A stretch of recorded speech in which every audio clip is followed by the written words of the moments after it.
Don't watch TV. Don't read magazines. Don't even listen to NPR. Create your own roadshow.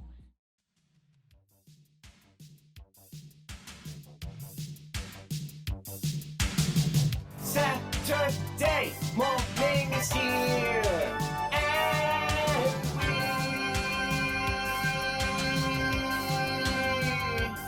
kiss off the show.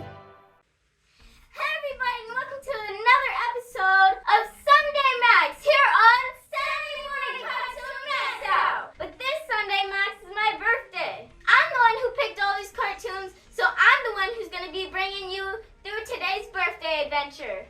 So go get yourself a heaping bowl of your favorite part of a balanced breakfast and stay here from 8 a.m. to 12 p.m. Eastern Standard Time, right here on Saturday Morning Cartoon MAXOUT.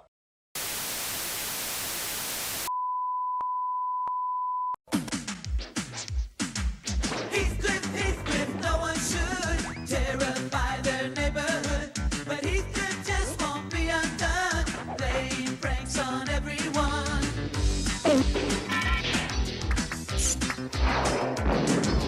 There's a race to be on time, the competition doesn't stop. Mixing with the ladies fair, being charming debonair. The game will reign supreme, and no one can deny. They'll make them history, and always have an alibi. So join in the jubilee. The cats are great, they'll all agree. Find in each calamity the cat's superiority.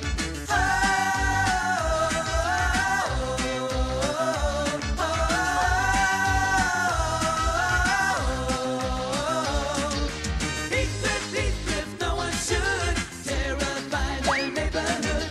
But Heathcliff just won't be undone. You should realize he can win with you.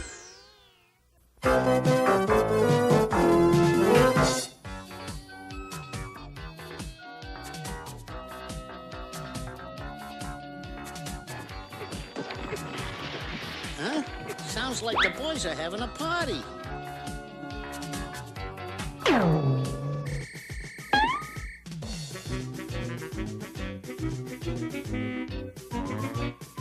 Teresa, huh? What a stupid name. Didn't your mama tell you don't talk to strangers? I'm not scared of you, alley cats. You don't look so tough to me. Not so tough, huh? For your information, Shorty, I'm the boss in this neighborhood. Did someone say something about being boss?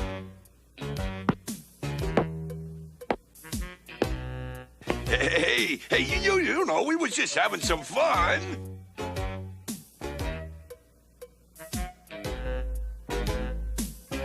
That's what I plan on doing. Just having some fun.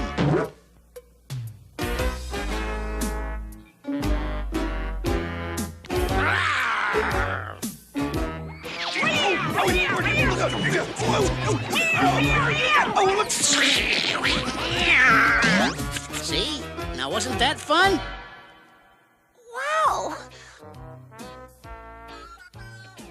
I think you're the toughest cat in the whole world. What do you mean, think?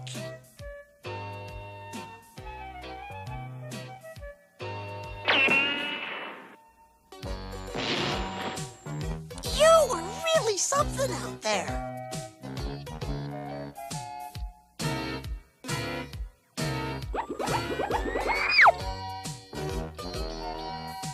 So what's up next? I already told you I work alone. From now on, we're a team. I'm sticking to you like glue.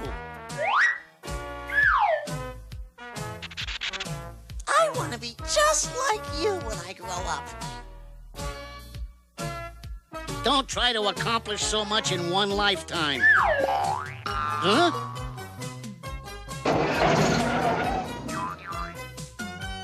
Well, it's been fun, but don't call me, I'll call you.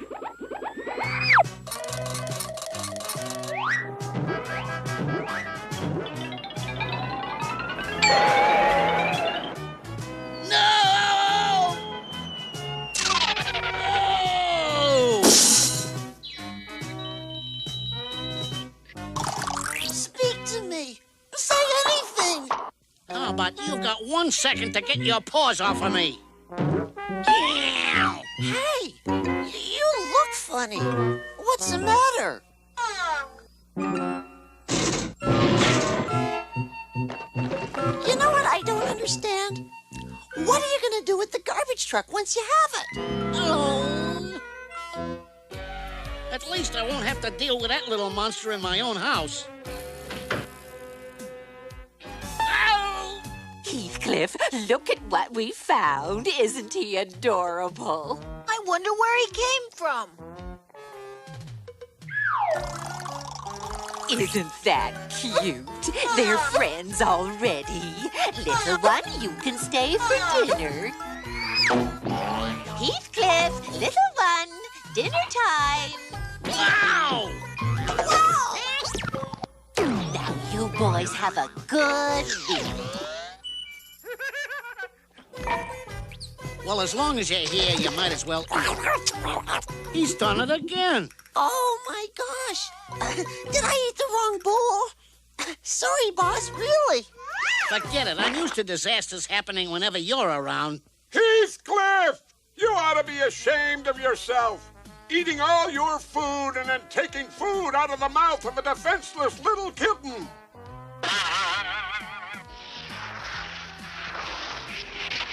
And don't come back until you learn some manners.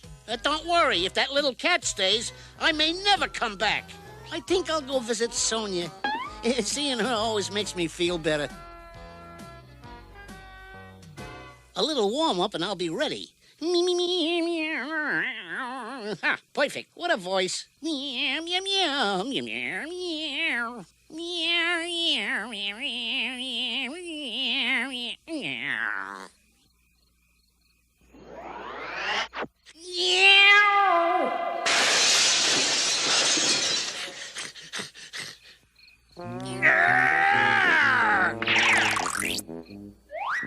Now, watch this.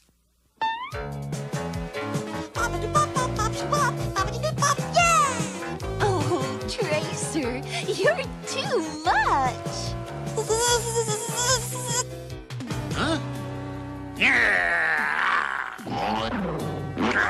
That's it. This means war. Thank you so much, Tracer. I don't remember having a better time. Whoever's doing this, you're gonna be in a lot of trouble when my friend Heathcliff finds out. I'll take my chances.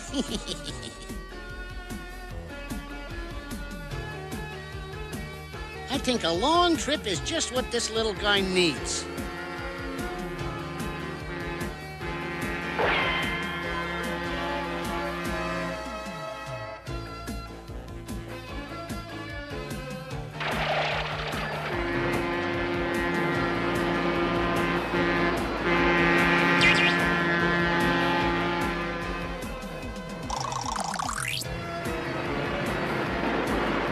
Uh-oh.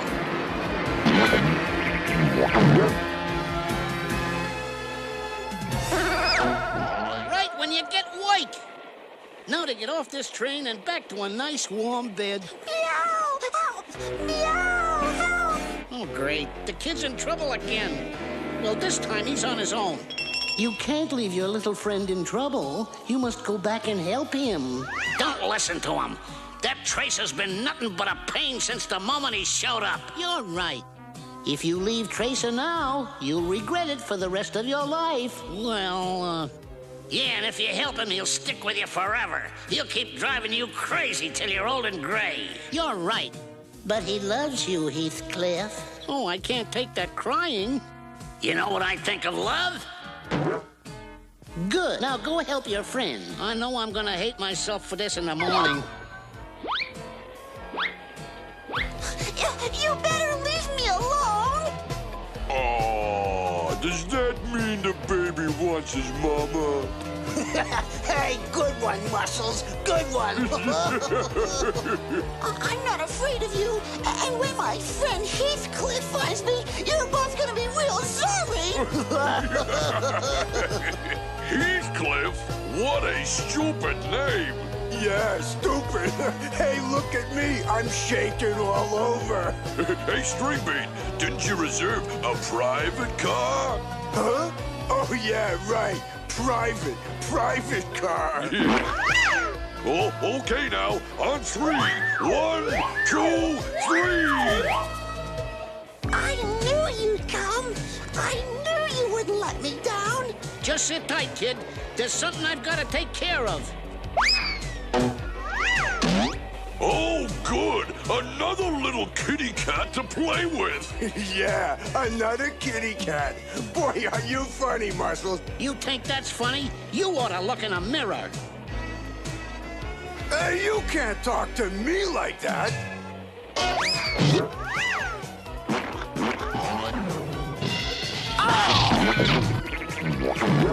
Why, I oughta... Ow!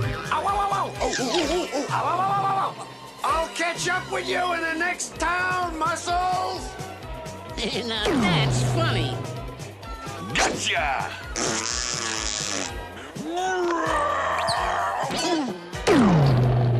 Well, that was easy. Where is he? Where is he? Aha! Oh, great. He wants to play trapeze.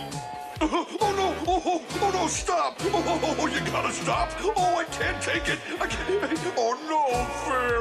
Oh. Heathcliff, you're the best, the greatest, the toughest cat in the whole world. You know, you're a lot smarter than I thought. He's starting to look real tired. With any luck, he'll leave today. Hey, you missed a spot. Just wait till you see what I do next. Back to Heathcliff and me, Riff Raff. As dogs get older, their senses aren't what they used to be. And the best way to make sure they're not hurt is to keep them on a leash. Not only does an older dog have duller senses, but his reaction time will be slower, too. Let me at him! Keeping him on a leash protects him from things like dog fights, cars, and bicycles. I could have taken them. Sure you could have, old boy. Stick with me, gang. I'm just getting warmed up. After these messages, we'll be right back. Garfield, I need your help. That goes without saying. We have to tell cats out there about new Alpo cat food. Hey, cat food is for the unimaginative. Imagine this.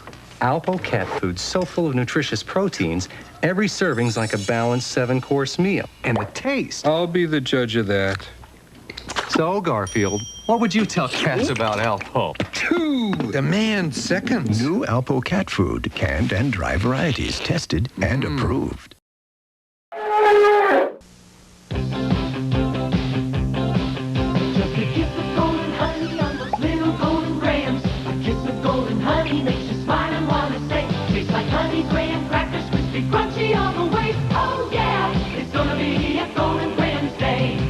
Golden part of this nutritious breakfast. Now you can get a Swiss Miss sugar-free chocolate milk maker sample free in specially marked boxes. Oh yeah, it's gonna be a Golden Grahams Day. I got a wazoo, I'm gonna snuzzle. Name's Hippopotamus. Cuddly as can be, 'cause she's part hippo and part bunny. I got a wazoo, I'm gonna snuzzle. Name's Bumbleye. Cute as he can be, 'cause he's part lion and part bumblebee. I got a wazoo, I'm gonna snuzzle. Name's Uluru. Funny, yes sirree, 'cause he's part elephant, part kangaroo. Oh, Roo! Give me a snuggle, Wuzzle. Wuzzles come with their own storybook sold separately from Hasbro Softies. Now back to Heathcliff.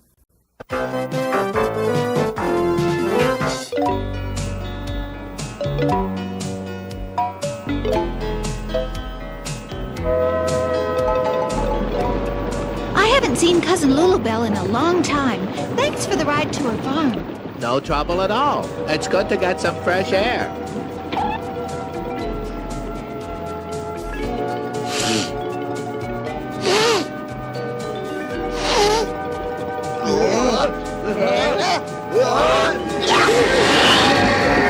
Look, there's the farm.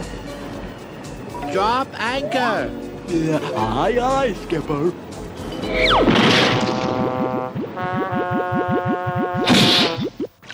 I mean, you should drop it in the water. Oh. I'm glad Cleo only packed for a 2-day visit. The sailboat sunk. Why not the trunk? What is in this little box that weighs so much? Just my rock collection.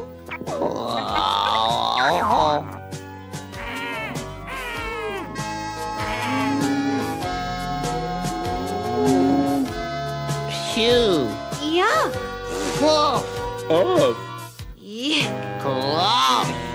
Hey, yo. Yeah. Wouldn't do that if I were you. No? Uh-uh. Uh-uh? But we're here to visit Lulabelle. I'm her cousin, Cleo. Well, maybe he is, and maybe he ain't. You can't stop us.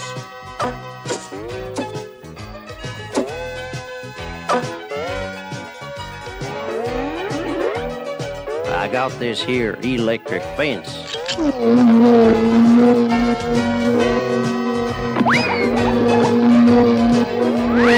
Keeps the cows in and keeps the strangers out. But we're not strangers. Yeah, I know Riff Raff and him, but I don't know her.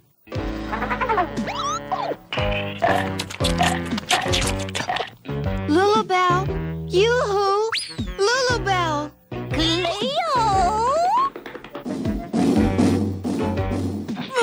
Welcome, Cousin Cleo. I see you brought friends. Man friends. Hello. Hi. Hello. Hiya. Afternoon. Oh, no. Eye contact. Well, you all better come in and set a spell. Yeah, where do you want the luggage? Why, you smooth talker. You trying to sweep me off my feet? Yo! Whoa! I do believe you got a crush on me.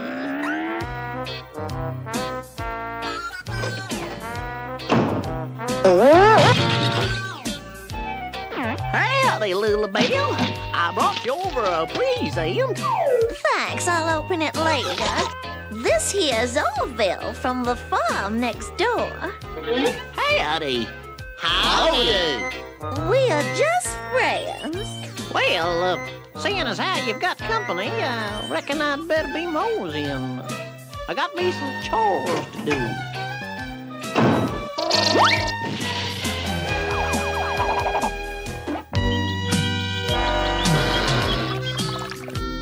That Mungo is a hunky dream angel, but I don't think he likes me. Make him your prize-winning cake recipe. Once he tastes it, he'll be all yours. You really think so? Well, just take a look. The quickest way to a fellow's heart is through his stomach. For Mungo, it's certainly not through his brain. And then Mungo will be my beau. If that cake gets made, it's goodbye Orville. But she can't make that cake if she doesn't get the ingredients. I'll show her she can't treat me like trash.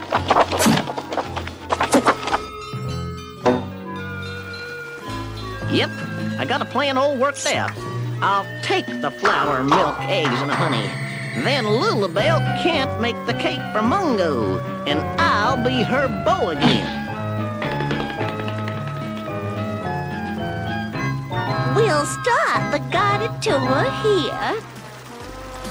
This is where we grind the wheat into flour, and I'll just get some flour now so I can make a cake for my Mungo. That's funny. The flour's all gone. This vacuum took out every bit, clean as a whistle. certainly peculiar indeed. What do you think, Mungo darling? Well, I think somebody's stolen our flower. Stolen, huh? Don't anyone move. Freeze.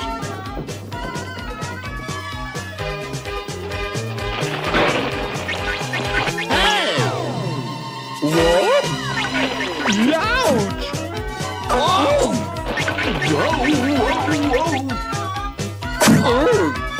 Your turn, Miss Cleo. Lay a paw on me and you're dog meat. I didn't steal any flour. I'll always take a lady's word. Gotta get out the window. Hey, what's this?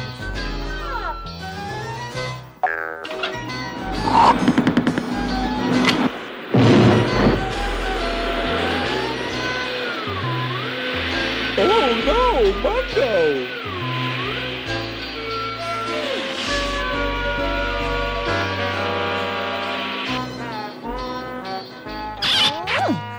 My hero. Uh-oh. How do I get off this thing?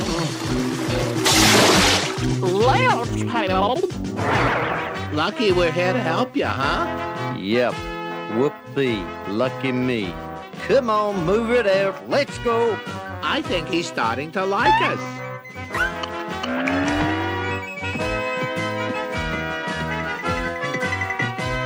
I gotta get those eggs.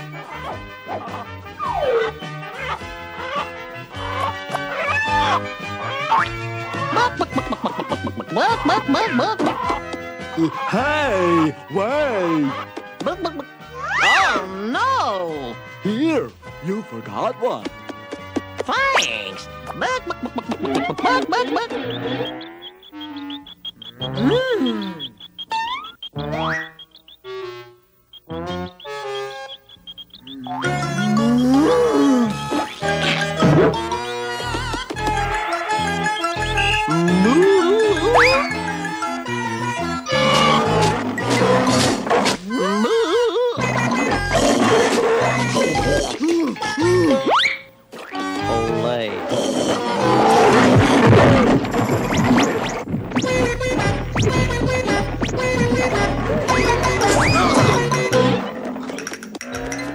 I messed up on flour and milk. I gotta get this honey.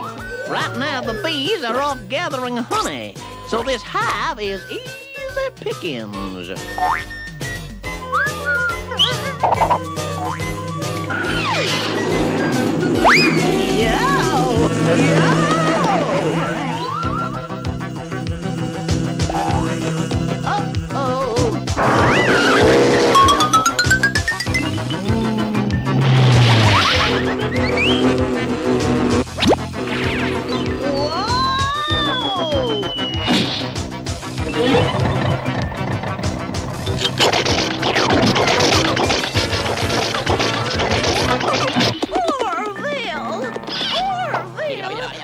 Are you all right, honey? Honey? What about Mungo? When I saw you all tied up like that, I knew you were my only true love. Sorry, Mungo, but that's the way the cake crumbles. Yeah, okay. Well, Riff, you did it again. Yeah, I know. Piece of straw. Nope, trying to quit. After these messages, we'll be right back. There's a ball that's lots of fun. It's Nerf basketball. With a team or one-on-one, it's Nerf basketball. Hooking, dribbling, all the moves. Inside right for kids to use. It's Nerf basketball. You can grip it as you go for a layup or free throw. Sure thing, try to make it with Nerf basketball. Also sold separately, Nerf Hoop, Nerf Ball, and Super Nerf. Nerf Basketball from Parker Brothers. If you like music, you're gonna love Honey Graham Check's Tasty Tunes giveaway. Now you can win this mini FM radio free inside Tasty Honey Graham Check's brand cereal, or win one of these cassettes filled with tasty rock tunes. You'll find your free FM radio or cassette in one of every 25 specially marked boxes. Or write Honey Graham Check's Tasty Tunes promo. But hop to it. This is one deal you won't want to turn down.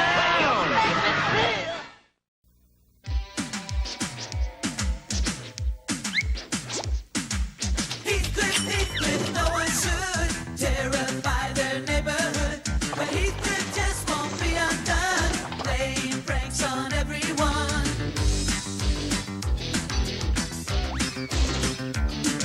The gang will reign supreme, and no one can deny. To make them history, and always have an alibi. So join in the jubilee. The cats are great, they'll all agree.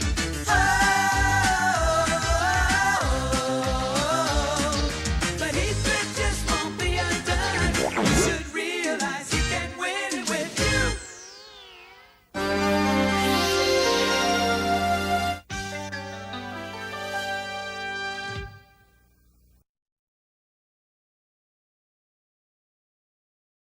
Stay tuned, another action-packed lineup of Saturday Morning Cartoon MAXOUT is coming your way.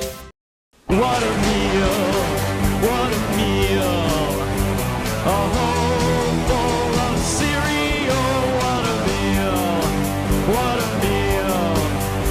A whole bowl of cereal.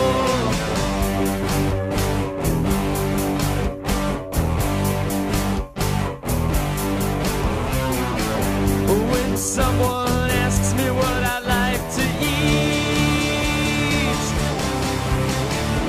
I tell them what makes my dinner time complete. I've stopped eating all other food. It's not uncivilized, it's not crude.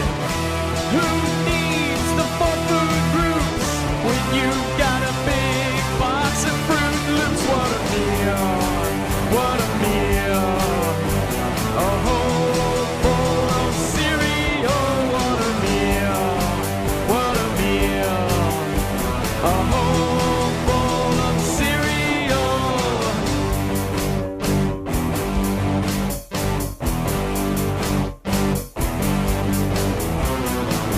I wanna make one thing perfectly clear. I've got like 50 boxes of cereal here. So I go and buy more at the store. I fill my arms with Lucky Charms. I've gotta buy a bunch of Captain Crunch, 'cause that's what I always have for lunch. What a meal, what a meal. A whole bowl of cereal, what a meal, what a meal. A whole bowl of cereal. And when I finish all my corn pops, I'll get a prize if I'm mail in the box top.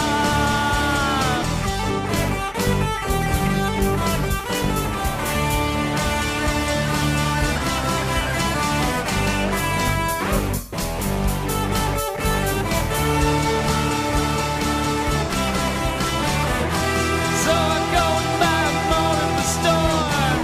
I fill my arms with Lucky Charms. I always buy a bunch of Captain Crunch, 'cause that's what I always have for lunch. What a meal, what a meal. A whole bowl of cereal, what a meal, what a meal.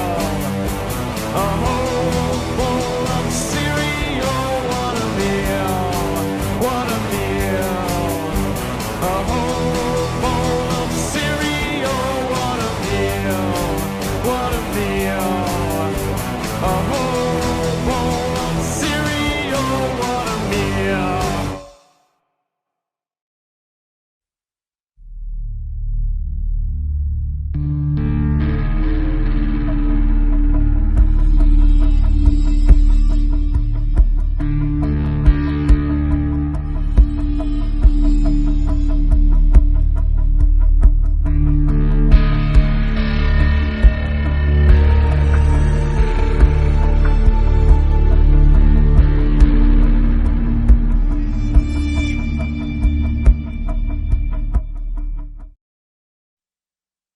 We'll be right back.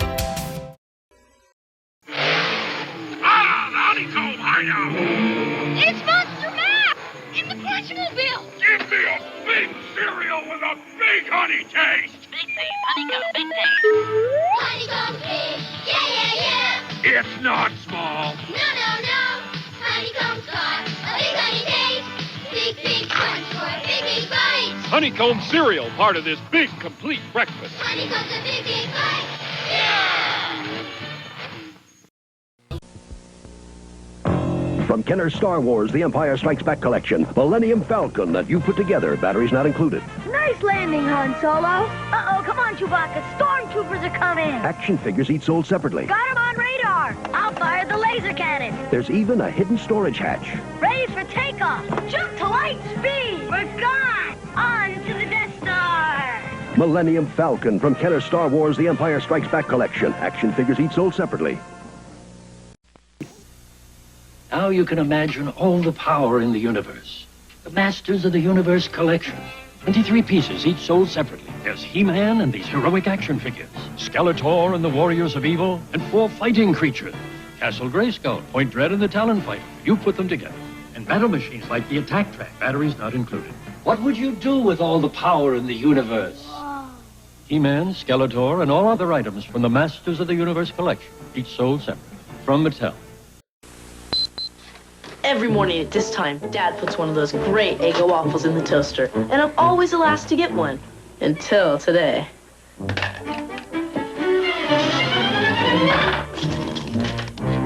Hey, let go of my Eggo! I can almost taste it. 2, 1. Brilliant. Eggo waffles, part of this complete breakfast, also in delicious nut and honey. A flawless execution. Almost. Eggo waffles. Stay tuned, another action-packed lineup of Saturday Morning Cartoon MAXOUT is coming your way. When we lived in caves, there were no shopping malls, and people's manners were Neanderthal. No bodegas, no delis, no corner stores. Shopping trips turned into tugs of war. When not having pull got this man mangled, he thought he'd try an easier angle. I'll give you this for that, that for this. We'll make a trade called barter. I'll give you this for that, that for this. We'll have it made with barter. Now barter worked well, at least in theory, but a wallet full of yaks could make you weary. Making change for a cow wasn't easy to master unless you were ready for an utter disaster. Shiny shells were far more portable. Why not use them for what's affordable?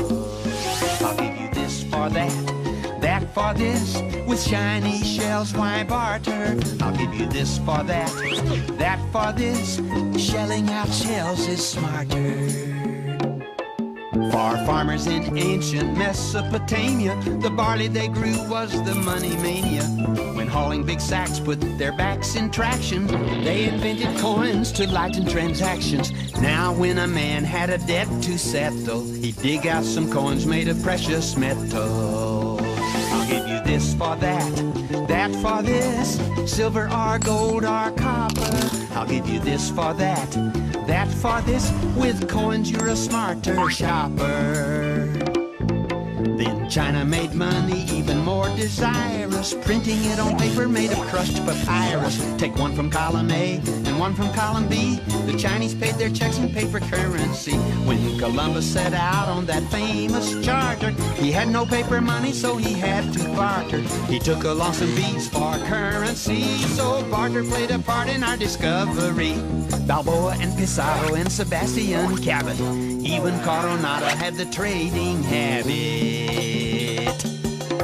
I'll give you this for that, that for this. They loaded up with gold and parted. I'll give you this for that, that for this. And soon the whole world was charted.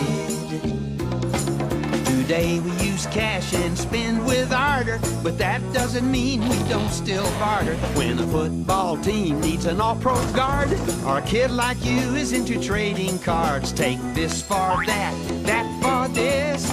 Bills and coins are smarter, but when you pay for that, remember this. It all started out with barter.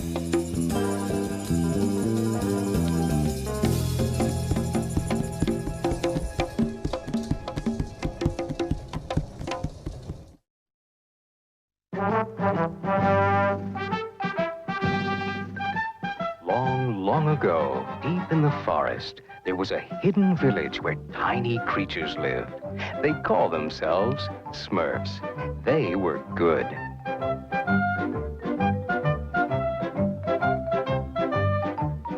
Then there was Gargamel, the evil wizard. He was bad. Oh, I hate Smurfs.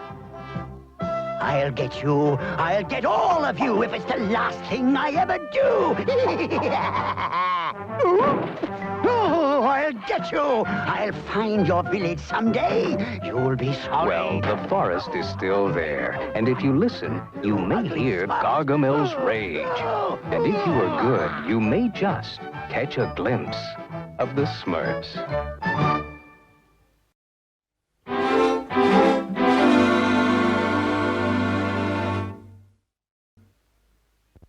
Picking roots for Papa Smurf. Picking roots for Papa Smurf. Picking roots for Papa Smurf. Picking roots for Papa Smurf. A picking roots. Oh, golly! There's always a rotten rock in the way. Huh? What? That's me! But my pick's not broken. Dumb rock. Oh, picking roots for Papa Smurf. A Papa Smurf, Papa. Gosh, just like the rock showed. This rock can see things before they happen. Boy, wait till I tell Papa Smurf. He'll be so happy. A rock? Yeah, I was just picking away and... Clumsy. This has not been one of my smurfier days. When the rain leaked through my roof, some of my best potion roots were ruined. And I was hoping you'd bring me more fresh roots than this. Sorry, Papa Smurf, but this rock is... Not now, Clumsy. I have a lot of work to do. Oh, gee. Yes, Papa Smurf. Lazy! Look at my rock! Rock? Yeah, it tells the future. Future? Oh, Clumsy, you're dreaming. And so is I. Figure woke me up.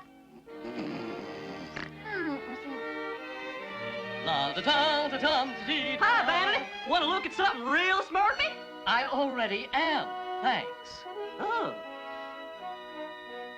Say, Grouchy, want to see my rock? It Smurfs the future. I hate the future. Oh. Gosh, it's doing it again. Hey, that's Greedy, tossing out all his favorite goodies.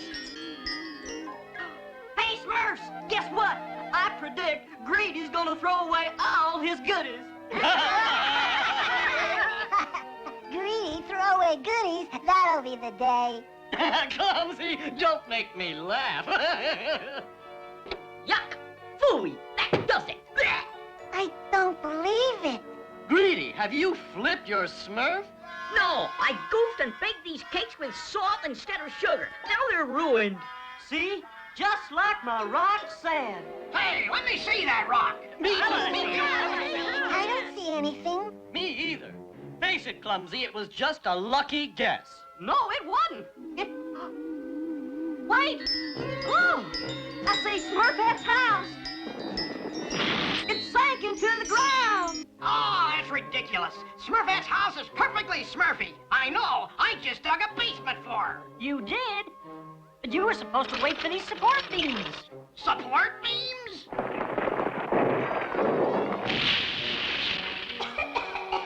Thanks a bunch, Hefty. Abso-smurfly amazing.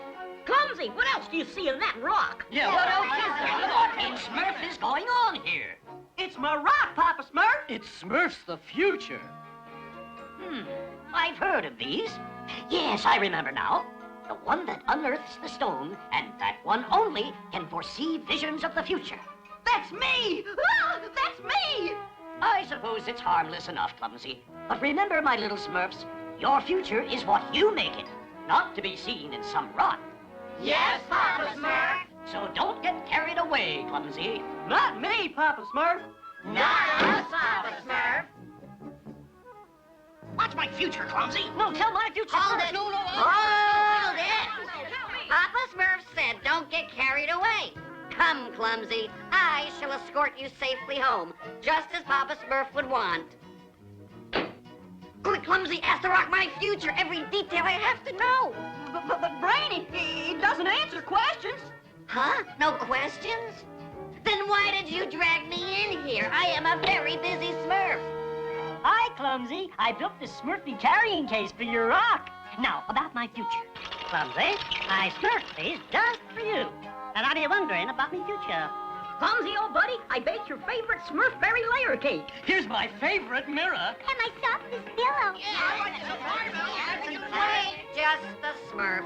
As Clumsy's official agent and representative, I have a short list of rules. 1, all requests must first go to Brainy Smurf. 2, all gifts must be processed through Brainy Smurf. And Greedy, I'd like more cinnamon in my Smurfberry cake. 3,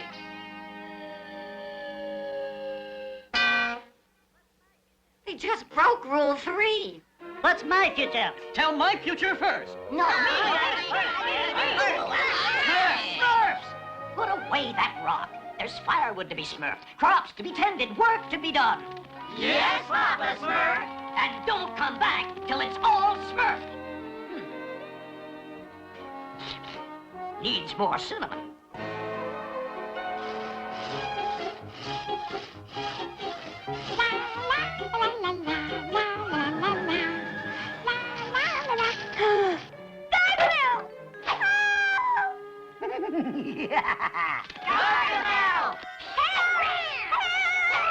That's it. Yell your little blue lungs out. Quick, Smurfs! We have to do something! But what? Ask Clumsy. Yeah, right! What's your rock say, Clumsy? Gosh, Oh, I see Smurfette back in the village again, safe and Smurfy. Well, what a relief. Don't worry, Smurfette! You'll be just fine! See you back at the village. Smurf, don't leave me. Please, help.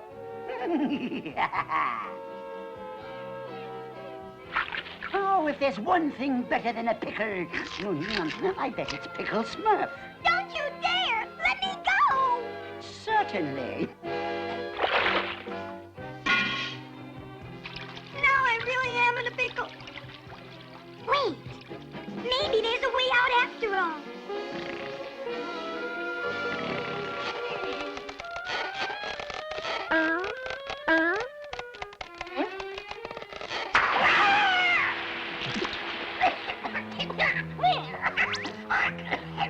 Smurfette, she's getting away. Come back here, you little blue sneak.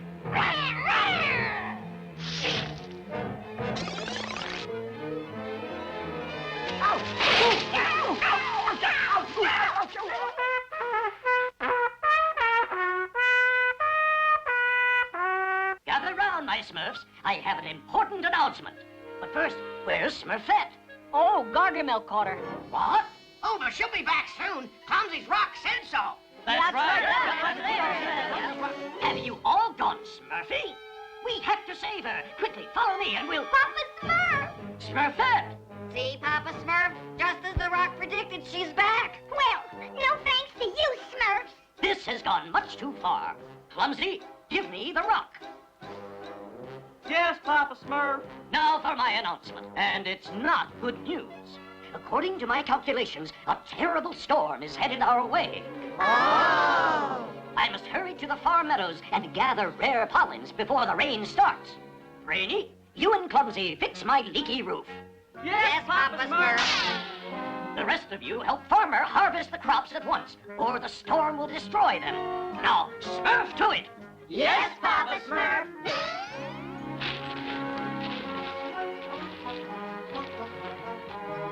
Brainy, what are you going to do while I patch the roof? The hard job. I will hold the entire ladder all by my Smurf. Gosh, Brainy, you're a true blue pal. Hey! There's my rock. Hi, little rock. Brainy, my rock says blue skies are ahead. Blue skies, that means no rain. And no rain means the roof can wait, and so can the crops. Let's tell the others and we'll have a picnic. I told you it would be sunny, Smurfette. Clumsy's rock doesn't lie.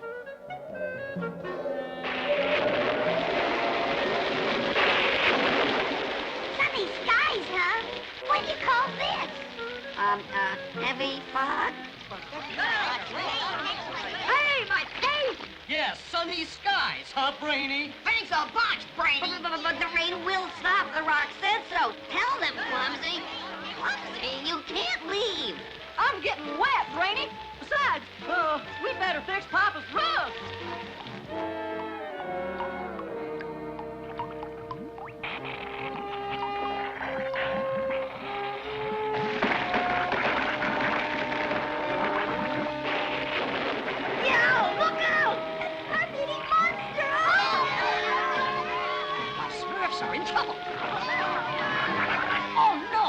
Rainwater must have mixed with my chemicals.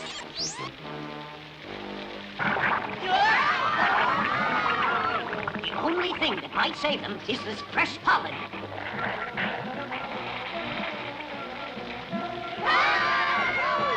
Hey, there goes my rock. Whoa! Whoa! Smurf is me. Hold on, my little Smurfs. Up we go!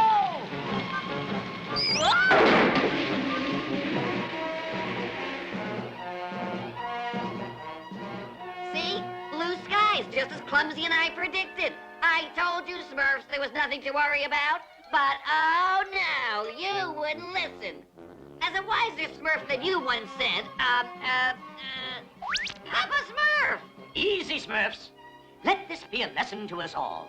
It is important to be concerned about the future, but we must live in the present. Well, I guess I caused a lot of trouble with my rock, Papa Smurf. But now it's gone forever. And good riddance. Papa Smurf, I mistrusted that ridiculous rock right from the start. Why, I told Clumsy all along. But oh no.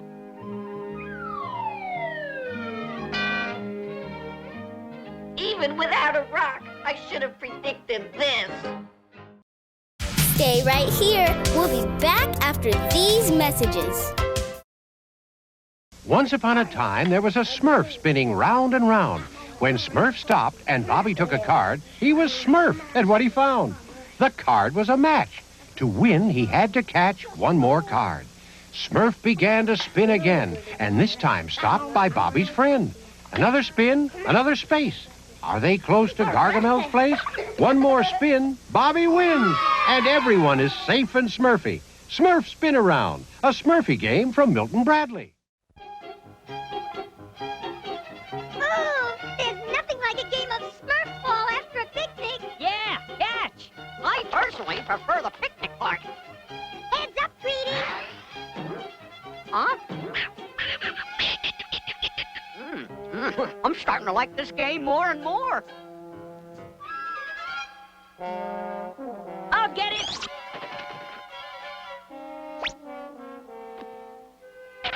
Got it. Hey, this isn't our Smurf ball. Oh, it's a crystal ball and with Smurfy colors. Almost looks good enough to eat. Let's take it back to the village. Good idea. It's almost supper time. They took the bait.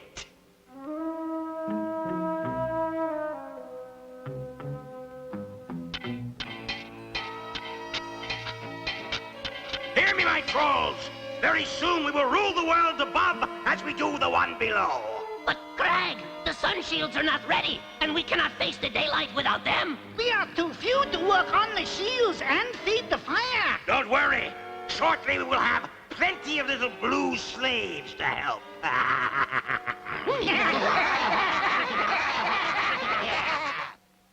Oh, Papa Smurf, I don't feel so good. Is it too late? No, just too full. Oh, it must have been all the nuts I ate.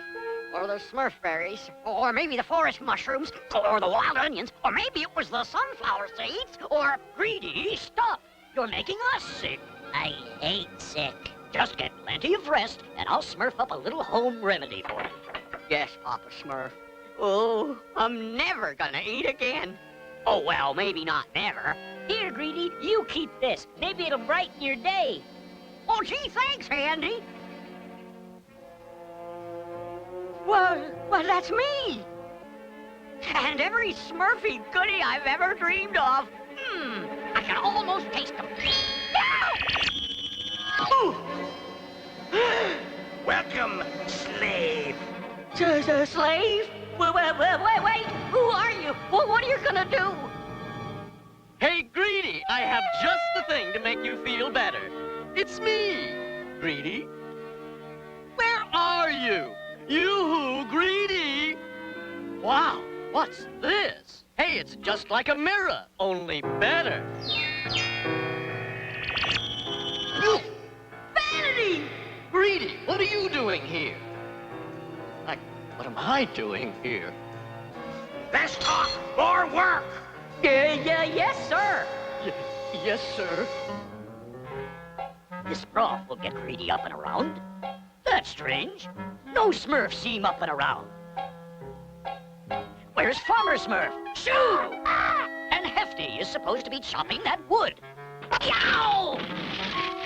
And Smurfette didn't finish her painting. Where is everybody? Oh, look! There I am, surrounded by flowers. It's the garden of my dream. No, that's me. And I'm stronger than I ever dreamed. I reckon those be the biggest crops I ever dreamed of. As soon as they touch the crystal ball, we'll have the whole ignorant bunch of them. Hey, let me see. Don't be a hog. I want to see, too! Stand back, Smurfs. Give Greedy some air. Where is Greedy? And what's this crystal ball doing here? I found it, Papa Smurf. Isn't it Smurfy? You can see your fondest dreams in it. Oh? Well, dreams are important, that's for sure. But without hard work, they seldom come true. Now, all of you get back to... Why, that's me.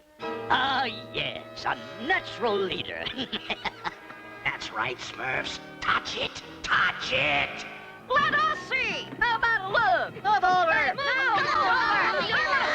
I quit pushing. What happened? Rat, the blue winds have broken the crystal ball. Thanks, Smurfs. At least they can't trap any more of us now. Oh, yes, we can. Here, set another crystal ball outside. The Smurfs like what they saw. They'll be back for more. Oh, no. Yikes! Yikes! Back to work, slaves.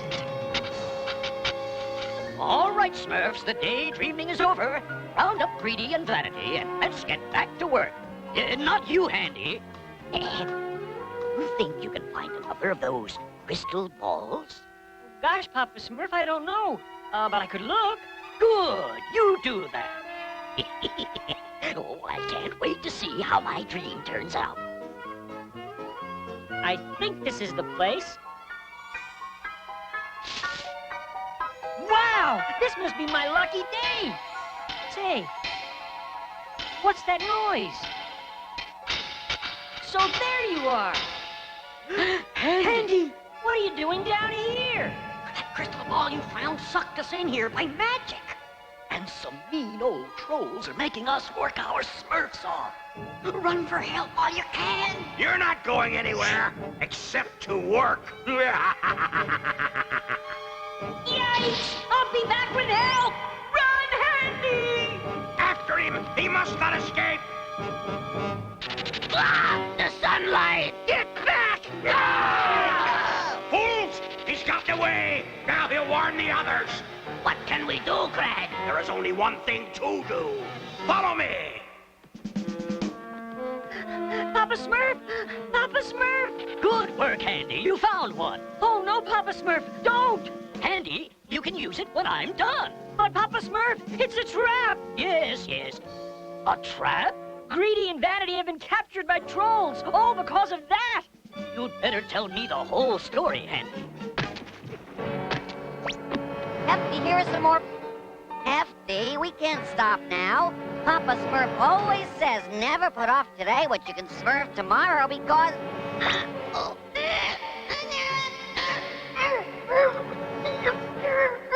Excellent. Keep tunneling. Soon every Smurf will be ours.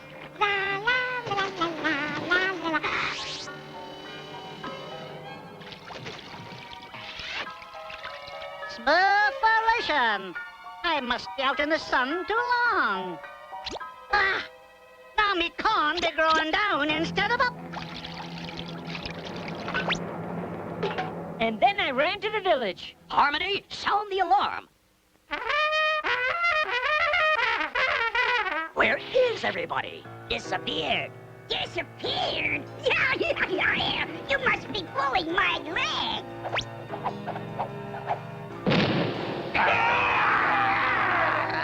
It's the trolls! I hate trolls. Hey, let go! Wax, grab Papa Smurf! Oh! The light! So, the trolls don't like sunlight, but they do like Smurfs! Up here! You'll be safe! Papa Smurf, they're coming through the floor! What do we do? Wait a Smurf, I think I've got it. If that crystal ball can send Smurfs underground, then it should send sunlight down there, too. Oh, boo-hoo! You nasty old trolls won't get away with this! It's your last two friends up there who won't get away. Crag, the Master Crystal, something's wrong! Sunlight! Come on, it seems to be working. Oh! Block all passageways. Let no Smurf in or out. Yes, Craig. Ah, the light! It's just ahead, Papa Smurf, right around this... Hot! Are you troll or Smurf? Troll! All right, pass. Papa Smurf! Just borrowing your hammer. What is that?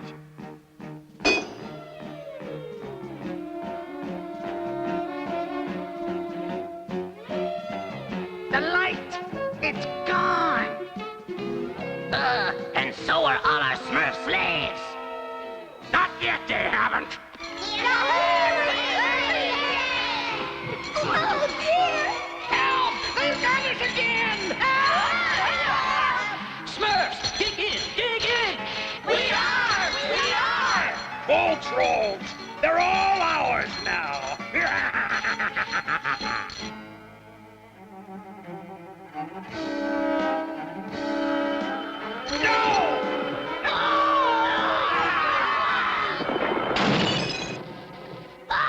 The Master Crystal! It was useless anyway, now that the Smurfs know our secret. Start digging. We must retreat deeper. We can never come this close to the surface again. More digging. And no slaves to help us. Less talk, more work. Well, it still makes an okay mirror, but it doesn't show dreams anymore. Well, I dreamed up a new game with it. Ready, Hefty? Okay, Smurfette. Here goes. Strike! Hey, let me play! It's my turn! All right. Ooh, Papa Smurf, wanna play? No, I have too much work to do. But we'll all play after your work is done. Now, run along. Yes, Papa Smurf.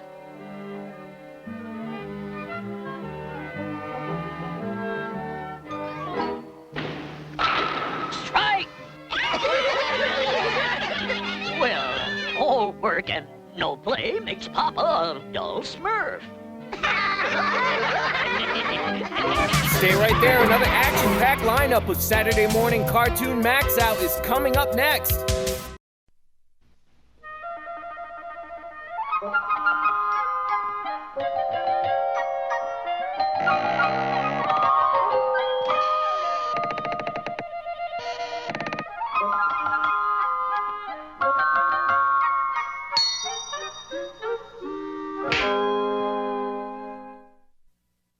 This is the story of Dick Whittington, who lived a long, long time ago in a country called England.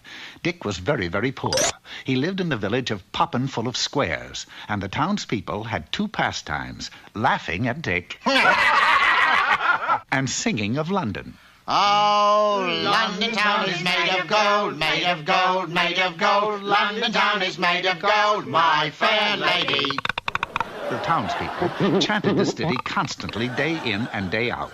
Taking everything into consideration, they were quite foolish people. So one day, Dick, feeling quite cheeky, said, "You are quite foolish people," and left for London town to chip loose a few cobblestones of gold so that he might have the last laugh on the people of Poppin full of Squares. What are you doing? I am loosening a cobblestone of gold. Cobblestones of gold? This is London, isn't it? Yeah. Then this is a cobblestone of gold. Well, if this is London town, as you say, then most certainly that is a cobblestone of gold. However, if it does happen to be an ordinary cobblestone, here is my card. Dick rushed off with the cobblestones he had pried loose, but found that he could purchase neither food nor drink with them. Perhaps now I can be of assistance. My card. When I start taking advice from a cat, I knew they were rocks anyway.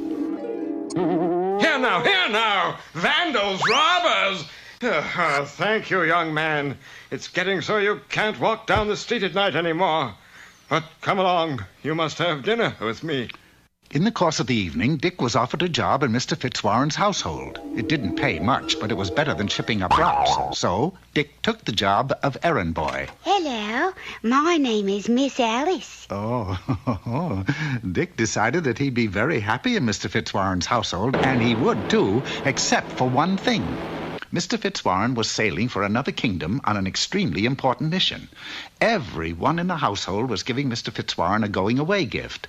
Alas, poor Dick, he had nothing to give him, and he wanted to make a good impression on Miss Alice. Well, show me the gift, Cat. You're looking at it. Mainly me.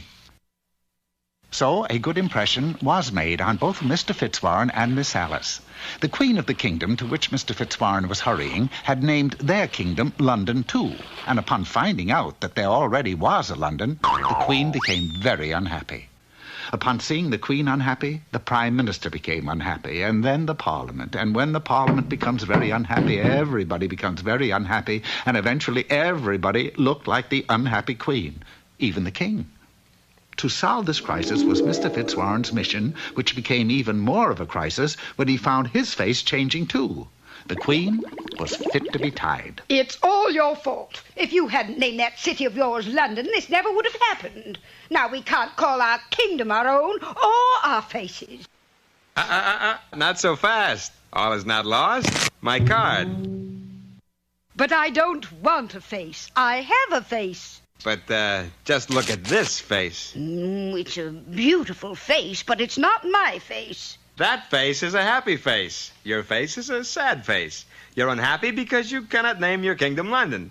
When you are happy, the happy face will be yours. But what can I do? I so love the name London. And you shall have the name Nodnole, which is London spelt backwards. And so the name was changed to Nodnole, and the Nodnolians regained their happy faces, and the Queen became the most beautiful woman in the kingdom. We are indebted to you and your cat. 4 ships filled with gold are yours for helping us. So Mr. Fitzwarren and the cat said goodbye to the Nodnolians and returned to London town and gave Dick the money. Right on my foot! For Mr. Fitzwarren knew that the money would be in the family anyway, for the next day Dick married Miss Alice and called her Miss Alice from that day forward, and she called him Mr. Whittington, which all their friends found a little stuffy, but with all that money, who cared? The following spring, Dick became Lord Mayor of London, and so had the last laugh on the village of Poppin full of Squares. In the village of Poppin full of Squares, the people never sang their song of London town. Well, Governor, you'd hardly expect us to sing London town is full of rocks. And never again did they laugh at Dick Whittington, or anything else for that matter. But the story does have a happy ending, though, for the next year, ice cream was invented, and everyone lived happily ever after.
We certainly appreciate your hospitality, King Jadobi.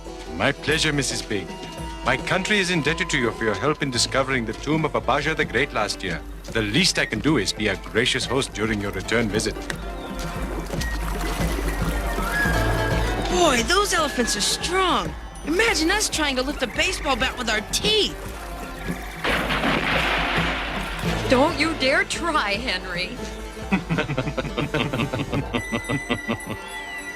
It must take a lot of patience to train elephants to work like that. You're right, Lucy. Why, it used to take me months to train an elephant. You used to train elephants, Dinky? My specialty, Grandpa. Up there, Simba. Bat Bonka. On your knees, mighty jungle beast. Grandpa, look! Isn't she beautiful?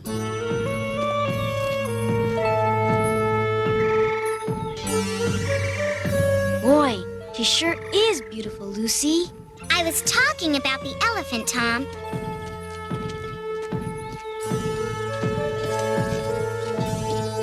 Down, Shuka. I want to meet Father's visitors. Careful, Princess Jiha. Don't worry, Majim. Shuka's gentle. Yes, Your Majesty. May I introduce my daughter, Princess Jiha. This is Mr. and Mrs. Big and their son, Henry. Hello, Henry. Gosh, a real live princess. I see you like cameras, too. Mine was a birthday gift from Majim. And this is Majim, my head of security. Majim, this is Mr. and Mrs. Big. I am honored to meet you. Come on, Henry. Let's have a picture of us together. Majim will take it.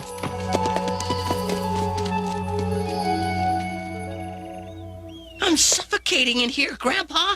How about a whiff of air? Ugh, all right. But be careful, Dinky. That's better. Now to stretch the old legs a little. Dinky, Grandpa didn't say you could go out of the case. Don't worry, Lucy. No one's around.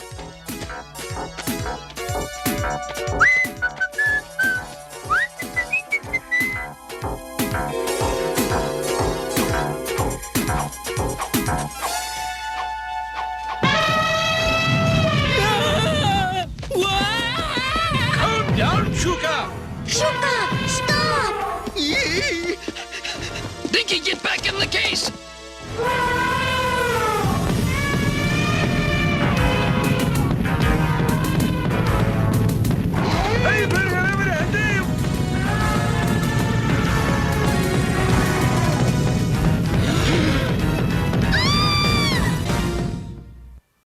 After these messages, we'll be right back.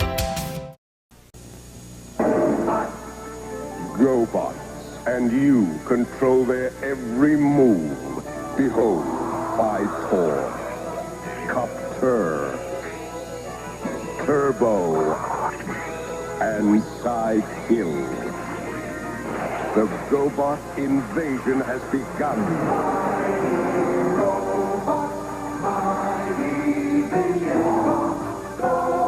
GoBot from Tonka. If you haven't tried Kellogg's Honey and Nut Cornflakes cereal, you've never tasted. Nuts in the corn. Well, I pour something sunny in my bowl each morning. Chunky nuts and honey on flakes of corn. It tastes so good, it makes me want to crow. Nuts in the corn, let everybody know. Nuts in the corn. Real chunky nuts. Nuts in the corn. With a tasty touch of honey so the nuts stay put. Kellogg's Honey and Nut Cornflakes. It's the only nutty cornflake anyone makes. Nuts in the corn.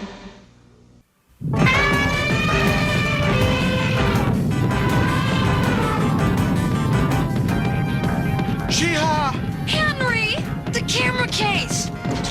Ah!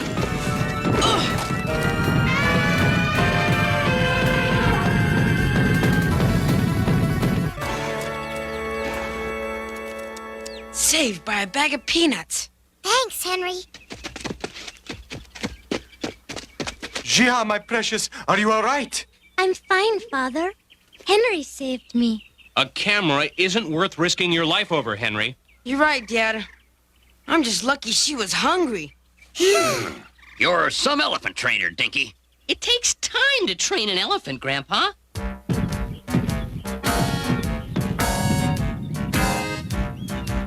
Henry Henry was saved because he followed my motto.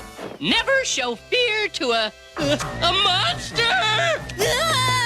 All right now, we've had just about enough of elephants for one day. Why, I think she likes us. Yeah, she's just a softie at heart. See? I told you not to show it fear. I wish I could come out and play with you. You'd like that, wouldn't you?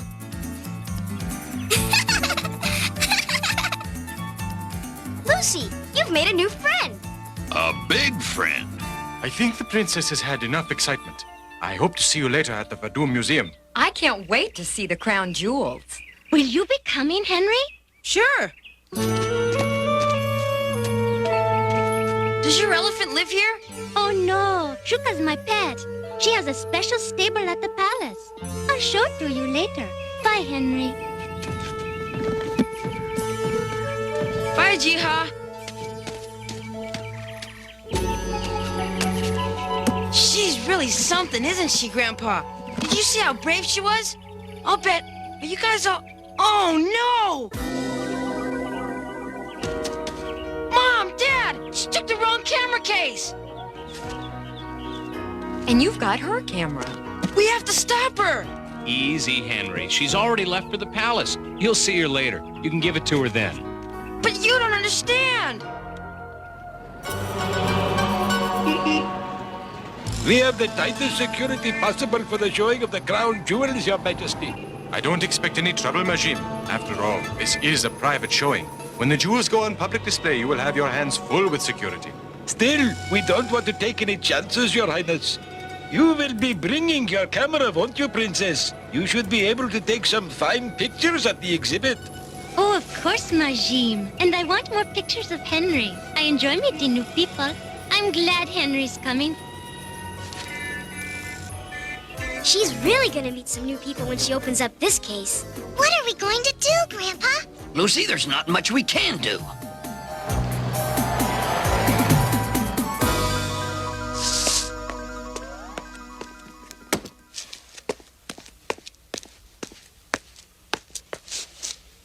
I think I'll have Majim develop the picture he took of Henry and me so I can give it to him as a present. She's coming this way. Hide! Where's my camera? What's this doll furniture doing in my camera case? Help! Hi, Princess. What are you? There's more of you. I guess we'd better explain a few things, Princess. This is wonderful. You're like dolls. Like living dolls. Oh, you'll be the best pets I've ever had. Pets? We're not pets. We belong to Henry. We're his friends. Yeah, why are you keeping us from him? I didn't think of it that way. Well, maybe you should. I'll have a talk with Henry. Maybe he'll agree to sell you to me. Wait! We're not for sale! She's treating us like things. That girl doesn't think we have feelings. Well, I've got a feeling we'd better figure out a way to escape. Okay, she's playing with her dolls again. Get to Henry and tell him what's going on here.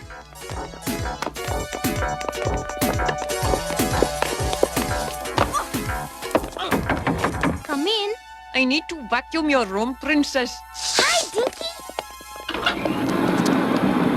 That mechanical monster's gonna suck up everything in its path. Eek! Mice! Mice say, why don't you vacuum later? All right, you can come out. I can always have the maid come back and vacuum under the dresser.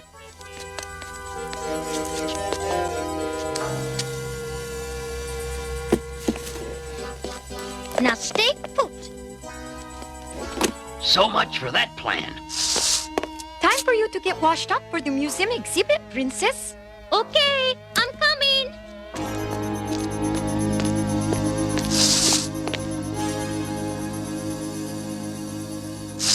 She obviously suspects nothing, Abdul.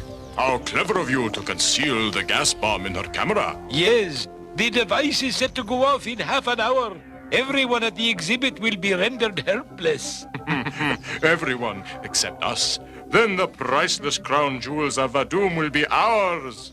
Ah, there is the camera. Perhaps I should make sure the gas canister is in place. They're going to gas the princess. And everyone else at the exhibit. Everyone except us. We'll never make it to the exhibit.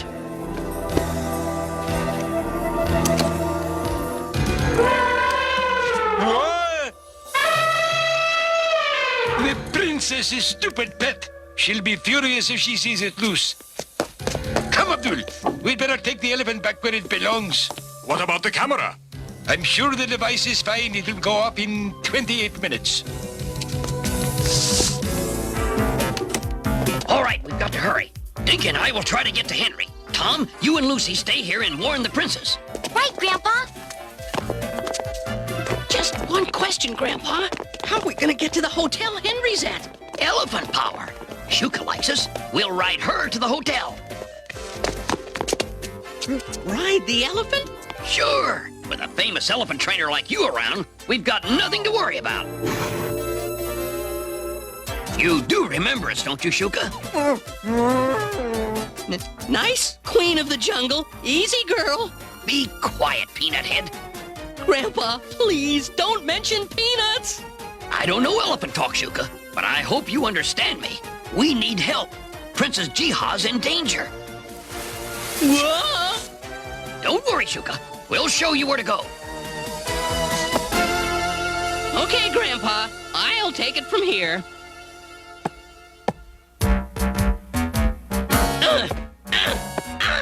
Oh.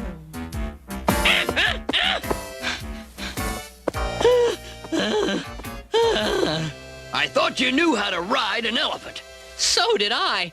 Come here, you smelly beast. Here comes Abdul. We're going to end up shish kebab if this elephant doesn't start moving soon. Shish kebab? Move, do you hear me? Move! Come back, you filthy beast! Come back!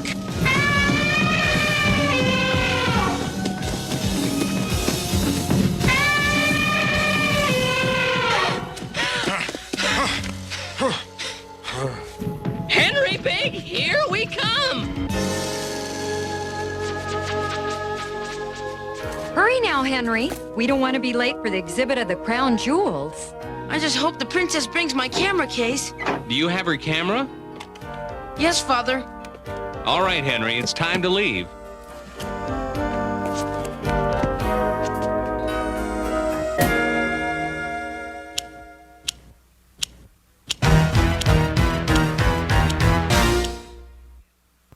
After these messages, we'll be right back. The Sword of Omens, safe in the hands of Lion-O, Lord of the Thundercats, fighting to keep it from Mumra, whose wicked eyes light up with a secret ring. Thundercats take to the Thunder Tank, transforming to resist the evil mutants. Who will win, good or evil? Now you can decide. Thundercats by Rainbow Toys. Patty, you didn't finish your cereal. Don't you like the taste? It lost its crunch. What can I do? Try deliciously crunchy Post Honey Nut Crunch Raisin Bran. Starts crunchy and stays crunchy with golden honey, chopped walnuts, crunchy cereal nuggets, and the goodness of Post Raisin Bran. You finished. Didn't they crunchy? Oh. Try Post Honey Nut Crunch Raisin Bran. Delicious goodness that starts crunchy and stays crunchy. Pickleologist Dr. Cucumbus Clausen speaking on... The chill pickle. Doctor, you mean the dill pickle. No, the chill pickle. My Clausen chilled dill. How do you tell a chill from a dill? My chilled pickle's pickled cold, not cooked. Cooked? Most shelf pickles are cooked. The crunch is cooked out. But my Clausen chilled pickle's never cooked. It's kept cold and conspicuously crunchy. Chillicious. The Clausen chilled dill. In the refrigerated section. Can you guess when the first elephant appeared in America? The first elephant in America? Probably the first time a circus played in America. I bet you're going to be surprised when I tell you the answer at the end of the show.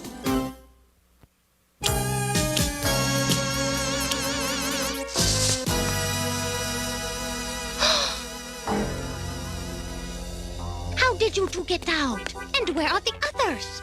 That doesn't matter, Princess. What's important is that you're in danger. From who? Certainly not from my living dolls.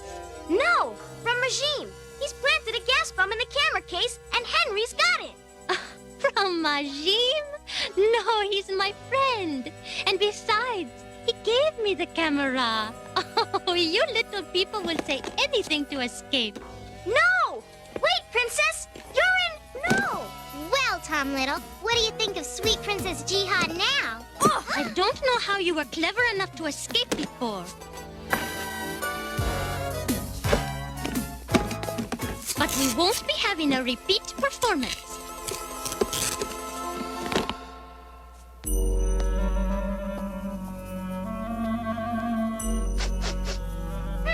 What's that delicious smell? It's incense. A lot of incense.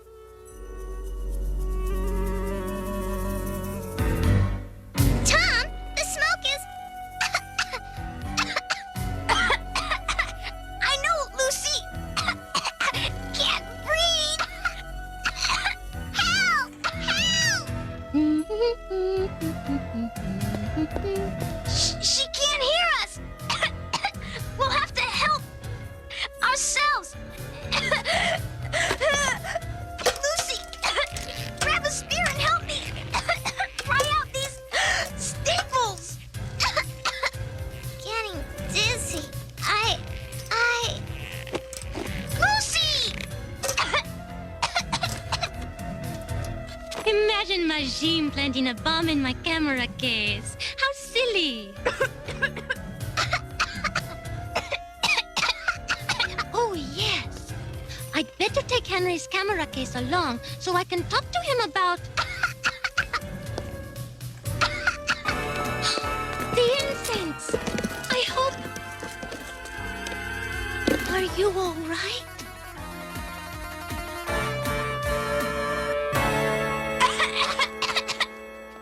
Thank goodness. I was so worried.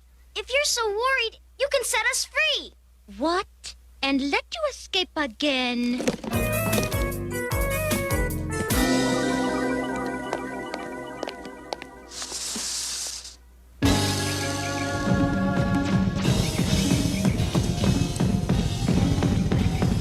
Stop, Sugar! Stop! Whoa! Let's keep low, Dinky. We don't want to be seen. Yahoo! I told you I could drive an elephant. Onward, Shuka! Onward, oh creature of the jungle! I hope we're not going to be late for the exhibit. We've got 10 minutes. We'll make it. I just hope she brings my camera.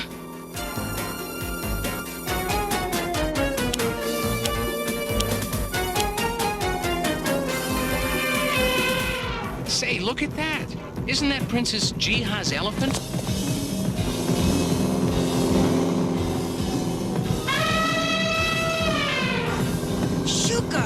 Shuka, what are you doing?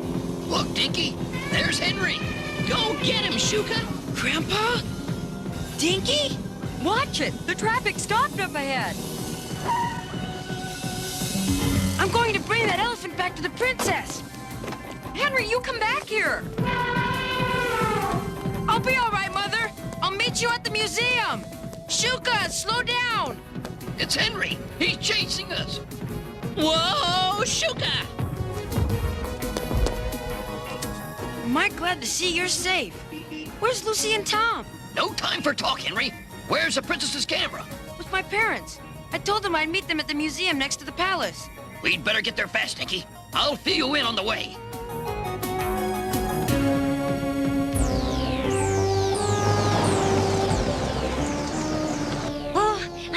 excited about the exhibit. Aren't you, Majin? Most assuredly, Princess Jiha, most assuredly. I can't wait to see Henry again. Welcome, Mr. and Mrs. Big. Where's Henry? He's coming. He had something to tend to first. You and Henry must have accidentally exchanged cases. We brought yours. Yes, I know. I'll give Henry his when he gets here. Now you must come see Vadum's priceless crown jewels. This is the national treasure of Vadum. And in 1 minute, it will be our personal treasure. Time to get ready, Abdul. They're magnificent, Your Highness. Thank you.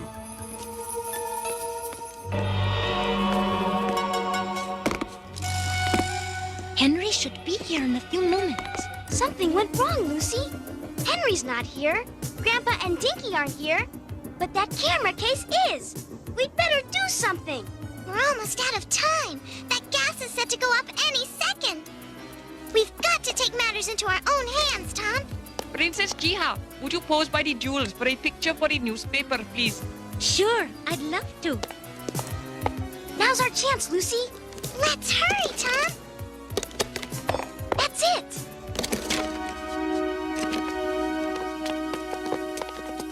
Help me get the latch open. The gas bomb is inside the camera, Lucy. We've got to get the lens off. It's no good.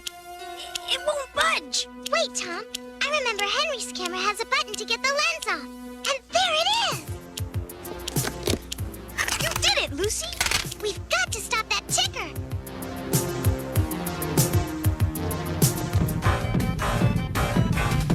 Stop that elephant!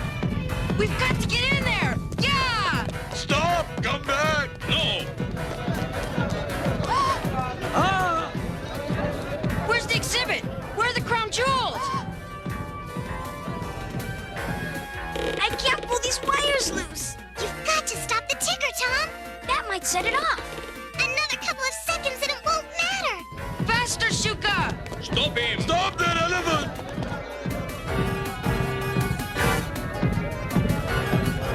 Whoa, Shuka! What is the meaning of this? Henry, what on earth are you?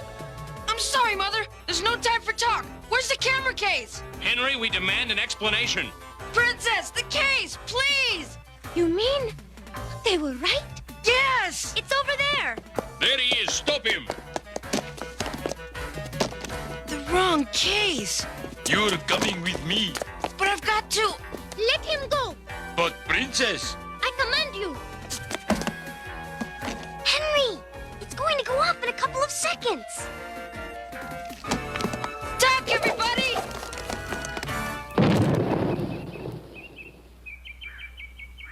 That's it, Abdul. Gas masks on. Now, let us take the jewels. What? What happened to the gas?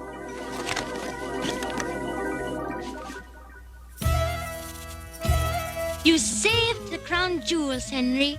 I'm forever indebted to you, and so are my people. This feast is just a small way of saying thanks to all of you. Thank you, Princess. From all of us. I've learned that a person's right to be free has nothing to do with their size. If there's anything I can ever do for you, Henry... All I ask is that you free my friends and keep the secret of the Littles forever. It shall be done. I had no right to treat you as I did. For all these lessons, I am grateful. What do you think of the princess now? Well, she is kind of cute. Say, aren't you forgetting me? I guess I am. What can I do for you? Well...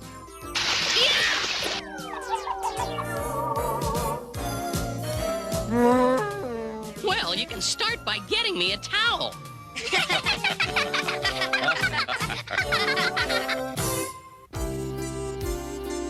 I wonder if any of those elephants are related to Shuka. Well, they could be distant cousins, Lucy. You never know. When was the first elephant seen in America, Grandpa? Way back in 1796, and it first appeared in New York. But what about the first circus? Americans got their first taste of the greatest show on earth before America was even a country. The year was 1771, and the place was New York. I wonder if they had popcorn back then.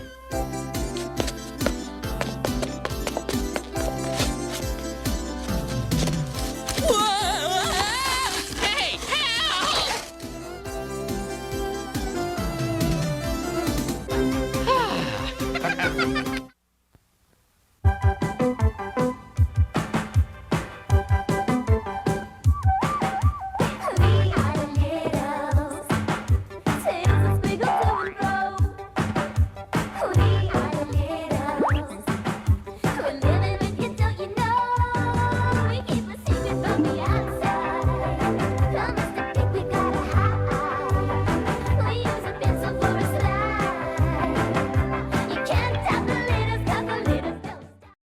Stay right there. Another action-packed lineup of Saturday Morning Cartoon MAXOUT is coming up next. The check's in the mail. The check is in the mail, and it ought to be there Tuesday without fail. If you have got a bill to pay or something you need to buy, just type the check and send it off in the mail. Millions of Americans go out every day with a checkbook in their purse. They might have a little cash to pay for their lunch and a little to get home on the bus. But if they suddenly decide to make a purchase or shop, they whip it out and write out the exact amount. With some ID, then they sign it and they walk out with the stuff that they paid for with their checking account. The check's in the mail, the check is in the mail, and it ought to be there Wednesday without fail. When you need to send some money to what business folk do, just write a check and send it off in the mail. Every month you've got a little bundle to pay, like the rent, the lights, the phone, and the car. Write them out for each amount and send them away with an envelope and stamp they'll go far. It really is a safer way for you to pay all your bills, and so you ought to open up your own account. Your check is just a written order only you can write that tells your bank to pay someone a certain amount. The check's in the mail, the check is in the mail, and it ought to be there Thursday without fail. You can keep your money moving with the flick of the wrist, and you're happy that the check's in the mail. Now you may wonder what happens when you send a check to someone and how it gets back to your bank. Well, that someone deposits your check into their account, and then, through an electronic flow of digital information, your check is cleared by a central bank and comes back to your bank, where, at that point, the amount is deducted from your account and paid over to theirs. So it's obvious that you gotta keep enough money in your checking account to stay in the black. Otherwise, you'll write a hot check and that sucker's gonna bounce, and that's illegal. Once a month, your bank will send a statement to you, so you'll know just where you stand. Listing all your checks and charges and deposits too, to help you stay ahead and keep things in hand. And you should learn to be real careful with your checkbook and your checks and keep track of every little amount. Now you compare your figures with the banks, and if it all adds up, then you can say that you have balanced your account. The check's in the mail, the check is in the mail, and it's got to be there Friday without fail. But just remember that you got to have some income coming in before you send out all those checks in the mail. I'm sure it'll be there next week sometime.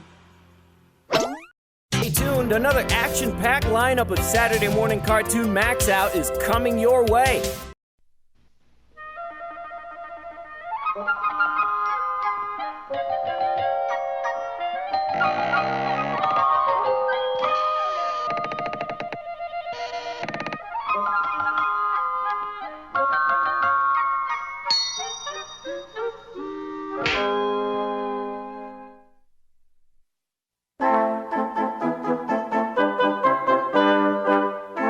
Once upon a time, in the little kingdom of Levittown-on-Thames, there lived a man named Galahad, Harry Galahad, the world's most famous clown. Retired! With him lived his wife Bessie and their newborn son. One day, Harry took the infant to be registered with the town clerk. Have you chosen a name for this child? Yes, sir. Sir, very well. And before Harry could stop him, the town clerk had written the baby's name in the town register, Sir Galahad. But that's not his name. Sorry, no changes allowed in the town register. What kind of a name is Sir? Everybody will laugh at him. What were you going to call him? Arbuthnot. And so, from that day on, the baby was known as Sir Galahad. Sir's future had already been decided for him by his father. You're going to be a clown, just like Daddy. When he was just a toddler, it was drummed into him. A clown, you're going to be a clown. That's showbiz. And later, when he would come home from school... Sir, go to your room, do your clown work. But though Sir's father tried to develop the boy's interest in clownery, Sir just didn't seem to have his heart in it. For you see, he really wanted to be a knight. Each evening when he went to bed, Sir would dream of being a knight. Or at least he tried to dream of being a knight, but somehow he always wound up as a... you-know-what. One day, his mother took him on her knee. Sir, honey, don't you want to follow in Daddy's footsteps? After all, he's a great clown. You can say that again. Well, what do you want to be? Sir was quick to announce his secret ambition. Knights of the Round Table. You want to be a round table? A knight. I want to be a knight. What? Sure. Knights get to wear armor, Pop. Ride white chargers. Save lovely damsels from dragons. Wait a minute. You want to ride a charger? Uh-huh. Save damsels? Uh-huh. But I used to do that 3 times a day in the circus. See, that's showbiz. I'd climb the ladder, they'd throw the water on me. Where'd he go? Away. Oh, Bessie, where have we gone wrong? But that night, something wonderful happened to Sir. As usual, he tried to dream of being a knight, and this time, he made it. I'm a knight. A knight in shining armor. What ho there, looky! That's lackey. Oh. Well, anyway, fetch my white charger. Okay, Prince Valiant. That's a white charger? You're a little late at the post. Sir Shoemaker got the last good mount. And so, Sir Galahad mounted his steed and set off for adventure. He soon found that riding in shining armor was a little harder than it looked. Still, he sought high and low for a damsel in distress, till suddenly... Help! It's her! My damsel! As one, horse and rider, flew to the rescue. I hope it's nothing trivial. Trivial indeed. Just over the hill was a damsel in absolutely the worst kind of distress. Never fear! Sir Galahad's here! Well, Sir Galahad set to work to slay the dragon, and this too turned out to be very hard work. Matter of fact, it was just like chopping down a very large tree with a very small axe. But finally, the job was done, and the maiden gazed lovingly at her conquering hero. You've probably guessed that I'm a princess. I sort of had a hunch. And, as you'd expect, when Sir took the princess home, her father, the king, was so impressed that he gave Sir his daughter's hand in marriage. Well, now that you're one of us, take off your hat to the house. Yes, Sir had been a hero, but now he was just a relative. The king gave Sir and his bride a down payment on a small place of their own, and before long there was another little knight to feed, and another, and so on into the nights. Sir's days were taken up with his new duties as lord of the manor, for there were no wars to fight, and his wife frowned on his rescuing any more damsels. When you finish the dishes, remember the moat needs cleaning. I should have married the dragon. Then, 20 years later, much to Sir's delight, another war broke out. His armor didn't fit as well as it might, but still he had to defend the kingdom from threatening invaders. Alone, he sallied forth against overwhelming odds, and because he had fought so bravely, he received a hero's welcome, with full military honors. With a start, Sir woke from his dream. That's a hero's welcome? The next morning, Sir's parents were still deeply troubled. Harry, if being a knight is so important to him... You're right, Mama. A knight he's gonna be. And with our blessing, we'll send him to... Be a clown, da-da-dum, da-da-dee. Look, one hand, ha-ha-ha-ha! But, sir, yesterday you wanted to be a knight. And today you're a clown. Well, like you always say, that's showbiz.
I should jog to work every morning.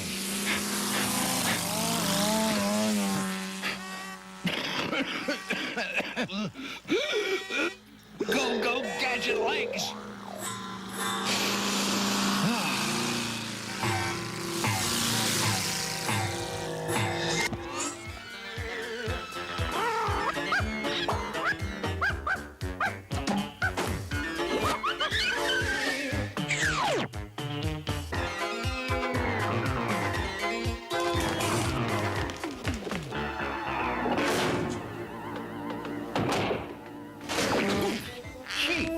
I've heard of getting into your work, but this is ridiculous. You look awful. You really should do something about the shape you're in. Gadget, I've been looking into your file, and I think you've earned yourself a few days off. Chief, it couldn't come at a better time. I've just won a week at a new health spa. Why don't you come with me? It would give you a chance to get outdoors. No, Gadget. I'm ordering you to take that prize. I need the rest. Anything you say, Chief. At last, an assignment that didn't blow up in my face. By the way, Chief. That's funny. He was here a moment ago.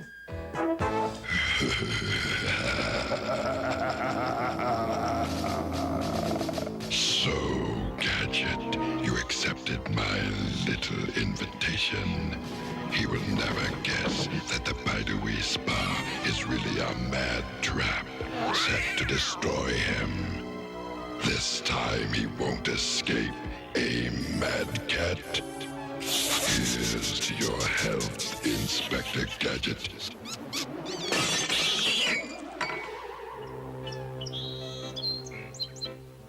But Uncle Gadget, I don't remember you entering any contest. That's the beauty of these modern lotteries, Penny. Everyone gets a chance. They probably just drew my name out of a hat. That sounds very strange. Be careful, Uncle!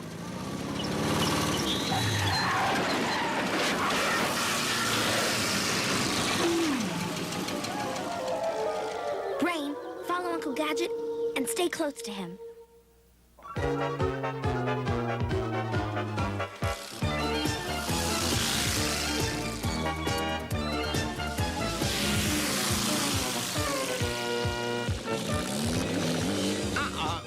I've got a sneaky suspicion I'm being followed. By a mad agent, no doubt.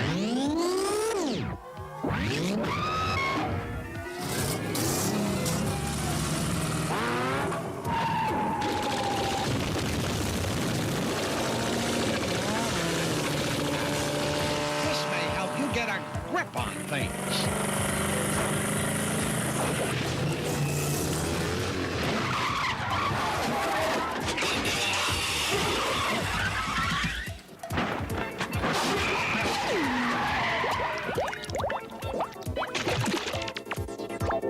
Scratch one mad agent.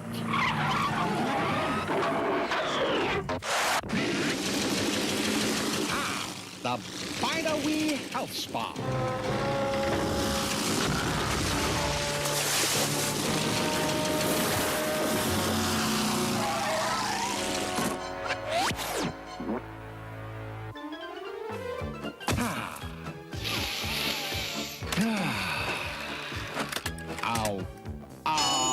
Hello there.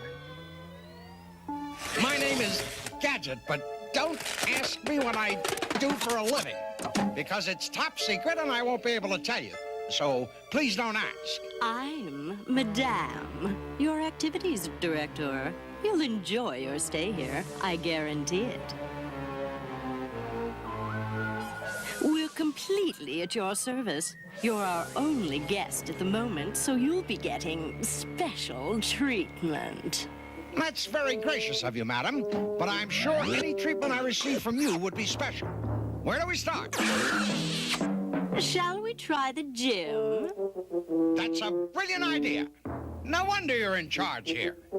I want you to know that I'm an expert at indoor sports.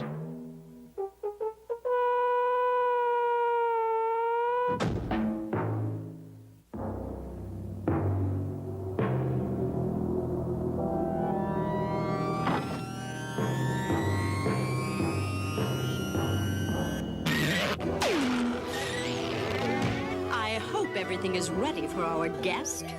You know I've promised him our special treatment. Hi, guys. I'm here for a whole week. Ah, a punching bag. I used to be pretty good at this. Float like a butterfly, sting like a bee. That was my motto. Or was it the other way around? I think a man of your build would be more challenged by the weights. Strange you noticed. This body is a finely tuned instrument, capable of amazing feats of strength. See? What did I tell you, madam? A finely tuned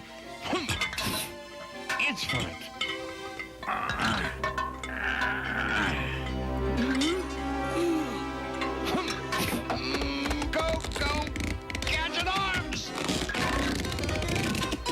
Look out!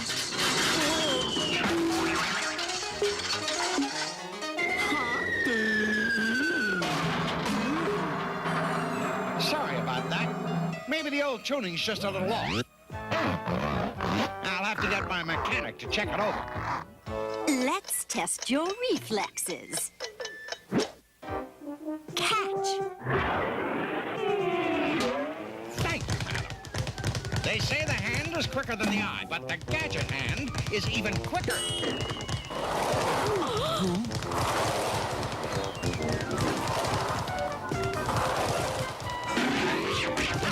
A hole in one. Huh?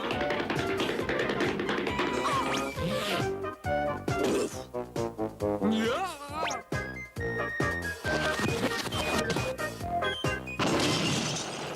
Is that somebody at the door? No, it's nothing. These look interesting. What do I do with them? Oh, I'm sure a man of your natural abilities will soon get the hang of the rings.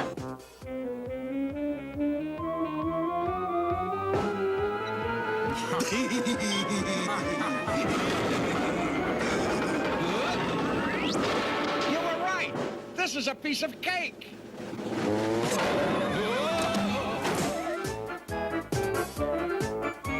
Madam, you ought to have your equipment checked more often. Somebody could get hurt. You're so light on your feet. I don't think anything could hurt you. But then, of course, you haven't tried my special gym mats. Try a vault or two. I do so admire grace in a man.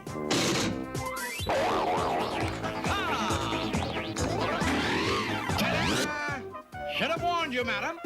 I have an unfair advantage. My natural ability gives me the reach of 10 ordinary men. You're right. You are extraordinary. How about one more exercise to put the spring back in your step?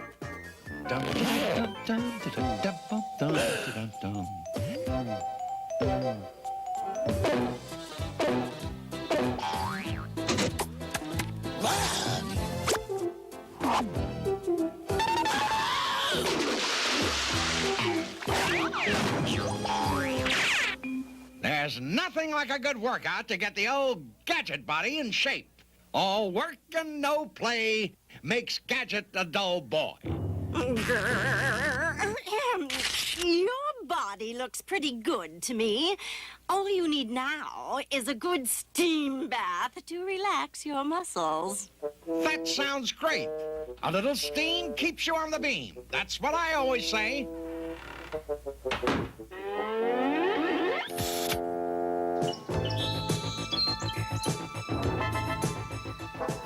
Brain, are you all right?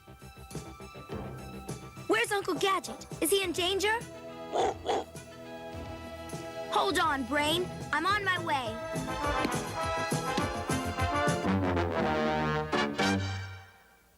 After these messages, we'll be right back. Claw's gonna blow up the police station. Go, go, Gadget skates! Look out! Jump! Go, go, Gadget legs! Wowzers! Go, go, Gadget copter! Made it in time! Take this, Gadget. It's a bomb! I'll handle this. You saved the police station, Uncle Gadget. Thanks, Penny. Collect all the Inspector Gadgets and friends, each sold separately, new from Tiger. I'll get you next time, Gadget.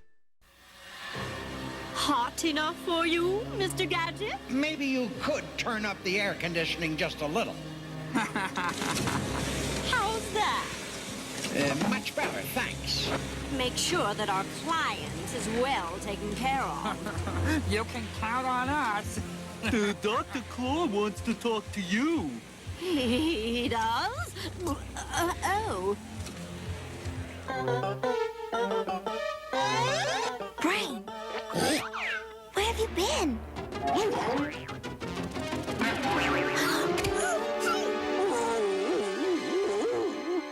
Gadget won't get out of this one, I promise you. He'd better not. I'm beginning to lose patience. Who's there? Well, what have we here? I found her snooping around outside. No! What should I do with her? Lock her in the basement. Lock her in the basement. I give the orders. Oh, my apologies, Dr. Claw. Dr. Claw! Why didn't I think of this before? A glass of ice water would certainly hit the spot. Hello, room service? Hello? Hello? This is a very strong door, made specially by my grandfather. Sorry to bother you, but no one's answering room service. And a glass of ice water would be nice. I'd like to see him try and open it now. Sorry to disturb you again, but I forgot to take off my watch. Could you put it somewhere safe? I told you, stay inside. It's Madame's orders. I wonder why they're so angry. Maybe it's because I forgot to thank them.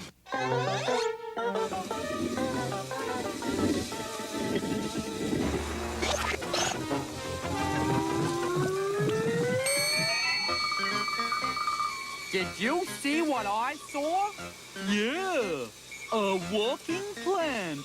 Plants don't walk. Ooh, come on, after it.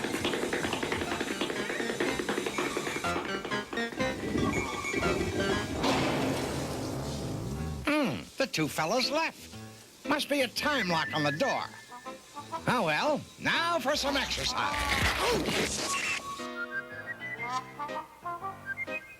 Madam. Nothing's going right. Yeah. Oh, no! Gadget got away. We better tell Madame before she finds out herself. Well, what do you know? An exercise room. Things sure have changed since I was a kid. 1, 2. 1, 2.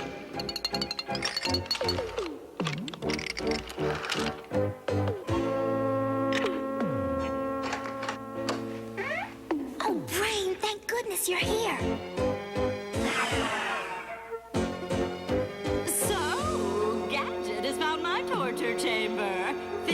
off for good should be easy. 102, 103, 104. Ah, madam, good to see you. You know, I've never seen an exercise room quite like this one. And it will probably be the last one you'll ever see. Why don't you try this? Well, why not?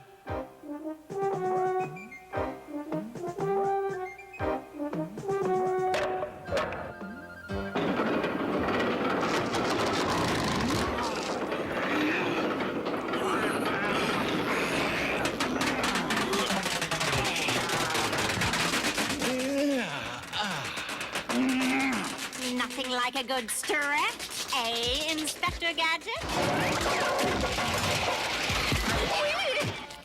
Oh, that's wonderful for the back. When do we eat? All this exercise has given me quite an appetite. Good. I want to prepare a special meal just for you. Wonderful. Then I think I'll get some air. Ah, it's great to be alive.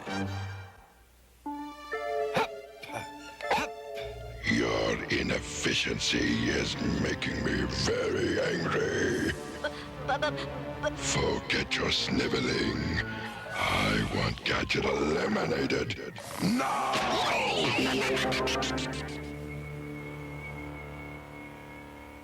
Where did she go?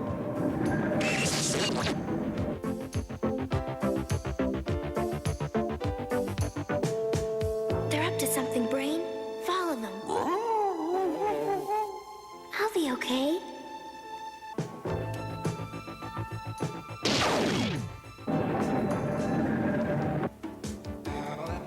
It's almost dinner time. Gadget should be hungry by now. Make sure you put your potion on everything that Gadget might want to eat. Don't worry. One drop of this, and Gadget will be a pussycat in Claw's hands. Is dinner almost ready? I'm starving. There he is.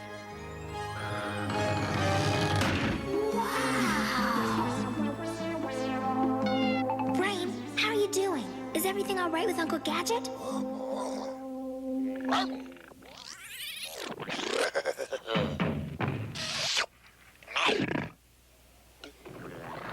Madame's going to drug Uncle Gadget? We'll stay with him and don't let him eat anything. Chief Quimby, we found stolen jewels at the health spa. Hurry! I am famished. All this exercise has sure built up my appetite. This is fresh out of the oven.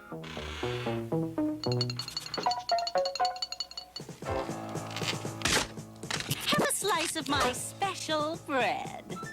Thank you. There's nothing as delicious as homemade bread. Yes, nice, fresh, soft bread.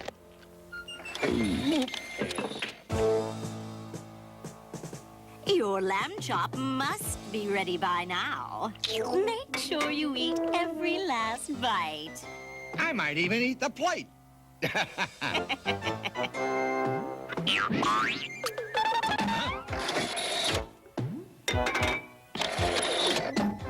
Go, Gadget neck. Inspector? Well, how do you feel? You ate it all? It was very tasty. I thought you might like some salad with your chop. I have to have a word with the cook.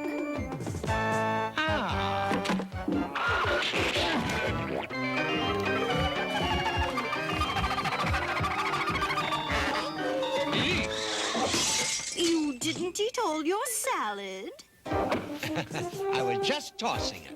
A nice piece of fruit?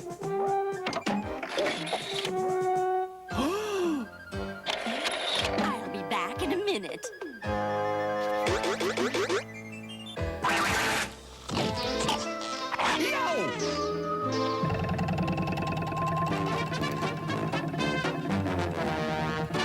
Your potion doesn't work. I can't understand it. He must be really tough. Then let's give him my dynamite cake. He'll get a real bang out of this. There's something funny going on here. The cook baked this just for you. Oh, how thoughtful. And it isn't even my birthday. But won't you have a piece? No, thanks. It's fattening. Uncle Gadget, no! Great!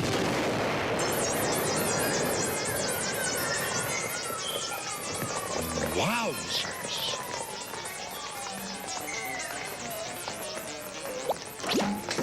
Oh,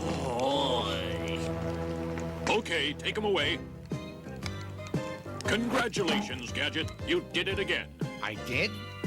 Well, I'm terribly sorry. No congratulations for finding the jewels, Gadget. Even when you're on vacation, you're still on duty. Chief, I'm always on duty. And we're glad you are, Uncle Gadget.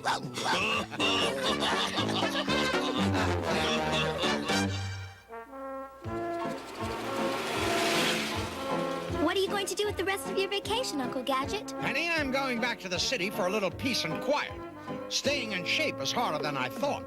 From now on, I'm going to take it a little bit at a time. But, Uncle, you got fresh air and exercise. Don't you feel better for it? Yes, Penny, but you don't have to come all the way to the country to improve your health. You can start in your own home. Exercise daily. I think I'll jog to work every morning. And maybe I'll go swimming once a week. I could exercise my gadgets, but Dr. Claw lets me do that all the time.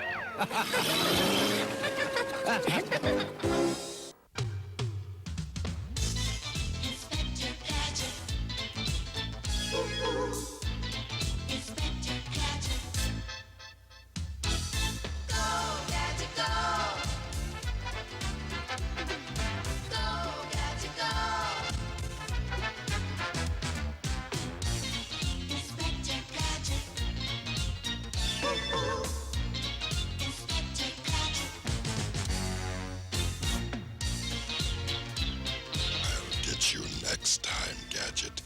Next time.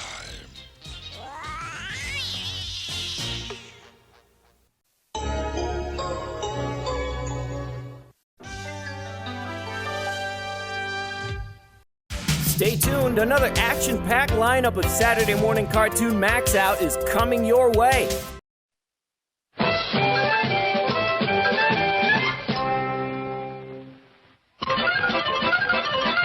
Oh, Sheriff, Mr. Ricochet, that fabulously wealthy billionaire sheep baron, King Fleece, is just pulling into town. Well, doggone, he's got the only sheepskin-covered car in the West. Where's the sheriff? You don't keep a fabulously wealthy billionaire sheep baron waiting. Beep, beep, beep, beep. Yes, sir, Mr. Fleece. Sheriff, bing, bing, bing. Ricochet Rabbit at your service. Sheriff Bing, Bing, Bing, Bing. Ricochet Rabbit. Oh, I love that name. Love sheep. Hate cows. Say, I'm leaving town, and while I'm away, it's your duty to protect my sheep ranch. Old Loco Lobo is after my sheep again. He'll take anything that's not nailed down. So nail him down. Gosh, he's rich. Wonder how many sheep he's got. I don't know. Come on, Deputy. Let's get out to the range. You gotta admire his fancy exits. King Fleece Sheep Ranch. This is it, Droop. I wonder what El Loco Lobo looks like. Here's his picture. He sure is a homely critter. Oh, he's not so bad looking. I'll take 10 glossy prints for my fans. Say, haven't I seen you someplace before? See, sure, I'm the poster. I am a Loco Lobo, the cattleman's friend. I only steal sheeps. It's him! After him, quick! Hey, how come you're not running? Oh, what for? I have done nothing yet. Okay, but just remember, Loco, one false move, and I'll clap you in the calaboose. Now make tracks out of here, fast. but I am just trying to be friendly. I said fast. I'm fasting. I have a great sneaky trick idea. First, I take the buckshot and put it in the sheep's food. Eat hearty little sheeps. Then we go to the hideout. With this magnet, the sheep come to me. I am the master sheep stealer of all time. Did you see a sheep go by, Droop? I didn't see any, Mr. Ricochet. Look, flying sheep. Sheep don't fly, Droop. Must be El Loco pulling something. Oop, me. Okay, Loco, get rid of that magnet. Anything you say, Senor Sheriff. You know, there's nothing more relaxing than fishing.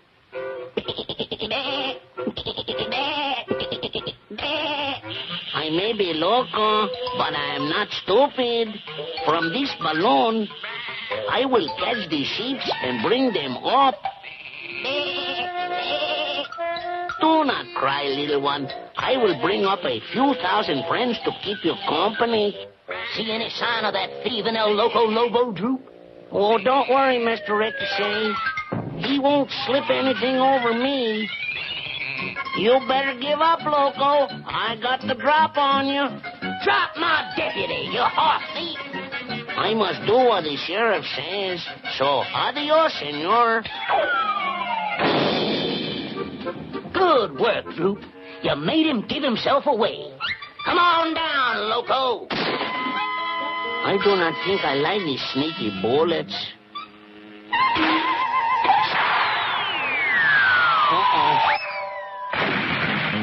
Ow, oh, ow. There's a big lead down. Oh, ow, oh. All the sheep still here, Droop? All present and accounted for. Senor. Senor. Hold it, Droop. I heard a sheep with a Spanish accent. Say, don't I know you from someplace? I don't think so. Maybe without the sheepskin. Oh, yeah, it's just Loco. See, nothing to worry about. Hasta la vista. Adios, El Loco Lobo. Loco Lobo! He's after the sheep again. Come on out. I know you're in there. There's no one in here but a sheep, senor. Sheep is a very nosy bullet. It's an old trick I see on TV. I breathe underwater through hollow reed. You win, Sheriff. I have quit the sheep-stealing business. I am driving home to my little adobe hacienda in my little pickup truck. Adios. So long, El Loco. I'm glad you learned your lesson. Oh, I did. I am not so loco now. That's a little pickup truck. I should have known. He's going straight, all right. Straight for the border with a load of sheep. Oh! Chihuahua, he shooted out my tires. You'll get 20 years for this, Loco. I don't think so, senor. I am over the border, so you can't arrest me. Looks like you win, Loco. Better luck next time, senor. Oof, but I, Sheriff, ding, ding, ding. Ricochet Chavez, the fastest gun in all Mexico, can arrest you. Where is the next border? I'm heading for it. Howdy, Cousin Ricochet Chavez. Hello, Senor Cousin. I've been after Loco for a long time. Uh-oh. He has the sneaky bullets, too. I guess I will be tied up for a while in a calaboose. Thank you, Cousin Ricochet Chavez. It's nothing. I reckon this is what they call international togetherness.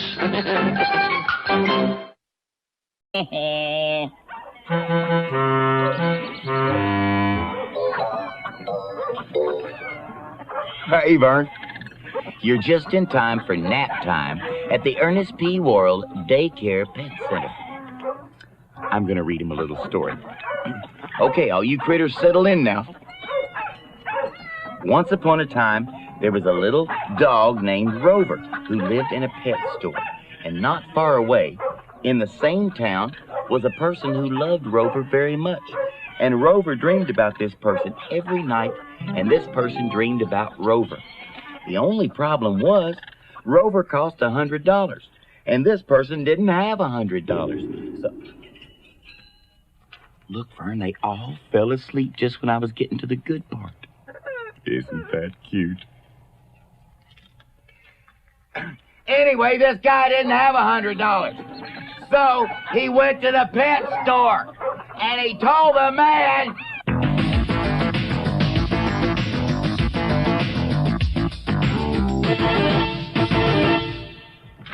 "Hey, Vern, my pet daycare center's going real well, but the ducks have locked themselves in the other bathroom.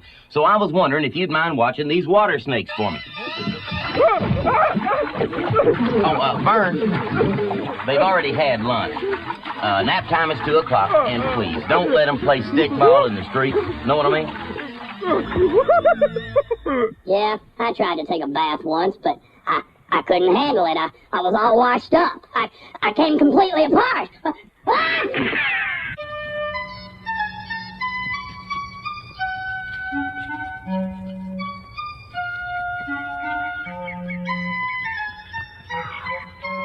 Boy, sure is hot today, ain't that right, Bobby? Whew, what a job. We've been chasing these dogs all day and haven't even caught the first one. It's better work, this trolling for dogs. There was a school of them around here. Whoa! Hey, hang on a minute. I got one! I bet he weighs 200 pounds. Be waving out. Oh, I lost it. I lost it. Took the bait. Well, let's go get some more cats. Hey kids, it's time for Lonnie Dunn's School of Hollywood Sound Effects.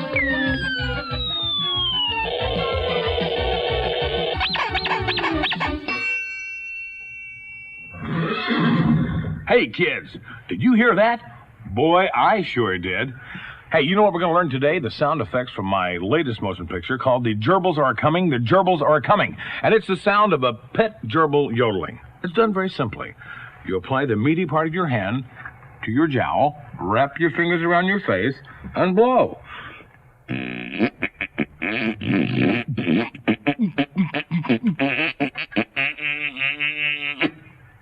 See you next week, kids, and don't forget. It's true, Mr. Cochise. You have the right to remain silent. But may I remind you, we have ways of making you talk. Know what I mean?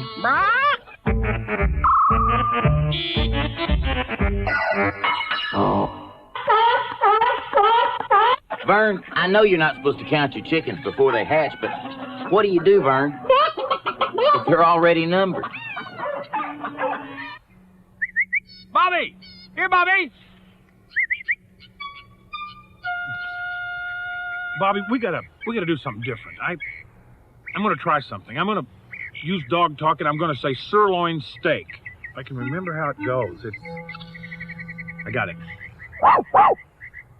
No, that's pie. Some kind of pie, pecan pie. Sirloin is I got it.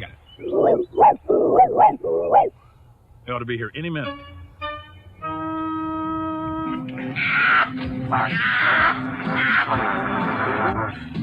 It's work. More pressure, Pi George. More pressure. My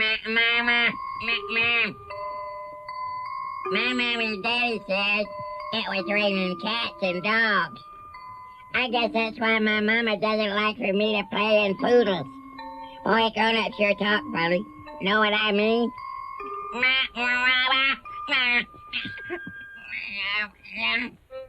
Pets. They're supposed to be companions.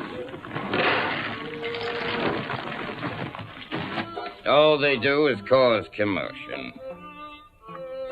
Take my dog Korak.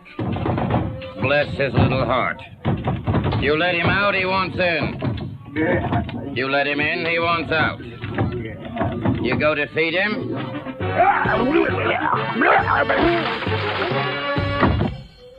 He's not hungry.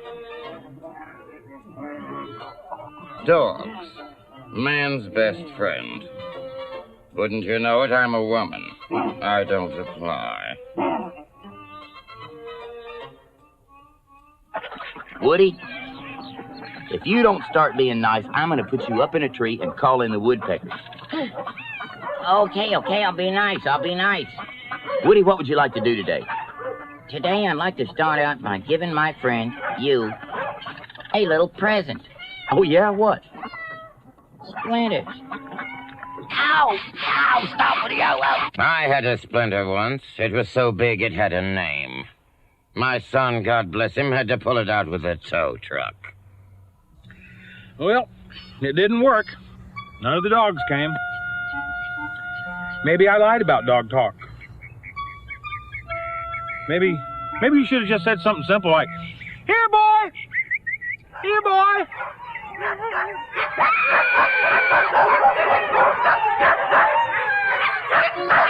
Untie the tongue, unzip the lip, or I will give the bird a flip. Comprendo deja vu? I was framed, I tell you. I was framed. I want to see the warden. I am Woody. I'm not an animal. Let me out of here. Let me out. Hey, Vern. You know, Vern, not only am I making money, but I'm also learning an awful lot from running a pet daycare center. You know, I can't wait to teach Rover everything I've learned here. As it turns out, Vern, I am a natural-born animal trainer. Watch this. Here's one I just taught Buster today. Here, Buster.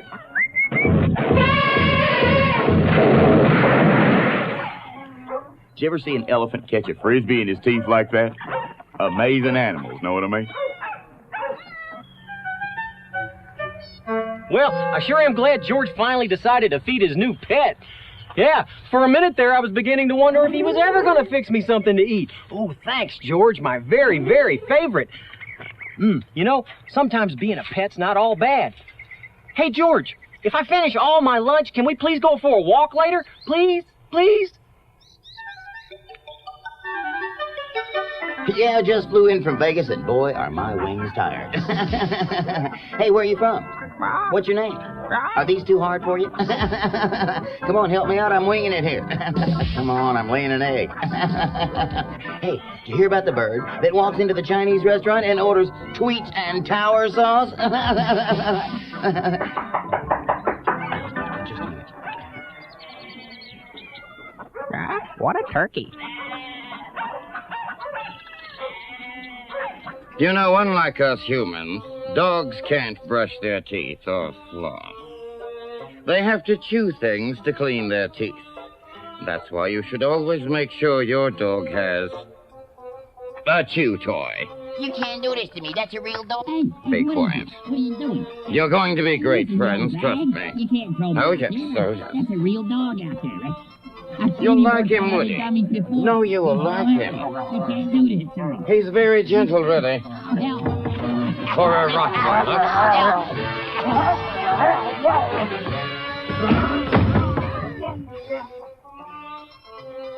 Woody's a nice boy.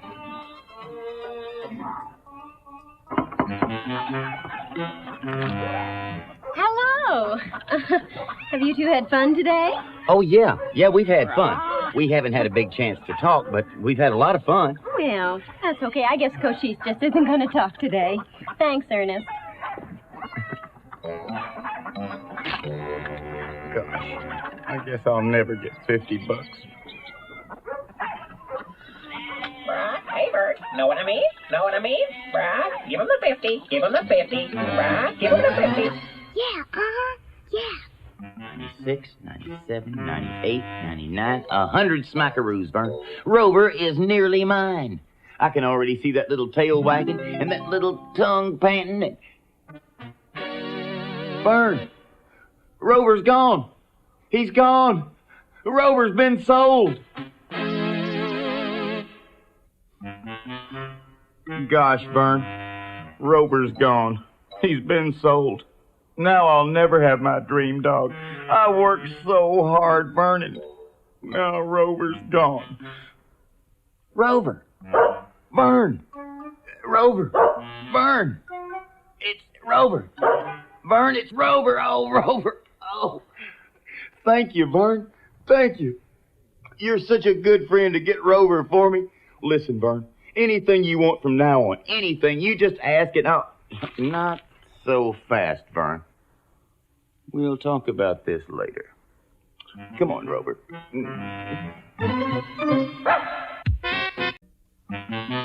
Oh, hi, Vern. I was just dreaming about the joys of doggy ownership. You know, the pitter-patter of furry feet, a cold, wet, friendly nose on your cheek, and I've got everything I need, Vern. I got a bone and a collar and a leash. The only thing I don't have is a dog. But it can't just be any dog, Vern. It's got to be Rover, my dream dog. It's got to have furry, fuzzy little long ears and a nose on one end and a tail on the other. And Vern, I can teach him to bring in the paper and to bring home a carton of milk when he comes. The only thing is, Vern, where am I going to get $100? Stay right here, Vern. I've got an idea.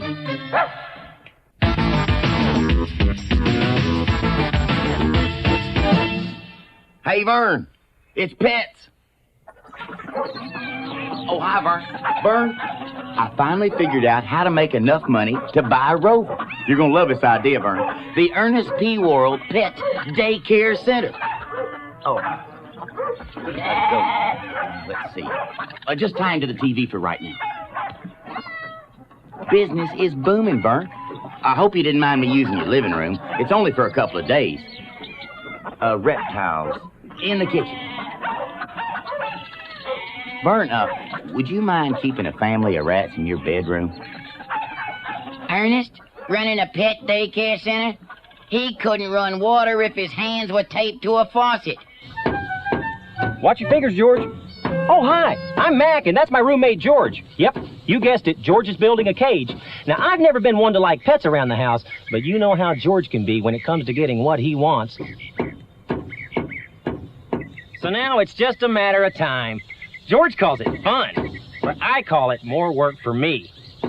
Well, he seems pretty serious. I wonder what kind of pet he's gonna get.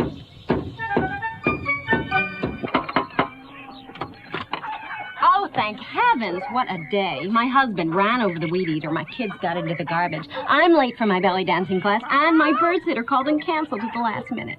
I saw your pet daycare sign, Ernest. Is there room for Cochise today? He's really a very good bird, except, of course, that he doesn't talk. In fact, if you teach Cochise to talk, I'll give you an extra $25. Make that $50.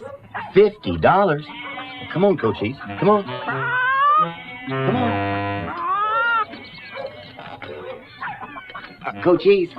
Come on, Cochise. Let's talk. Cochise. Let's talk. There's another mistake parents are making these days. Teaching their children to talk. Hi, I'm Chuck. I just said hi, I'm Chuck in dog talk. I can talk dog talk. That's Bobby. I just called him Ricky. He can't talk dog talk, so he doesn't know. Bobby here's using the old-fashioned way. A net. You catch fish in a net. You don't get dogs in a net. I use my brain. I know how to get dogs with dog talk. Now watch this. I'm going to tell this dog a joke.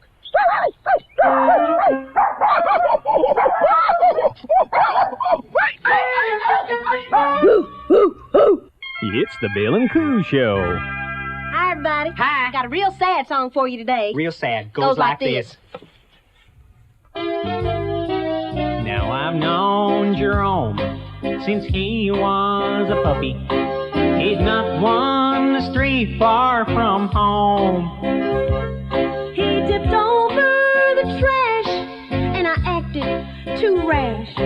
Now it's 3 days since I've seen Jerome. Jerome, oh, here, Jerome. Oh, Jerome, won't you please come home? You can eat at the table, have a steak on your own. Jerome, won't you please come home? I love you, Coo. Love you, Bill. Bye. First we add an ear, some paws, a couple of waggy tails, and Viola. Eureka, California! I've done it. I've developed my dream pet, the worst dog in the world. Comes when you call him. Always bites you when you pet him. And never messes on the outside.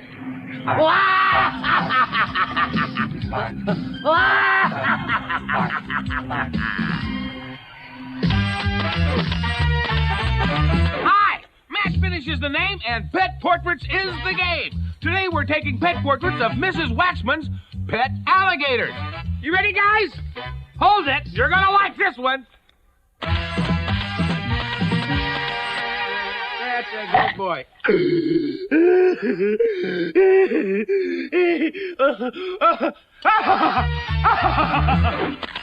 Oh, look at that. Oh, Garfield is blue. Oh, let's see.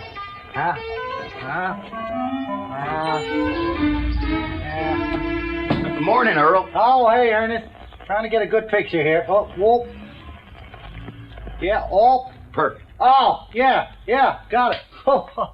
Thank you, Ernest. Boy, you sure are shaggy, Ernest. Why don't you have a seat right here and let me lower those ears? Come on, have a seat here. You feel better and you look spiffy. Okay, Earl. Just a little bit off the top. See, I'm starting my own business. Oh, really? I got a pet daycare center. Huh? Because I'm going to buy myself a dog. Oh. So make me look like a Wall Street tycoon. All righty. That's it. A Wall Street tycoon. All right, well, you just hold real still now. Relax. Let old Ariel just get that. Hold still. Hold still. Oh, that's the hard part. The hard part's over now.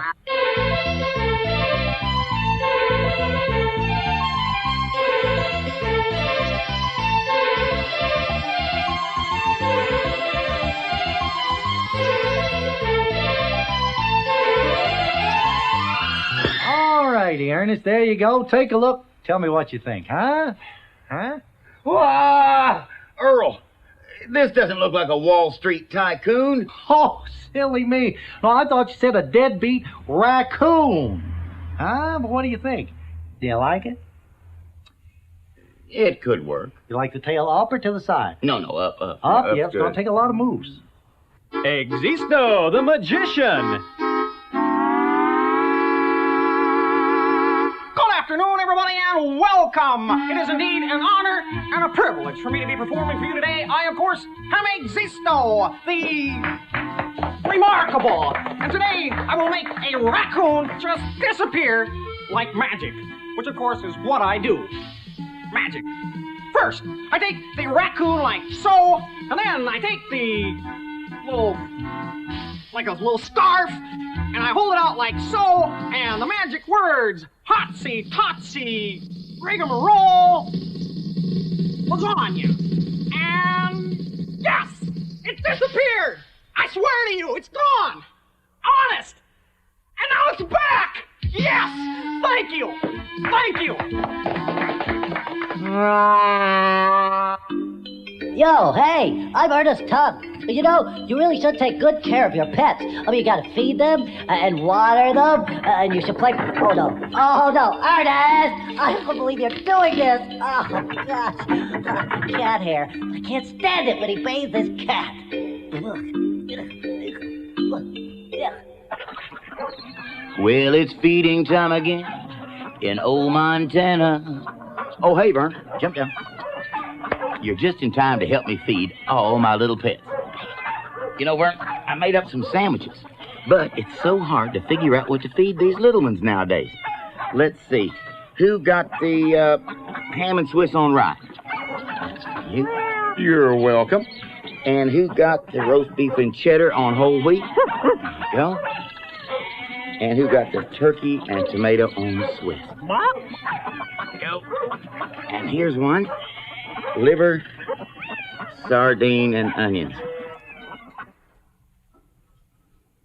I guess the liver, sardine, and onions is mine, Vern. Hey!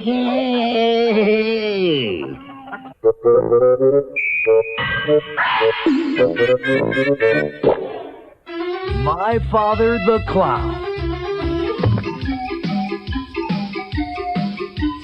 Is that music absolutely necessary? Eddie, you wearing your pajamas to school today? It's better than what he usually wears. Whoa! I'm not going to school today. Aren't you feeling well, Eddie? Everybody likes Skeeter. I don't have any friends. Oh, sure you do. You been wearing those big floppy shoes, Abacha? Everybody laughed at me. Well, of course they did. That's the whole idea, son. Hey, what's the magic words? Oh, Dad. Honey, if he doesn't feel What's the magic words? a glass of milk, a loaf of bread, a bowl of cereal on your head.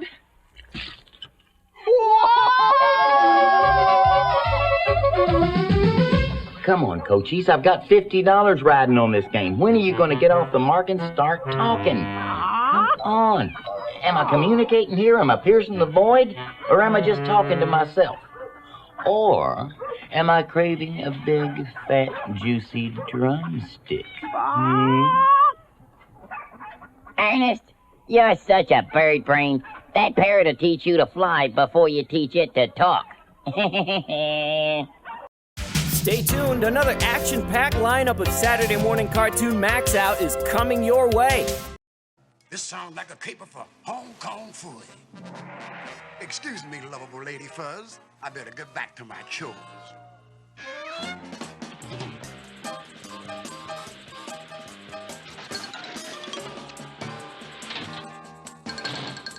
Watch this, Spot. Once again, before your very own eyes, I will hop into the bottom drawer of this here filing cabinet, and then quick as a flash, I'll pop out of the top drawer as superhero Hong Kong Fooey. Here goes. Doggone it, the top drawer stuck again. I'll give it a superhuman push.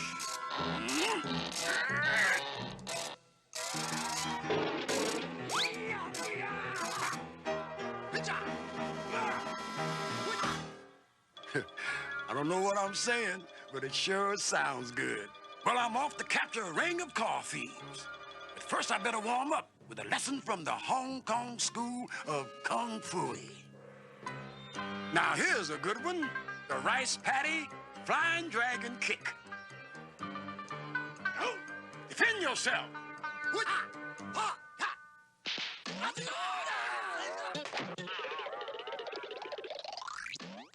Well, it put up a pretty good fight for a clothes tree. Guess I'll have to concentrate myself down from here. Here it is.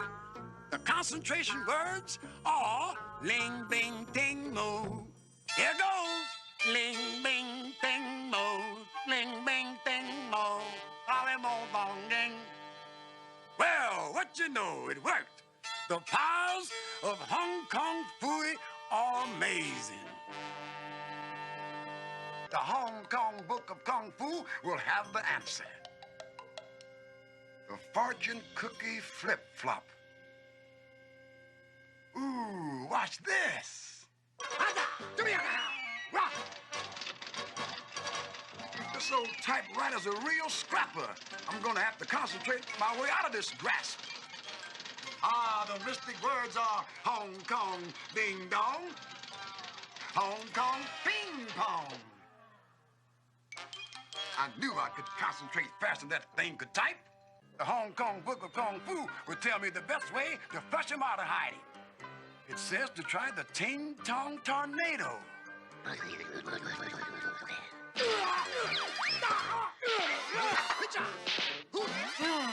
Not a sign of him. I wonder if I read the right chapter. While he's reading, we'd better start running. Right.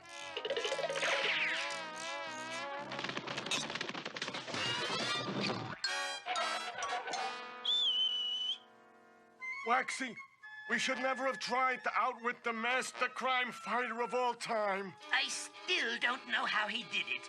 He wasn't anywhere near us. What'd I tell you, Spot? You see, I moved so fast, nobody saw me catch him. Not even me, the great Hong Kong Fooey himself. Let's see what it says about underwater Kung Fu. This should get him. The crab crawl with a lobster lurch.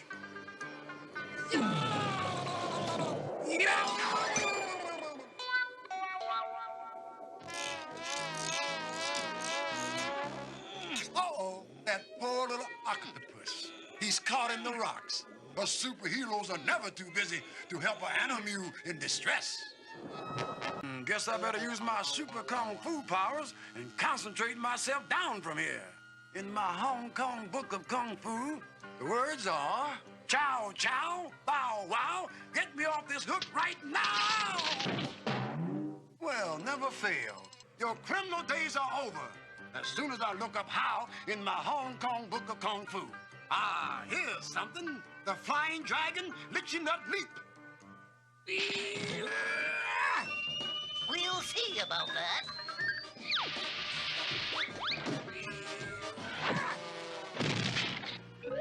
Why, I'm encircled, also stuck. This calls for some Kung Fu concentration. Ching chong, bing bong. And now for the finishing touches. Floor waxer, attack! My electro activator, it's going bananas. Kung Fu, but my shoe. Floor waxer, what are you doing? I'm your master! Stop it at once! Is there an electrician in the house? Bong the gong! Oh boy, I'm strong! Why, it worked! You know the powers of Kung Fu just never cease to amaze me. In that case, I better consult my Hong Kong book of Kung Fu.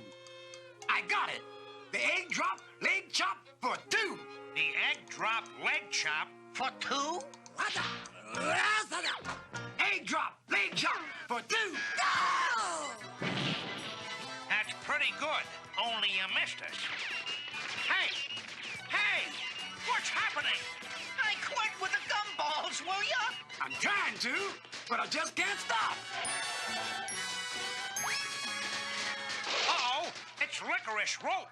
It used to be my favorite candy till now. Phew. Thank goodness them gumballs are used up, because that is exhausting, even for a super athlete like me. Okay, Hong Kong Fooey, we give up. That egg drop leg chop for 2. Beat us. Just goes to prove the feet is quicker than the eye.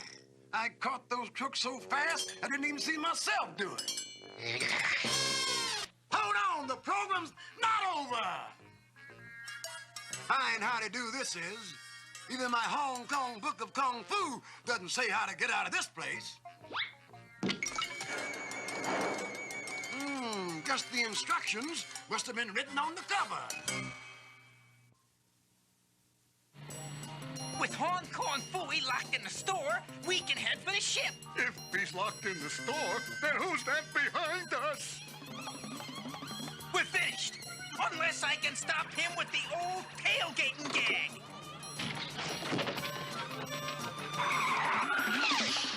Why, them's the most accommodating TV crooks I ever overtook. Time for the Fooey Balloon.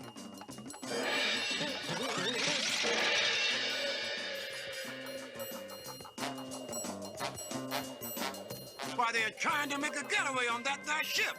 I'll just let the gas out of my balloon so I can take the wind out of that sail.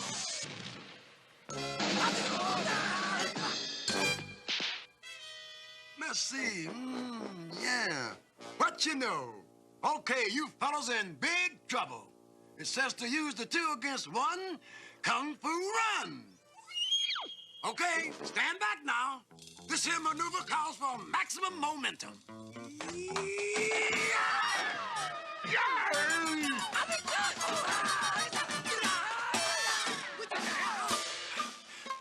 Instead of maximum momentum, I got maximum exhaustion.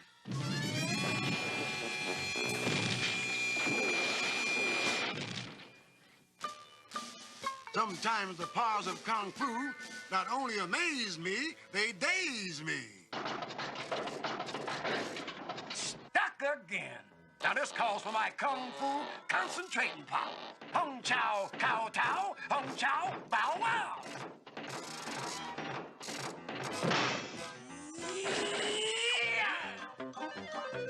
According to my Hong Kong book of Kung Fu, it isn't the fall that's dangerous, it's the sudden stop at the bottom.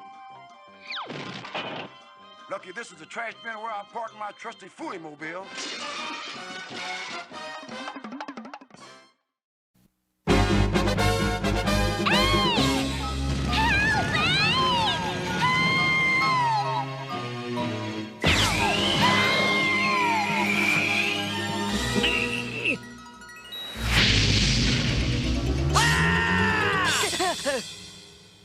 Phew.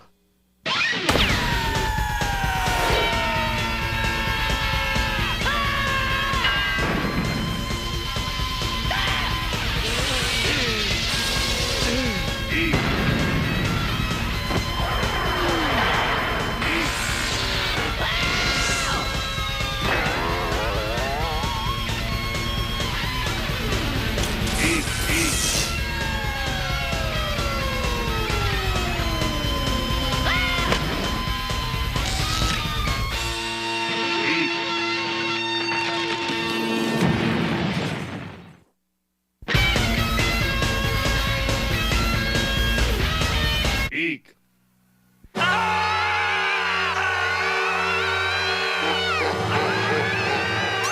Uh-oh, it looks like we're really done for this time. I guess the giant who thinks we might taste good is about to find out if we really do. It would not be so horrible if his palms are not so sweaty. Look, you guys, we're saved! It's Professor Wiggly and his magic Zeppelin! He's come to save us. Are you sure it is him? Well, sure it is, Pierre. See, he's waving! Get out of the way! Get out of the way!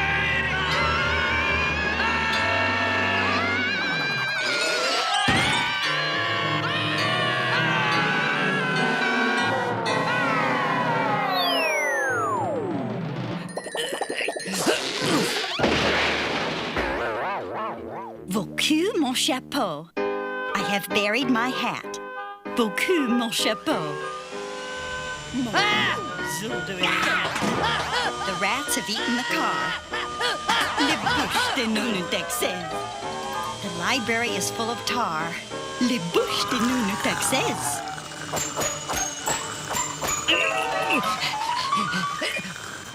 The flue de manette. Your axe is swift, stewardess.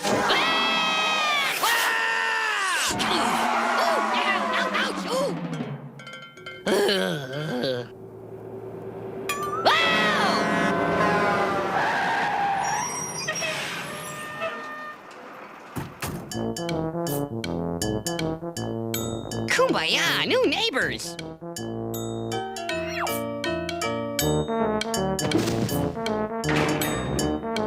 Boy, they sure have some heavy stuff. All right, fellas. Let's unload her here.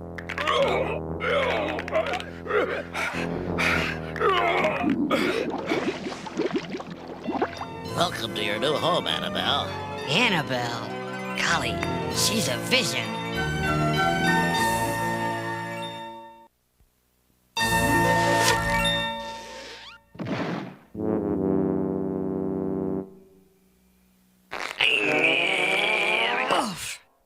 Now, what do you make of this crazy thing? That's mine. Who are you? I am Cupid, and you have been strucketh by my arrow. Strucketh? What do you mean? I am here to see to it that you and the little lady next door meeteth and falleth in love. If I am successful, I will earn my other wing. And believe me, I need it. Flying in circles all the time gets very tedious. Not to mention dizzying. You'll get your other wing if my new neighbor Annabelle likes me the way I like her? That's how it works, fella. I helpeth you, and you helpeth me. She sure is beautiful. But how could such a beauty ever like me? What could I possibly offer her?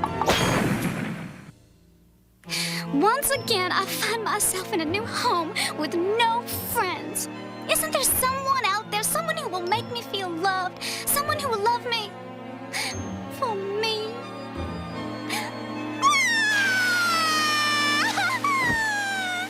There, you see, your beloved is in needeth. You could be the one to make her feel better, my festive feline. There is nothing that can stand between two who are destined for one another. Nothing can stand between you and your beloved.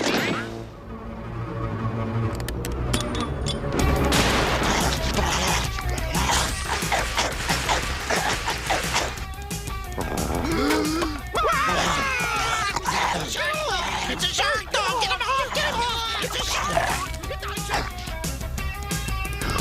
No obstacle cannot be overcome. No chasm cannot be bridged. And you'll help me? Love may be legally blind, but I know the way to a girl's heart. Now, you get over there and woo her so I can earn my wing. Now, get going. I got a good feeling about this one. I'll be bi-winged by lunchtime. Never again will the other Cupids call me a spin cycle. Hello, Annabelle. I'm Eek, your new neighbor. Hello, Annabelle. I'll be a little puppy. Hello, handsome. I'm your new neighbor. What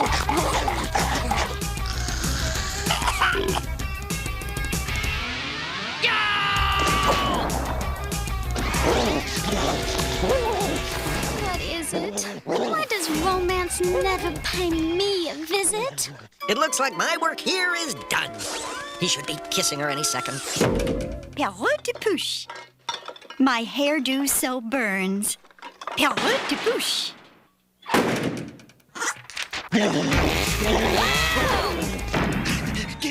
You love machine? My goodness, you certainly brought out the animal in her, didn't you?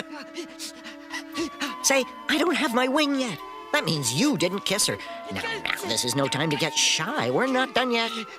Come and get it, sweetheart.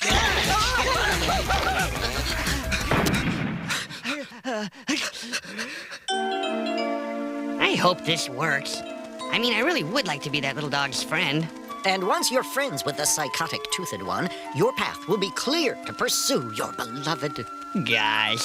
And I've never yet met a toothed canine type that didn't befriend the bearer of tasty meat byproducts. Gee, who would have thought that the way to a girl's heart would be through her dog's stomach?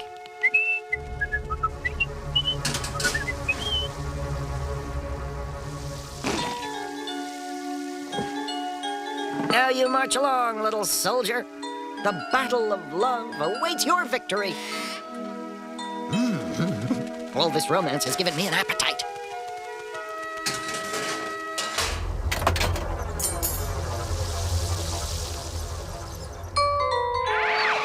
Hello there. I'm Eek. Welcome to the neighborhood. I made these just for you. See, I knew we could be friends. What is it, fella? What do you see? Oh, don't be afraid of that. That's just my barbecue.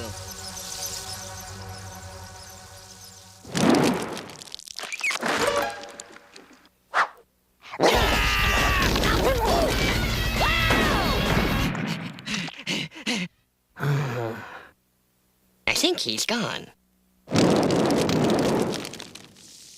I was mistaken. Poor Annabelle. I must convince her that someone really cares for her. And you're just the guy to show her, my fluffy furred feline. Are you sure this thing's safe? No.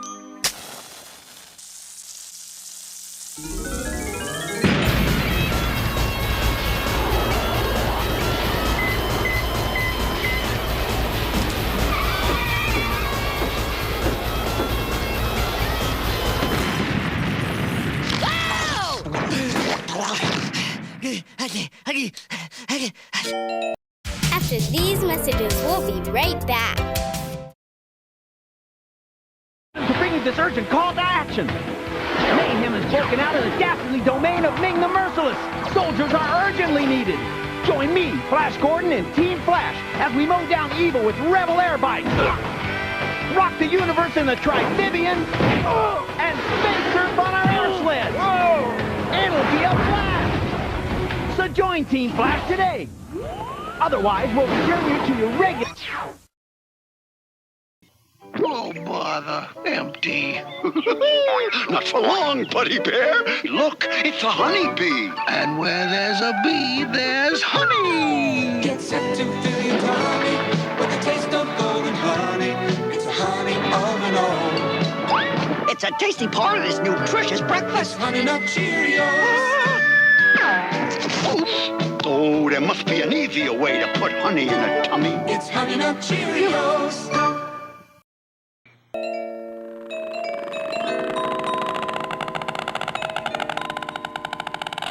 Often, the old-fashioned approach is the way to your beloved's heart. Well, A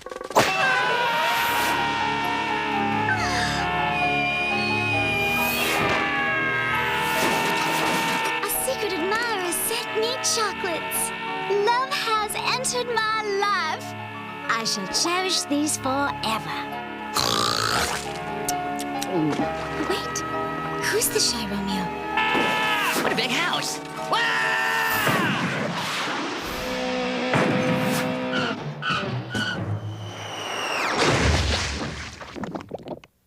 Well, at least I delivered the chocolates without receiving a single dog bite.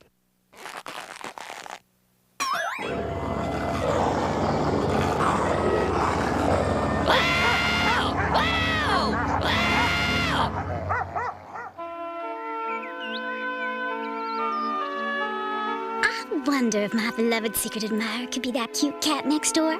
He certainly is looking at me a lot. Yoo-hoo! Yoo-hoo! No? I guess he probably isn't my beloved. That fellow wouldn't even lift a finger to return my greeting. Oh well. Alone again. Naturally.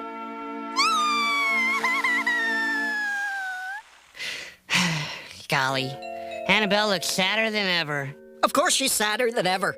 Haven't you ever heard it's better to have loved and lost than never to have loved at all? Well, she's never loved. She's never loved because I can't get you past that twisted little dog. I can't win. I'll never get my other wing.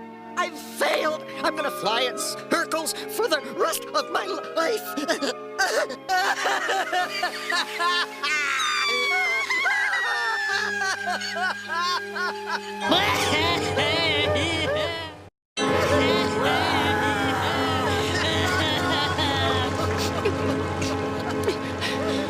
Boy, this crazy love thing sure does involve a lot of crying. Now hold on there, Mr. Cupid. You said that when love's at stake, no obstacle cannot be overcome. No burden is too heavy. No chasm cannot be bridged. You yourself said love can be a lot of hard work. Well, doggone it, I'm ready to try again. And with your help. Really? Really? The wonderful thing about love is you don't have to be face to face to your beloved to express it. This is particularly handy if your beloved has bad breath. That's why the love poem was invented. And now that you've readeth all this literature d'amour, I'm sure you too will be inspired to put your love thoughts to verse. I'll do my best. Remember, Eek, some poets spend their whole lives trying to put their feelings down on paper. Ooh! Cease not until you have found the right words to express your emotions. Okay, well, here goes.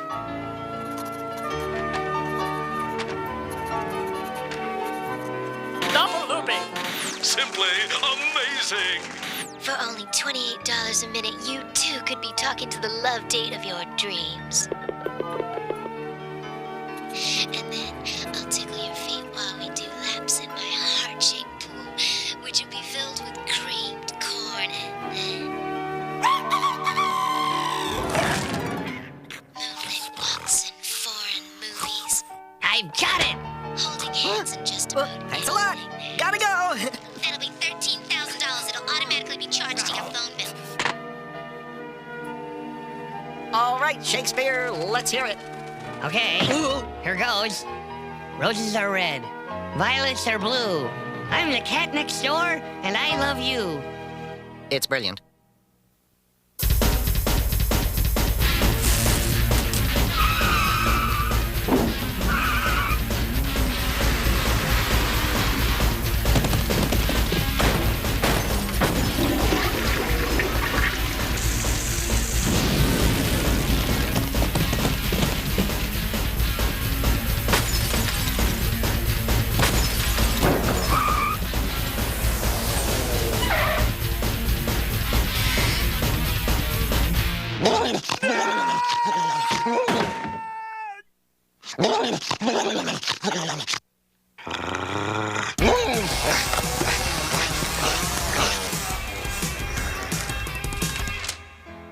Roses are red, violets are blue. I'm the cat next door, and I love you. Surprise!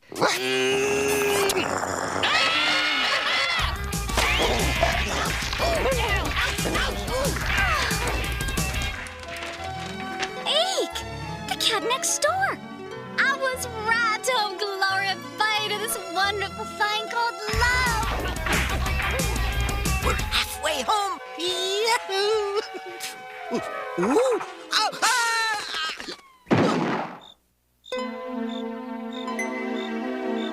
Tonight he comes for me. I can just feel it. Tonight you meet her. I can just feel it.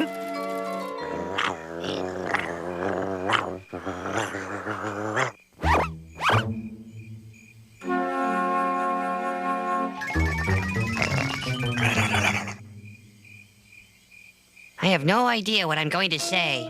That's why I'm dressed like you. I'll do the talking. You stay hidden. When she comes down for you, we'll switch places. Kumbaya, what a plan!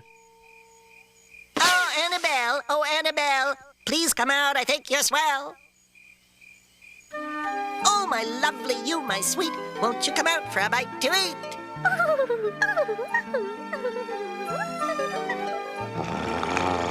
Oh, to touch. Oh, to feel your tender kisses over a sushi meal. All right, fella.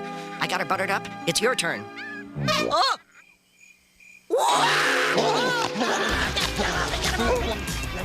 Oh, please don't stop now. Thrill me with your next verse, Eek of next door. Again he leaves me alone. Now it is certain we shall never meet. Never again shall I hear him spin his words of gold, his rhyme of diamonds.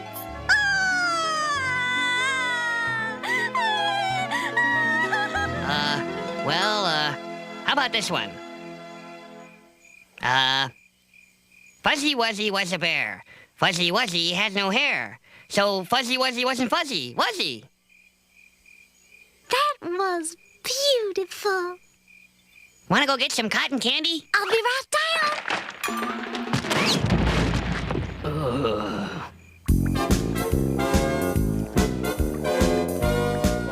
We were out until 3, just my baby and me. I call her my terra firma. She's on solid ground, and when we're fooling around, my heart starts to pound like the waves on the sound. I call her my terra firma. Her heart's made of gold, I'm never leaving, I'm sold. I call her my terra firma. I really had a lovely time, Eek. I'm so glad you finally noticed my... It's hard not to notice you, Annabelle. Oh, Eek, you say the sweetest things. All over this town, watch me kissing the ground beneath my terra firma.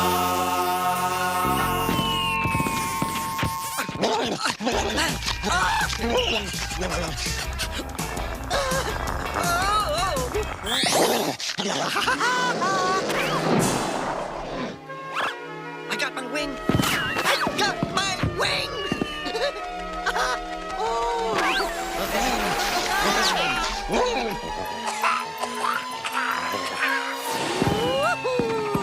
Way to go, Eek!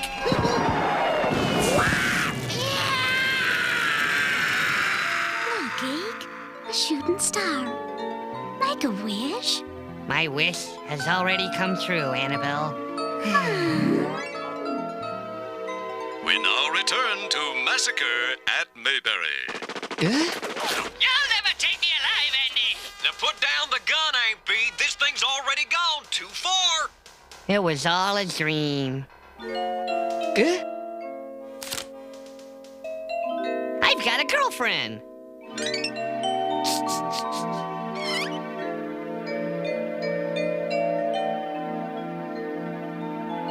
What the?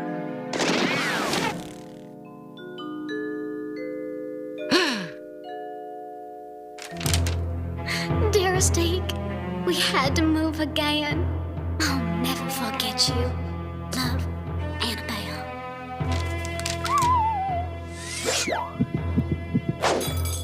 She's gone.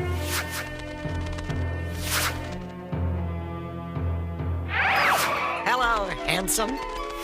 I just wanted to extend my thanketh for helping me get my other wing. Sure, Mr. Cupid.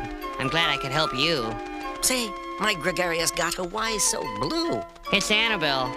She's gone. This is most saddeth. But there are 2 lessons to be learned here, Eek. Really? Sure. Lesson number 1, it is better to have loved and lost than never to have loved at all. Yeah, I guess that's true. I mean, I sure did feel nice inside. All warm and fuzzy. Kind of like a big hairball. The dry ones, I mean. Not like those wet ones where you cough and cough and cough. And lesson number 2. What's that? Always read both sides of notes. P.S. We've moved across the strait. Yoo-hoo! Annabelle!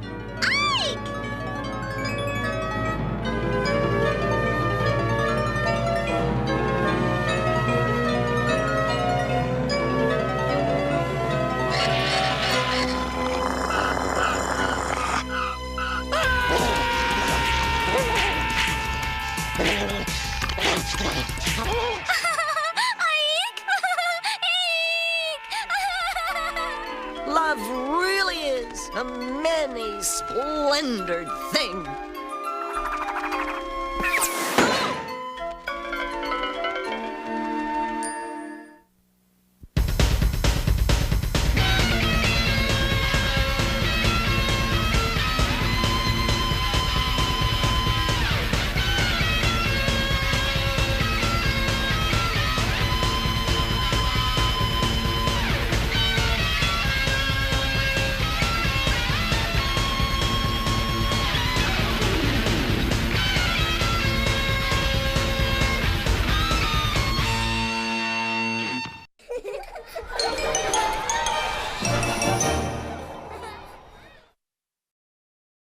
After these messages, we'll be right back.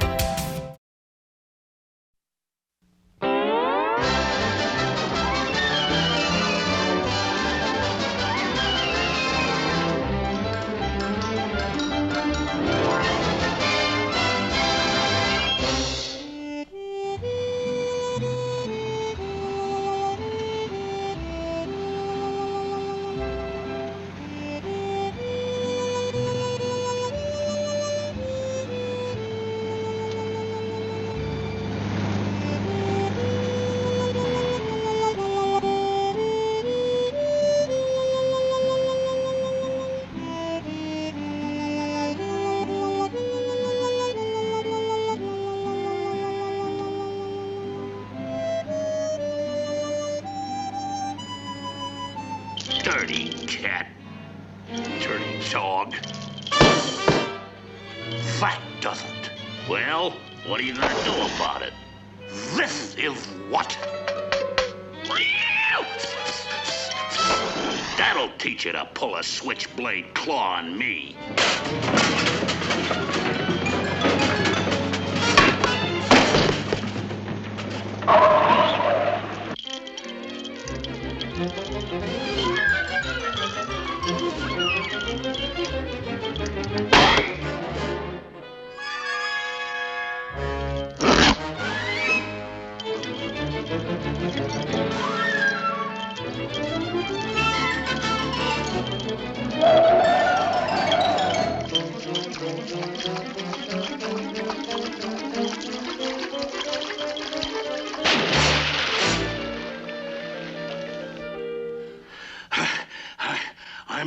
I'm pooped.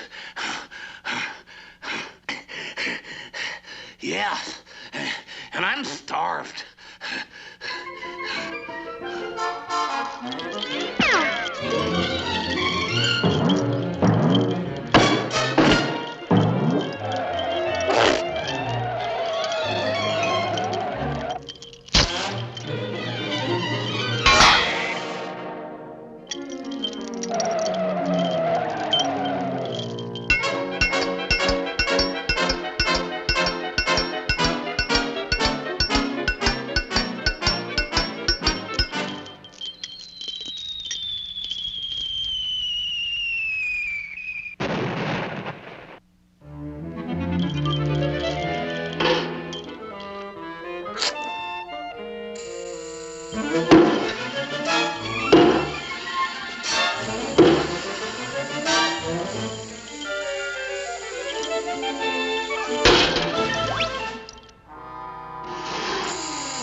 Boy, that was a close one. We gotta get out of this town.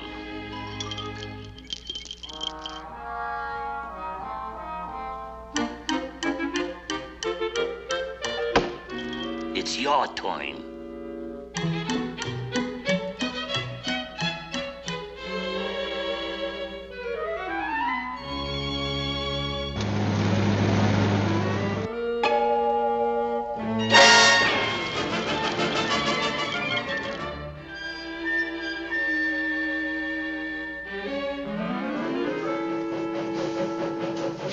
I got an idea.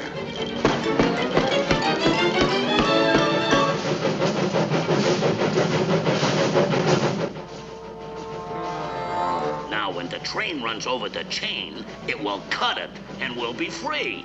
Clever? Yeah, clever.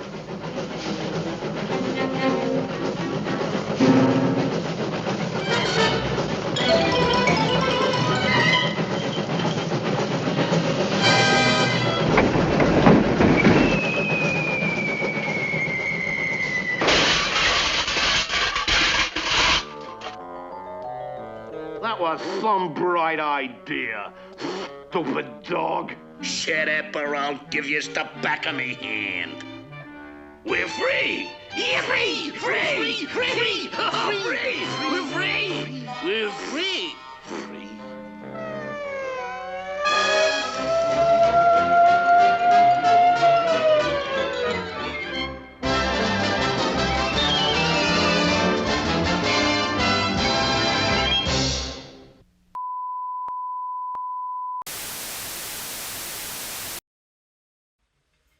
Well, that was my birthday, Max. I hope you guys liked it.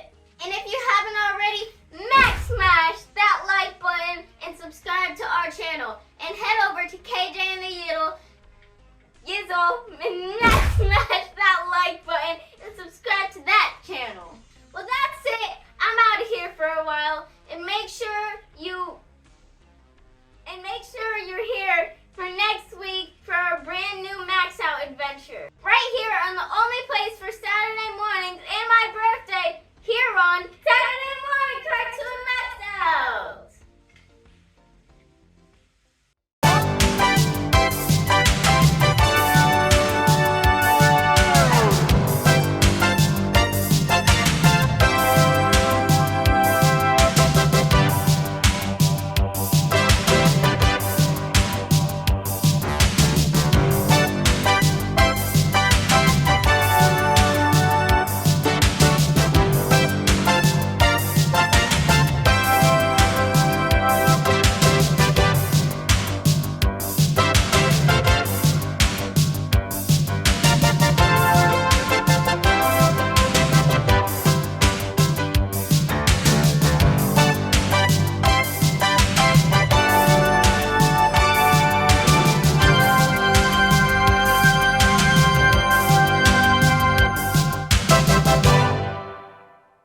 Watch TV. Don't read magazines.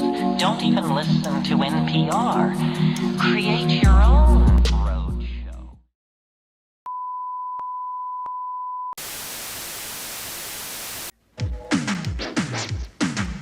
Heathcliff, no one should terrify their neighborhood. But Heathcliff just won't be undone, playing pranks on everyone.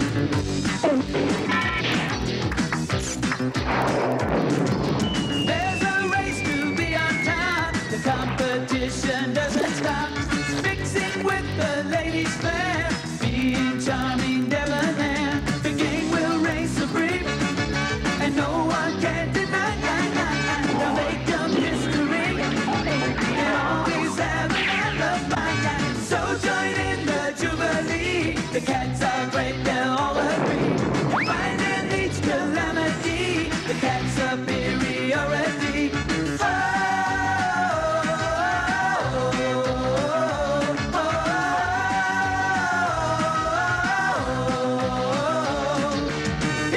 Heathcliff, no one should terrify their neighborhood. But Heathcliff just won't be undone. You should realize he can win with you.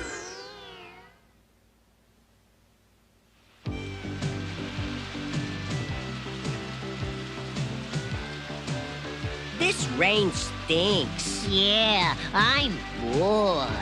Shh, don't let Uncle Heathcliff hear. You know what he'll want to do. Did I hear you say bored? No, we got lots to do. Chores. Our rooms need cleaning. Cut the lawn. Homework. Now make yourselves comfortable. Ah, the old photo album. Is there anything I can get just before we start? Yeah, earplugs. You kid us.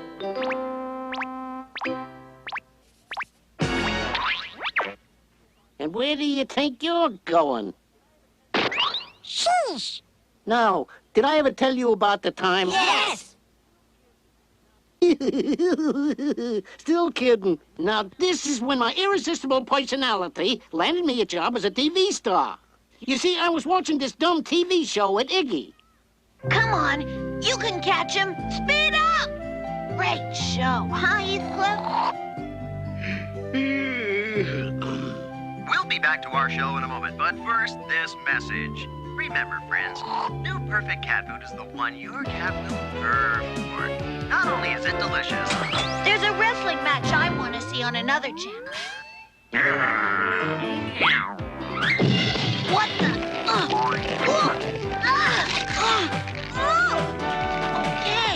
Okay, I give up. I must be out of practice. If you'd like your cat to be extra healthy and strong, feed him new perfect cat food. He'll love it. And if you'd like your cat to star in one of our commercials, we'll be holding auditions to find one fabulous feline who will appear with our regular spokes cat, Winthrop. The winner of the auditions will also receive a lifetime supply of perfect cat food. What would you want to be on television for? Oh, I get it. The free cat.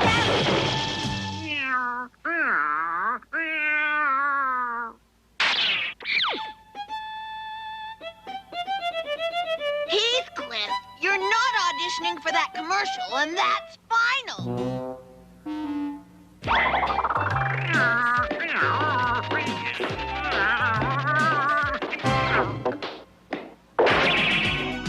Hey! Whoa! Perhaps I was a bit hasty. Okay, we'll go. But I want to make sure we don't get separated at the auditions. You're gonna have to wear this leash. Come on, Heathcliff. It's the only way to make sure you don't get lost. Hey! Stop it! Why do I even try?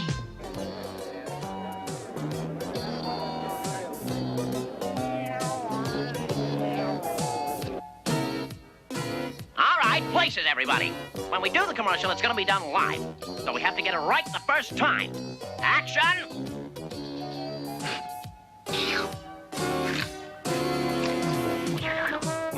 Good. That's perfect. Now give me a big smile.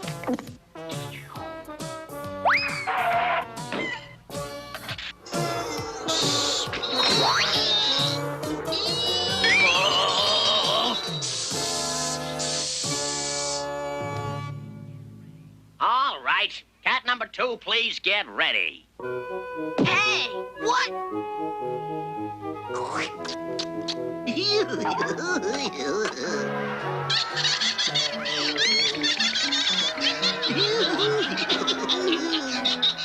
Bye-bye. That cat's career has hit a new low. Cat number 3, it's your turn.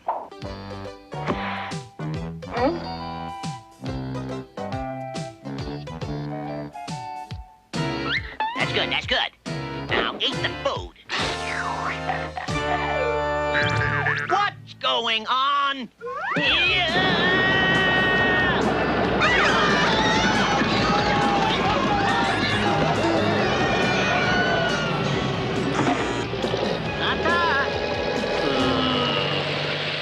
All right, Heathcliff. You're next. These additions will go a lot smoother once we get rid of that troublemaker, Heathcliff. Huh? Can we get some makeup over here? If I ever saw a face that needed makeup, it's this one.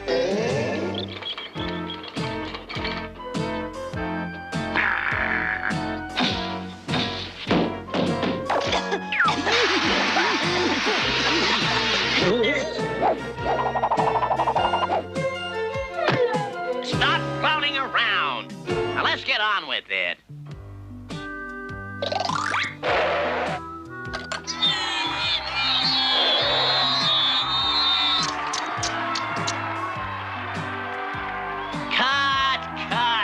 You are supposed to turn down Brand X and eat perfect. All right, let's start again. Action!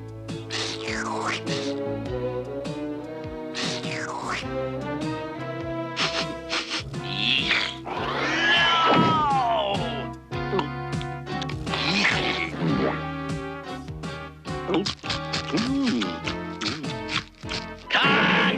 That's it. Next! I'm sorry, Heathcliff. It looks like you weren't cut out to be a spokescat. Huh? After careful consideration, the winner is Heathcliff! And the winner is Marvin!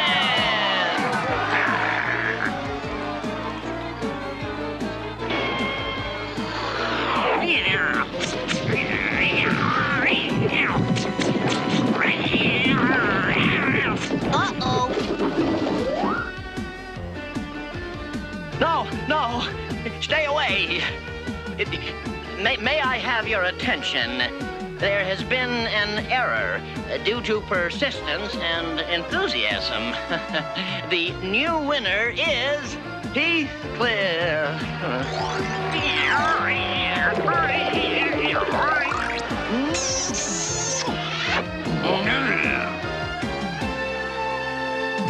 Don't worry about a thing. We'll rewrite the commercial so that Winthrop is the perfect kitty cat and Heathcliff is the Brand X cat.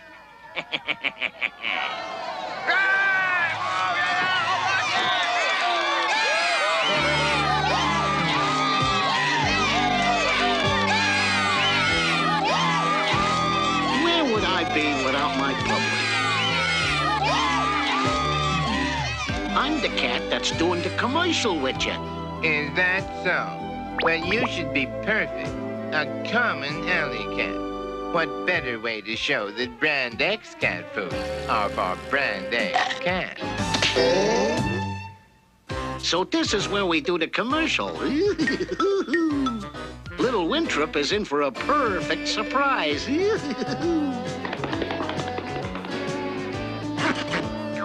First, Winthrop goes up.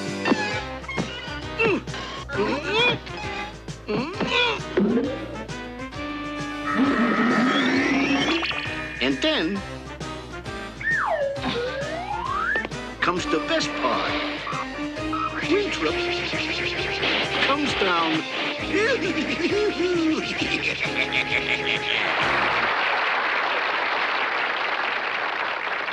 Thank you. Thank you very much. Our show will continue in a moment, but first, this message from Perfect Cat Food. You know, only a down-and-out alley cat would like Brand X cat food. But a perfect kitty cat wouldn't be satisfied with anything less than perfect cat food. In fact, cats will do almost anything for perfect cat food.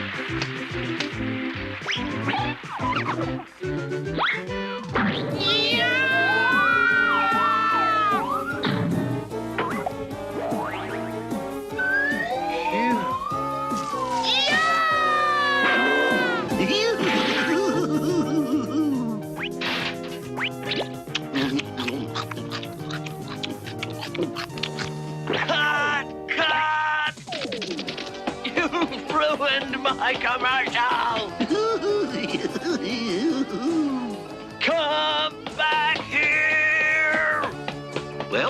Showbiz.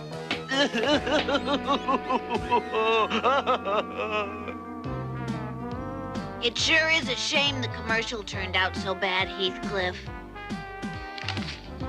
This is from the Brand X Cat Food Company, thanking you for your loyalty to their product.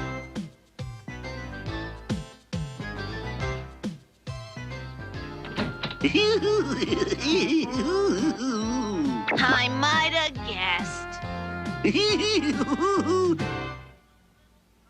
You know, Spike, I'm getting a little tired of you always running away from Heathcliff.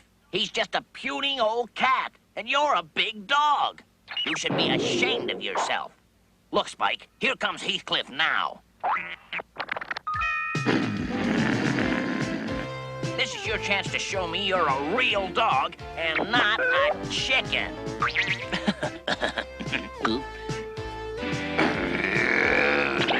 Hi, Spike. Stop it. You're scaring me. Come on, Spike. Get him!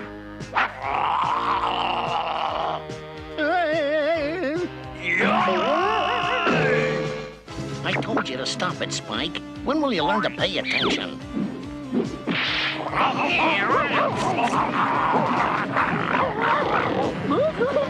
Where are you going, Spike? The fun's just starting.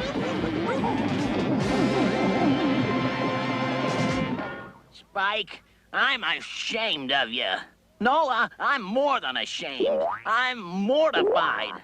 How could you let that cat lick you again? It's embarrassing to call myself your owner.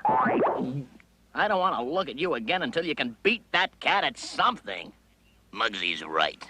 I'm a dog, and Heathcliff's just a crummy cat. I gotta get myself in shape. That's what.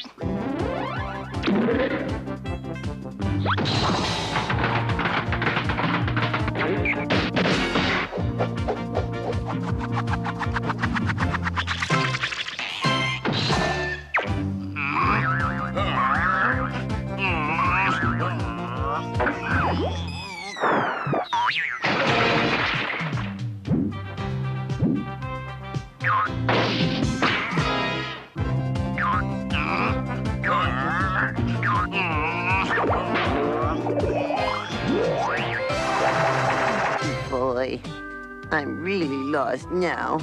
I don't think I should have turned left at the bakery.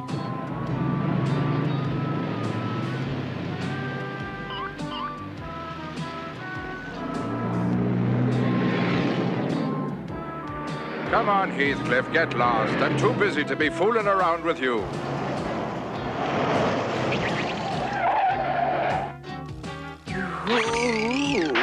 Gee, that policeman wasn't very friendly. He told me to get lost. Why? I already am lost. Gee, I can't see much better from up here. Maybe if I hop up there, I can get a better idea of where I am. I'm afraid I'm really lost this time. Heathcliff! Uh-huh. Watch out, Heathcliff. Here I come. Some lean, mean, cat pulverizing machines. Slow down, Heathcliff, so I can farbalize you. Excuse me, Mr. Dog, but you seem to have me confused with someone else. Don't try that phony voice with me, Heathcliff. You're finally gonna get what's coming to you.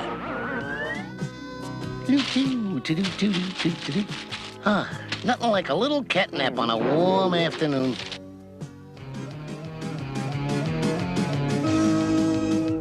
I know you're in there, and I'm coming after you. Hey, can't a cat get a little shut-eye around here? Shut-eye?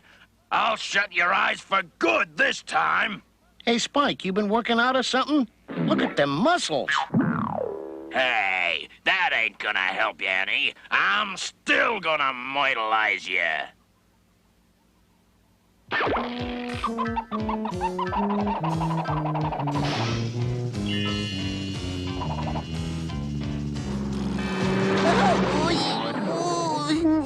Oh, my. Excuse Excuse me, miss. Could you tell me how to get to Elm Street? Oh, Heathcliff, you're always joking around. Did you think that silly voice would fool me? But my name is Henry and I'm lost. Won't anyone help me? Heathcliff, you're such a card. I'm a lean, mean, cat pulverizing machine. I'm a lean, mean, cat pulverizing machine. Bring on Heathcliff, I'll vitalize him. I'm a lean, mean, cat pulverizing machine. Looks like you're a lean, mean, fallen machine. Come on, I can take you, I can take you. This is starting to get on my nerves. Hi, Heathcliff. We're going over to that new fish market across town. You want to join us? Well, I am rather hungry. Okay, I'll be happy to join you fellas. What's wrong with Heathcliff's voice? My, it was very nice of you fellas to invite me along for a meal, but I must be on my way home now. Do any of you know the way to Elm Street? Well, you don't have to laugh. If you don't know the way, just say so. Oh, hi, Heathcliff. Still trying to find Elm Street? A big boy like you should be able to find his way home.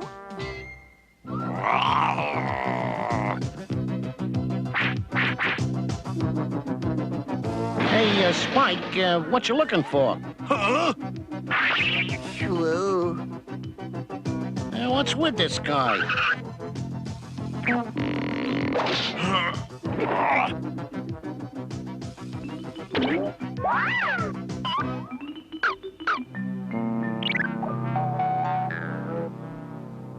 Boom! What's going on here?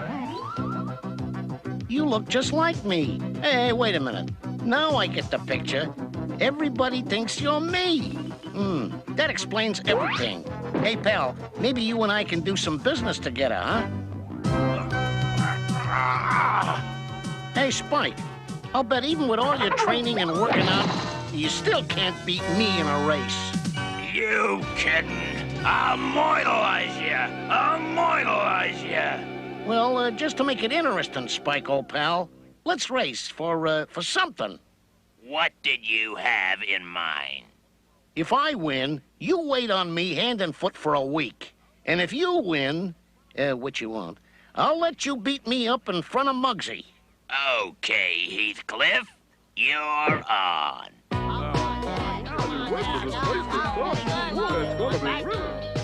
Okay, Henry, here's the plan. You run on up ahead, and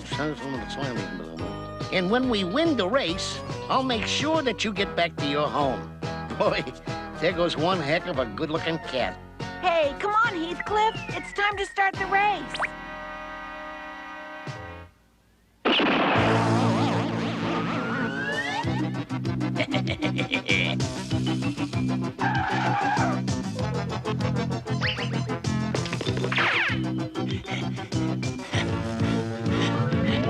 See you at the finish line, sucker.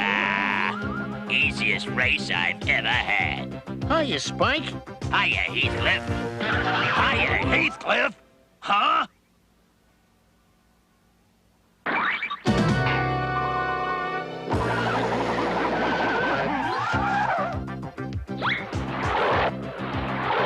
I got him now. I wouldn't be so sure, dog breath. I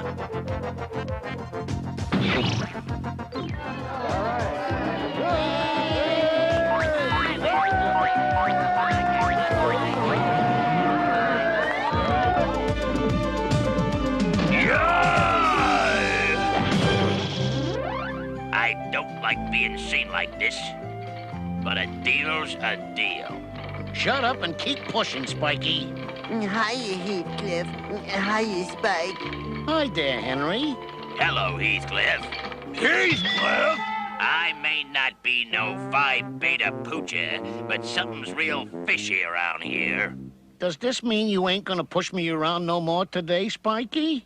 Push ya? I'll pulverize ya! Oh, well, nothing lasts forever.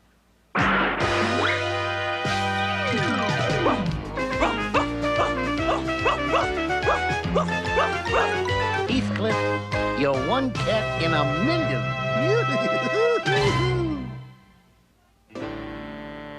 Boy, that Spike was a chump. And that Henry, good looking.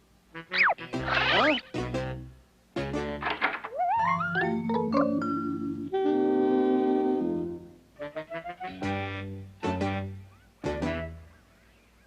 Great, we lost him.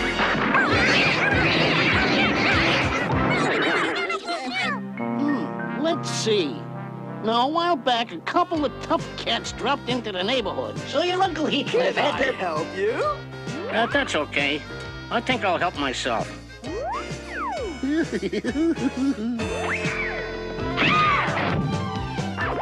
Oops. Heathcliff? Not again!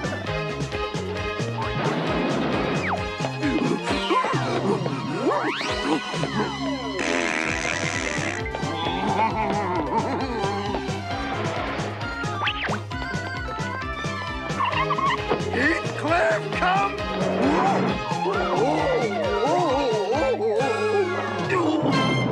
Oh, no.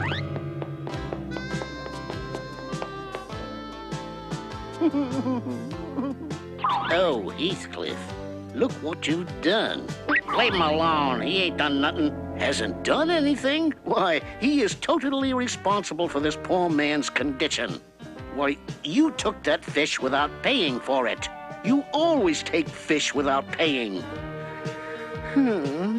But you're paying for it now, aren't you, Heathcliff?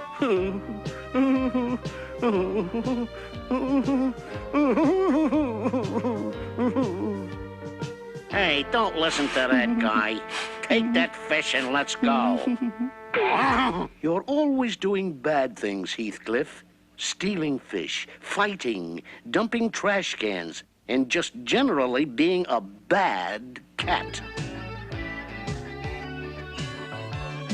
My goodness, Heathcliff, what's to become of you?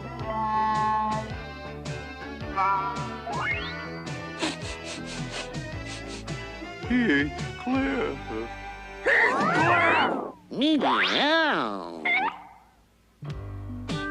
We're real happy to see that you're all right.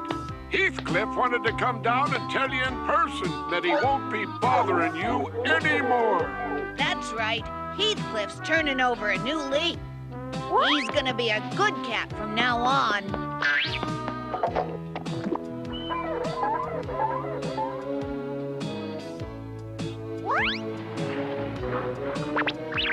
Hey, Mr. Milkman, don't worry. Heathcliff's changed his tune. He won't be bothering you anymore.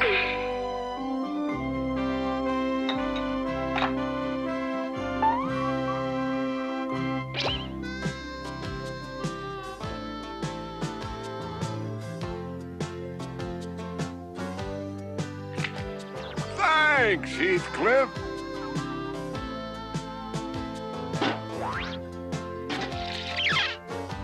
Oh, no! Heathcliff! Hiya, Spike, old buddy. A glorious day, isn't it, Spike? Yeah, sure. Whatever you say, Heathcliff. So long, pal.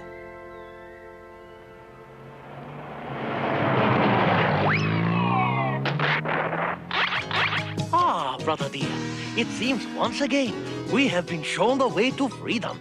Yes, my dear sibling, and we shall not waste one precious moment.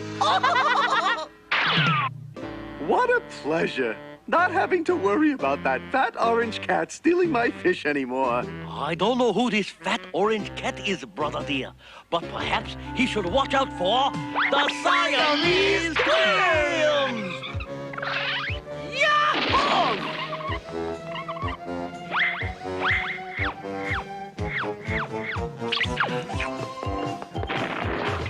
Oh, my fine sibling, that was a delicious snack. How about we go out now and have some fun?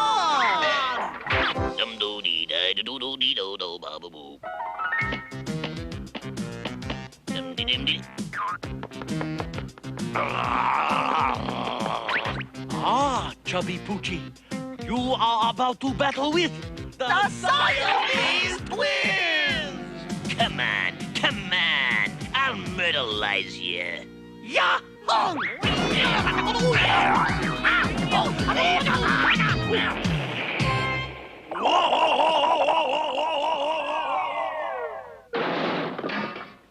It looks like those two cats are taking over Heathcliff's territory.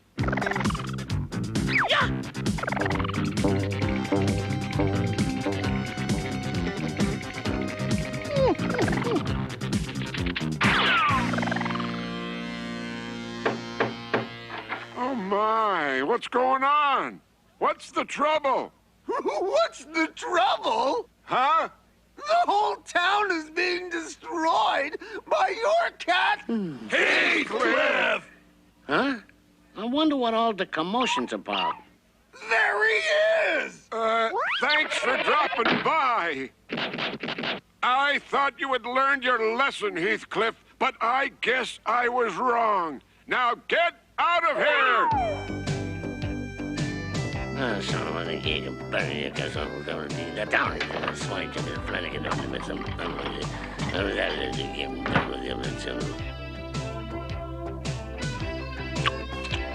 Hey, Heathcliff, why so down in the mouth? Oh, I can't believe it. I've been good for one whole day, and still everyone's blaming me for their troubles. I think someone's trying to frame me. Well, it ain't us, Gus. Yeah, there's two new cats in the neighborhood, and boy, are they tough. Two new cats, huh? Well, that sheds some light on the situation.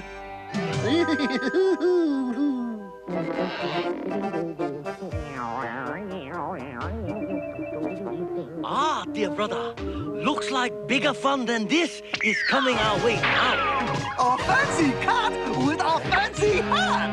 Huh? He's looking at you, kid. My, such behavior is totally unacceptable. I must teach you lads some manners.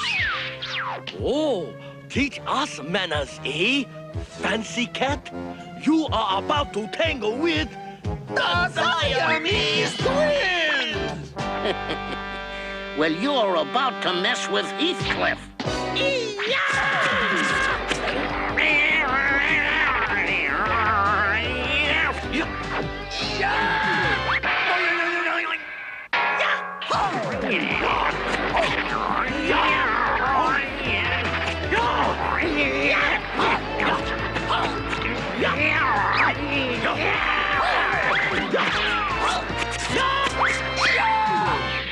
You fought bravery! Huh? You lost. What can he do against those two? Heathcliff ain't gonna do nothing unless he gets some help. I'm going in there. He's got guts, but I think he's nuts. And so are you two. Come on. It is all over for you now, fat orange cat. You have been spoiled by the Siamese twins! Foiled, schmoiled. I ain't packing it in yet.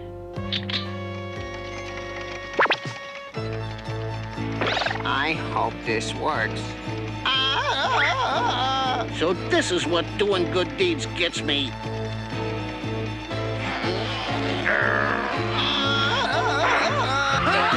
Thanks, Hector. I'll take it from here.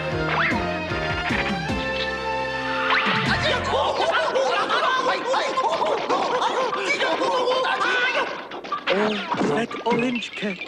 It seems that you have twin-packed us. The Siamese twins! Yeah, well, that's because you have come up against the terrible fury of Heathcliff and... Alley Cats!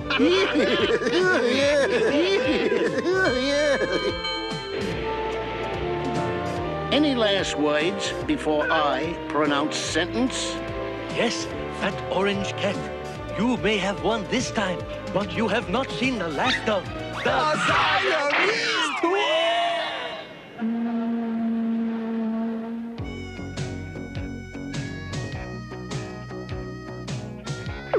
now, Heathcliff. Remember, you promised to be a good cat from now on. Come on, Heathcliff. You tried being a good cat, and where did it get you?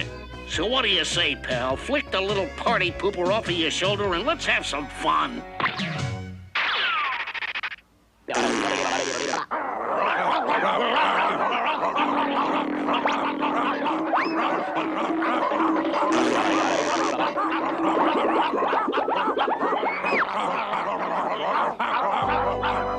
Heathcliff, you're one cat in a million, without a doubt. I amaze myself sometimes.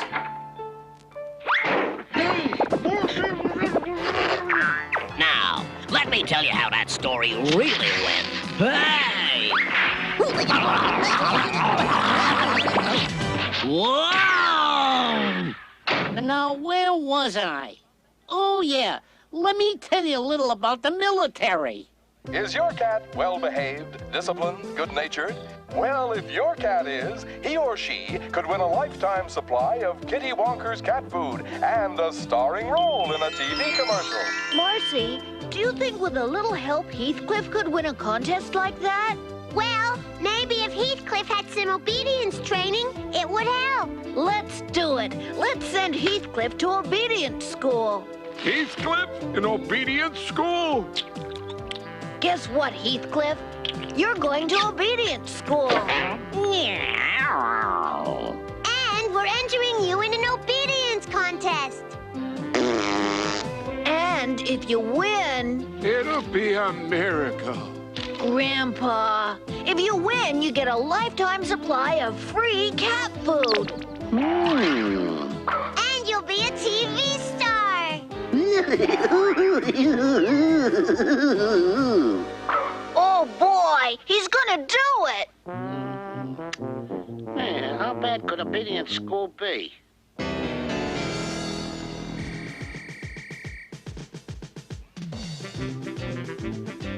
Welcome to Sarge's Pet Obedience Academy. I'm the Sarge, and this is Corporal Bruiser. Bruiser? Ted Hut! Corporal Bruiser!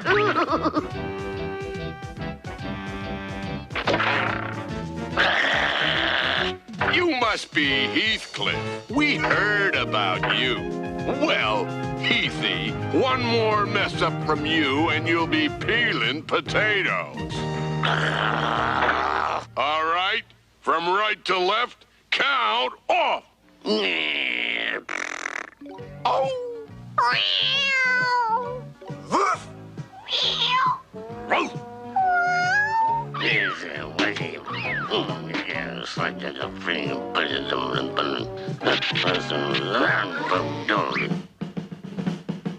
Ruff, ruff, ruff, ruff, ruff, ruff, ruff, ruff, ruff, ruff, ruff, ruff, ruff, ruff, ruff, ruff, ruff, ruff, ruff, ruff,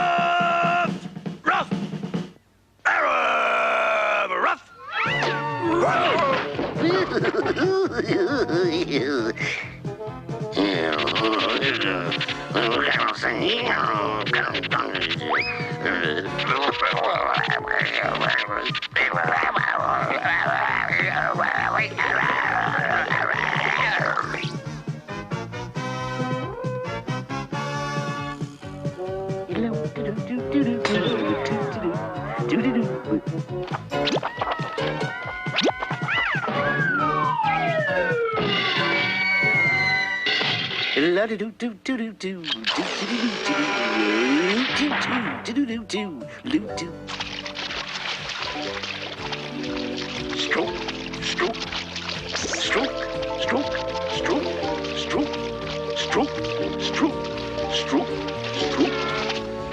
Oops. There are some sign of Rennigan that's on the potatoes. Roof, ruff, roof, roof, roof, roof, roof. I'll never eat another potato as long as I live. Ruff, ruff. If you can't beat them, join them. Alley! Come on, Heathcliff, get the lead out. Move it, Heathcliff, move it.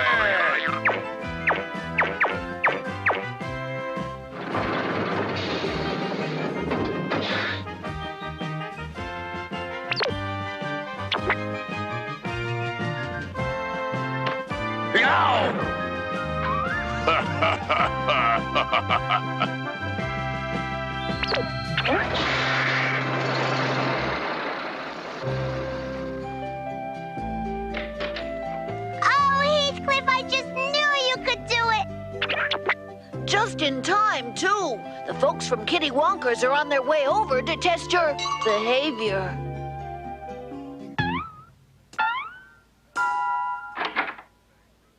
Hello, is this the Nutmeg residence? It sure is. I'm Iggy Nutmeg. Hello, Iggy. We're here to test Heathcliff for the Kitty Wonker's cat food contest. Heathcliff! It's the Kitty Wonker's people!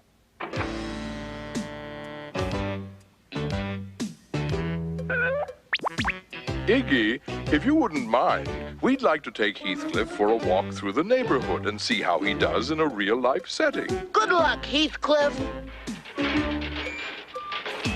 Hey, Wordsworth, Mongo, check it out. There's Heathcliff. Let's roll out the welcome mat.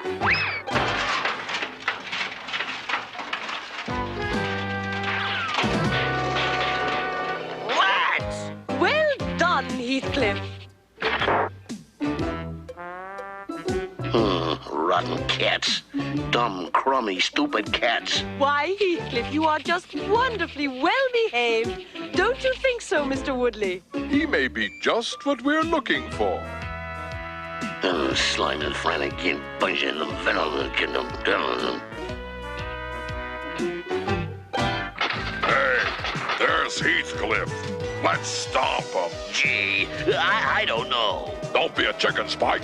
Let's go. Oh, my! Looks like trouble.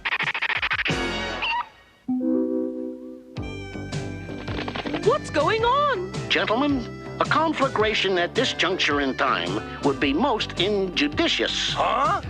I'm offering you this calcium-rich yum-yum as a peace offering. Does this mean you don't want to fight? Perhaps we could schedule some pugnacious recreation at a later date. What did he say?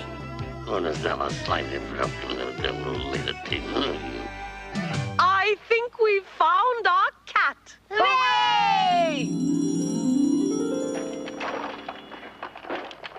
This means war. Hey, look, the army's in town. Charge! This doesn't look good.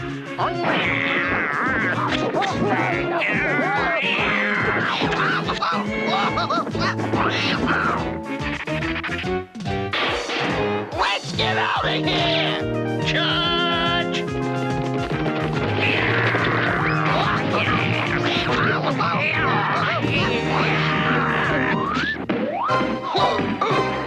Attention! All right now, whose block is this? Heathcliff's block, sir. Very well. At ease. Oh, no! I left my briefcase at the Nutmeg house. We'd better go back and get it. Hey, look, it's Heathy come to give us some more bones. Watch this, guys. Oh, my, what a mess. Who would do such a thing?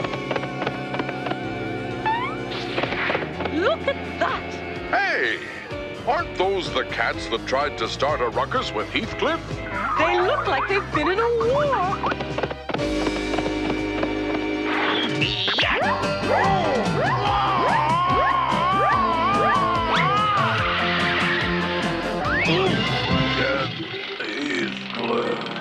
Oh, no. I think this is a big mistake.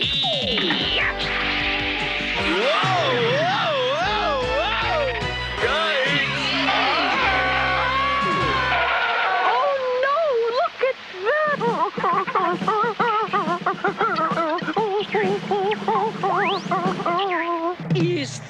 it?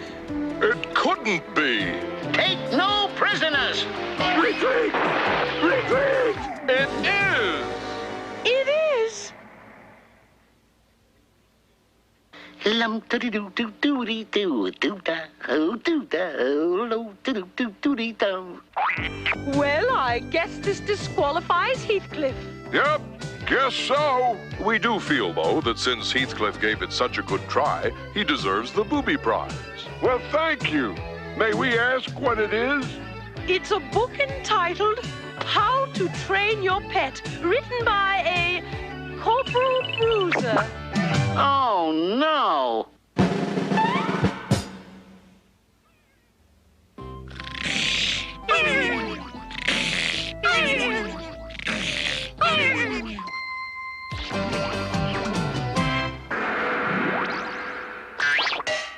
We weren't dozing, were we?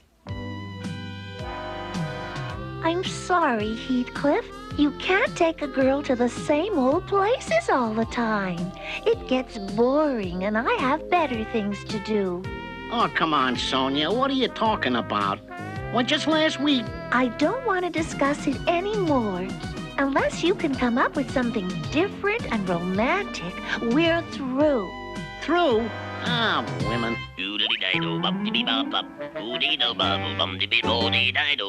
Ah, whenever I'm starting to feel down, I can always count on old Spike to come around to cheer me up. Yeah.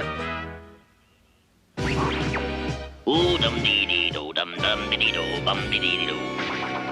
Yahoo! Yippee! Ride 'em, cowcat! Yahoo-wee! Get along, little doggy! Yip, yip, yip, yip, yippee! Oh. Hey, let go! Don't get excited, pal. We don't want no trouble. The cat father wants to see you, that's all. The cat father? Who's the cat father? The cat father's our boss. We're new to the neighborhood, and he's heard a lot about you, see? You got quite a reputation, Heathcliff. He was wondering if it isn't too much trouble, perhaps you could meet with him. When? Now. Okay, I'll see what he has to say. Yeah, let's go.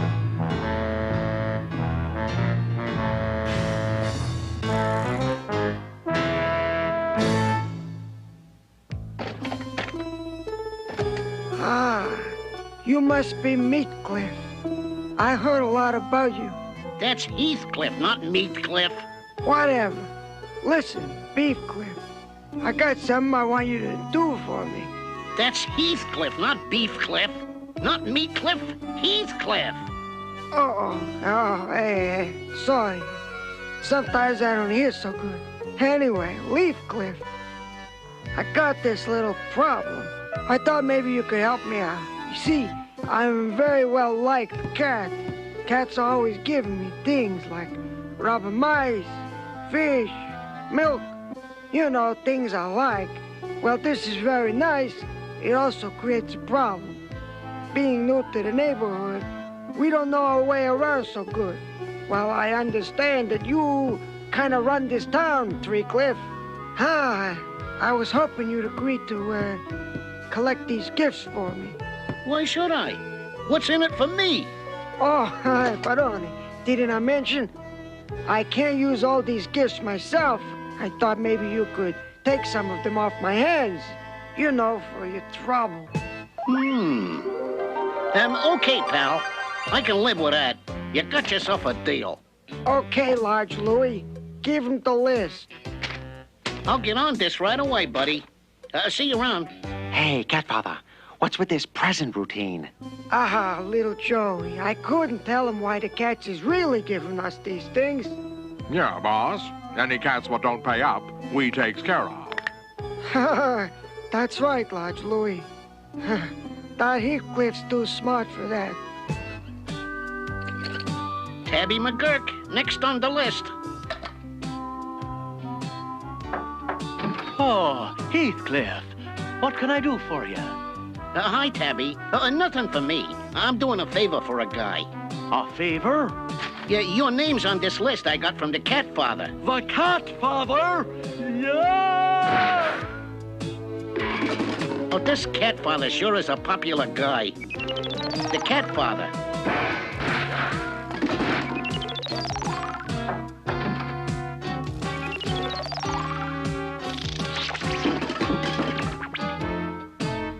Hey, fellas, I've been looking for you. Wow, Heathcliff, where'd you get all the loot? Oh, they're not for me. They're for the cat father. The cat father? Gee, thanks, boys. You were the last tree on my list.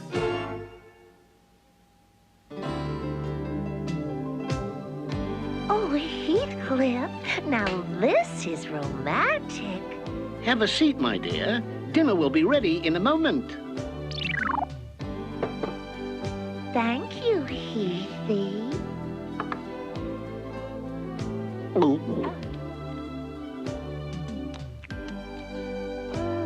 This meal was delicious. Hey, Sonia, I caught you a little something. Oh, Heathcliff, it's so cute.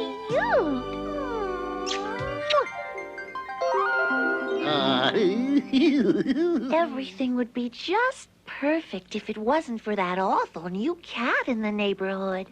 What cat? Why, the cat father, of course. He's been going around and making all the cats in the neighborhood give him presents, or else... Or else, what? You know. And there's some terrible cat collecting for him. That cat would have to be an awful individual to work for someone like that. Slive jiving a frantic attorney. Trying to put one over on old Heathcliff, eh?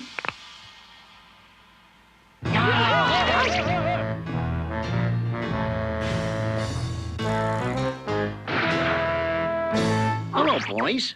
Yeah! Don't be in such a hurry. You boys are about to help me save my reputation.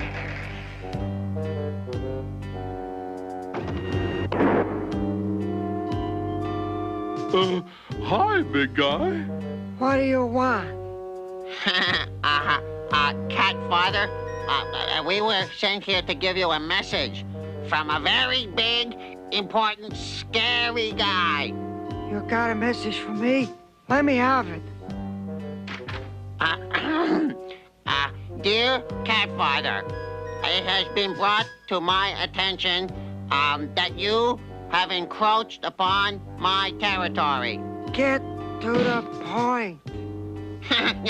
Under the aforesaid conditions, you are hereby ordered to vacate these premises, and yourself and your scraggly cohorts are notified you have 1 hour to pack up and leave town. Signed, the Heath Father. Huh? I don't know any Heath Father. But my boys are gonna give you boys a message to take back to him. Get him, boys! We're leaving or we're grieving.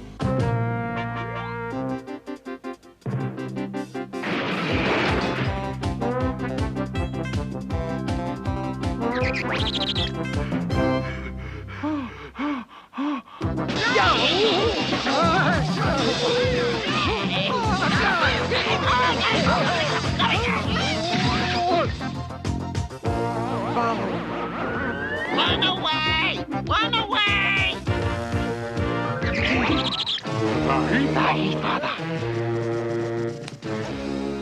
In, poison. So, you're the meat father. That's Heath Father. Heath Father, and you're through in this town. The party's over, Rat Father. That's what you think. The party is just beginning.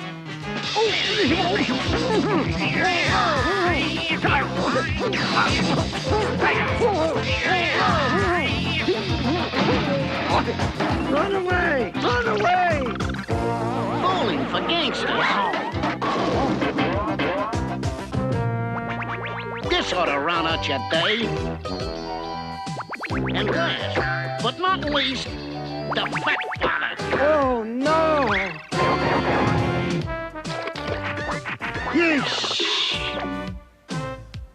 Bouncy, bouncy, bad guy. That's what you get for trying to fool old Heathcliff. Beefcliff! Beefcliff's the meat father. Beefcliff? Meat Father? What's going on here? It's a long story. It was Heathcliff. It was Heathcliff all along. And a scratching post for Tiger. Don't worry about it, Tabby. It's all there. Well, that looks like the last of the things the cat father took, Heathcliff. Oh, Heathcliff! Would you like to come to my house and play with the mechanical mouse you gave me? Well, Sonia, it really wasn't mine to give in the first place. Although, I could always make its owner an offer he can't refuse.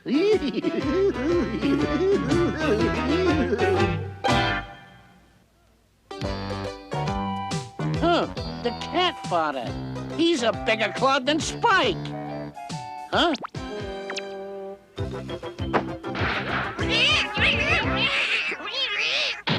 It's true. You kids should have seen it. Your old Uncle Heathcliff, a wrestling champ.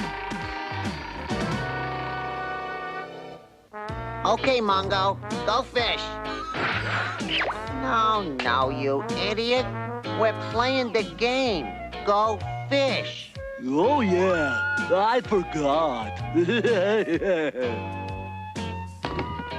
No, not that one. Play the jack. Fish! I win! Oh. What are you, a wise guy? Heathcliff! In person.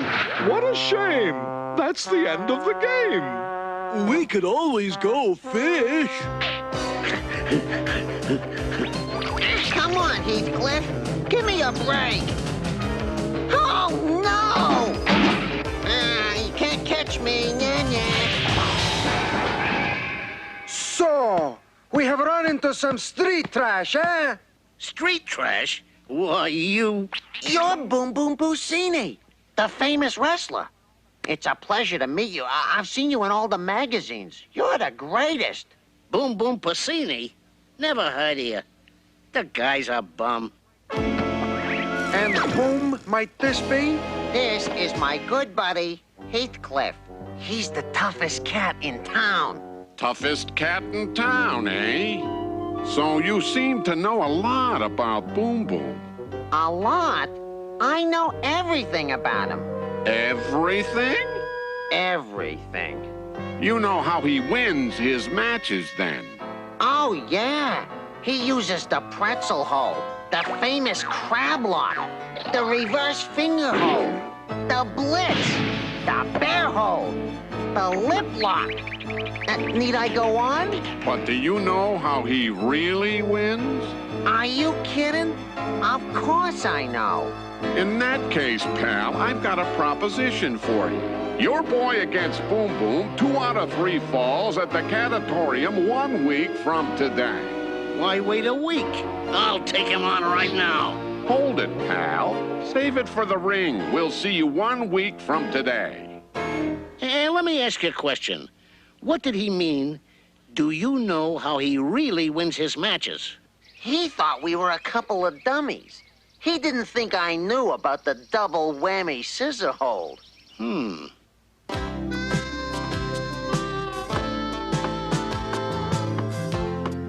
on, Heathcliff. The least you can do is try out the wrestling ring we made. Forget it. I don't need to train to beat that guy. Ah, come on, Heathcliff. It'll be fun. Look, you can wrestle Mungo. Okay, just this one time.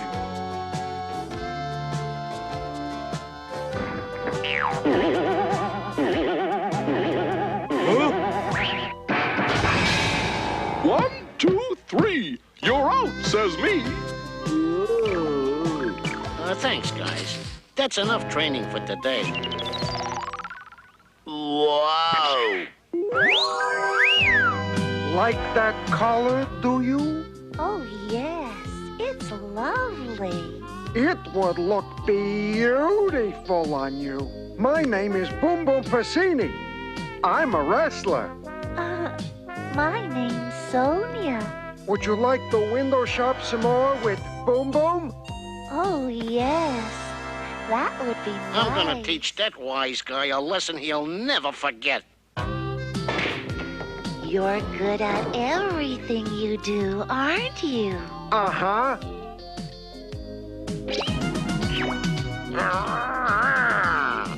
That's the cat I'm gonna be wrestling next. The poor fool. That's Heathcliff, the toughest cat in town. Really? Gee, all our hard work and Heathcliff won't even train. Hey, what are you guys sitting around for? I got training to do. All right. Uh-oh. I don't have any training to do.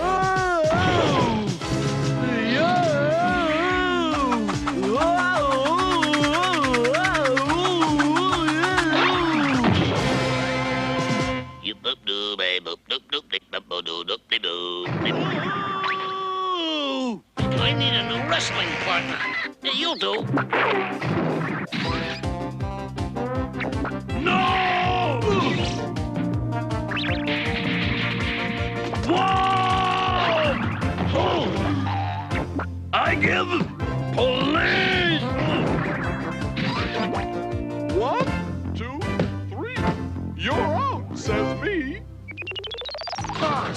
Boss, we got trouble. Calm down, Boom Boom. What are you talking about? I'm not sure that cat knows I'm supposed to win. And I hear he's tough.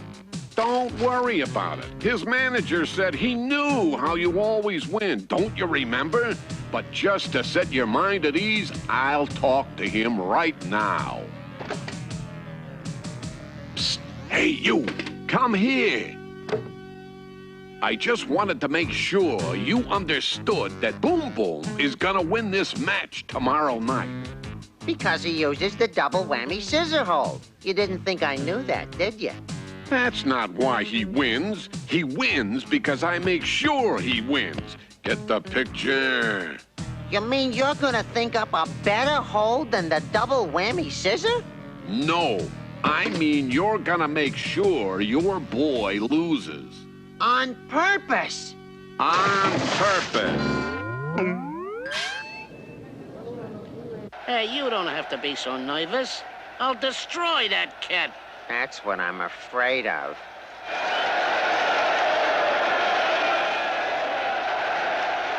I'm gonna wipe up the ring with you, you orange furball.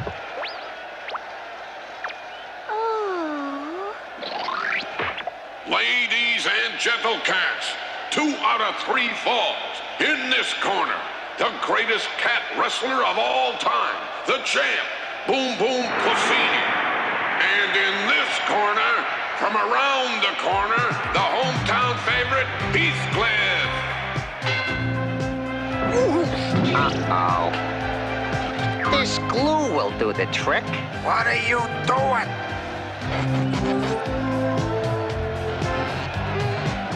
What the?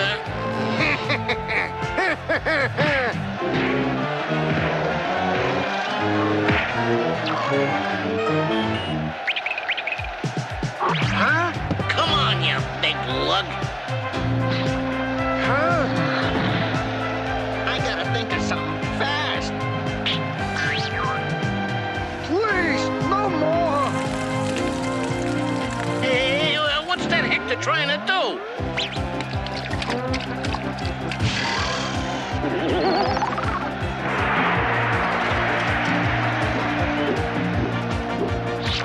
Huh? I'll get you for this. What's the big idea, anyhow?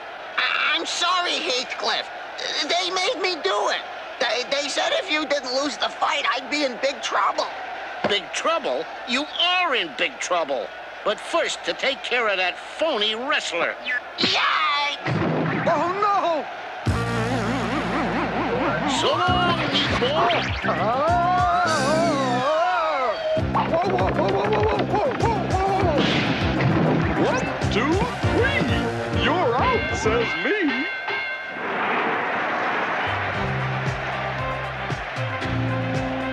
Oh, Heathcliff, I guess I knew you were the best cat all along. Can you ever forgive me? Oh, don't sweat it, Sonia. You can make up to me later. Right now, I got a little unfinished business to take care of. So, you thought you could make me lose the fight, eh? Now, wait a minute there, pal. It was only a joke. I was only... So much for unfinished business. Heathcliff, baby, come on over here. There's someone I'd like you to meet. This here is the manager of Tabby the Terrible. We just inked the deal. Heathy, baby, you wrestle Tabby the Terrible next week. Same place, same time. Inked a deal? Why, you... Whoops. Wait a minute, Heathcliff. Let me explain. I was just trying to... Well, you see, I thought that it seemed like a good idea. I was just...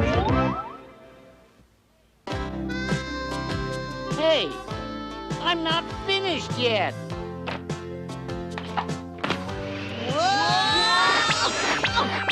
Now, if everyone's comfortable, 1, 2, 3... Wait a minute.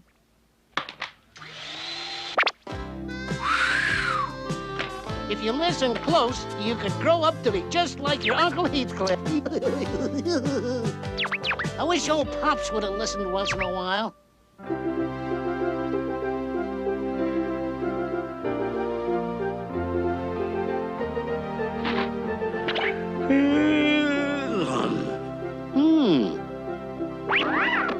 Perfect. Good morning, Pop. Have a good day. Good morning, son. I'll be seeing you in about an hour. Okay, inmate 12483. You can leave now.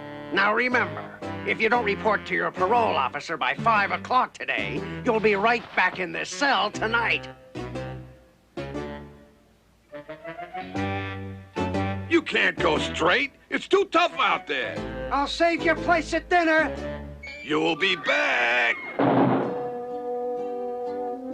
Heathcliff, breakfast is on. Grandma, you shouldn't stand in the doorway when you call Heathcliff to meals. Oh, Heathcliff, it's not that bad. No, I don't want to have some. At least try it, Heathcliff. After all, Grandpa bought it especially for you.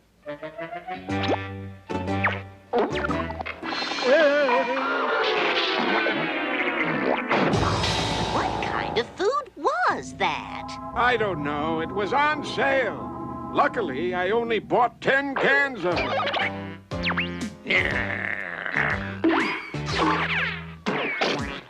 I think you made your point, Heathcliff.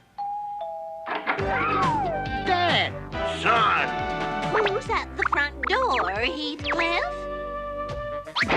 It must have been that neighbor boy. He's the one who likes to ring the doorbell and then run away. Phew, that was close. What are you doing? I'm hiding you from the cops. Yeah, but... This is Iggy's room. You'll be safe here. But...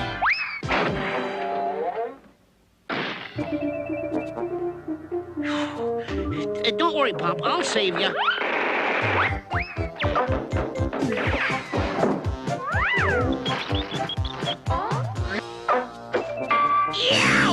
Why did you do that? Because you wouldn't listen to me. I'm free. I was paroled today. Paroled? Why? For good behavior. Look, I just stopped by here to say hello. Now I've got to get to my parole officer. Paroled for good behavior? Oh, that's funny, Pop. Now, let me get back to work before the cops get here. Have it your own way, Heathcliff. I think I'll lie down and get some sleep while you finish barricading us in. Paroled for good behavior.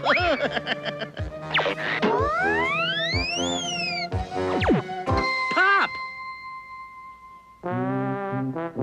Uh-oh.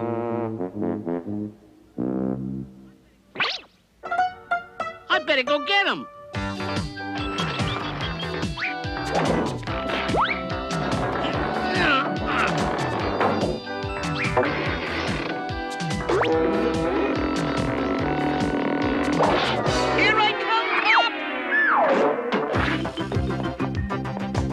Maybe he's hiding out in the old neighborhood. Have you guys seen my pop? What you doing in the old neighborhood, Heathcliff? Looking for trouble?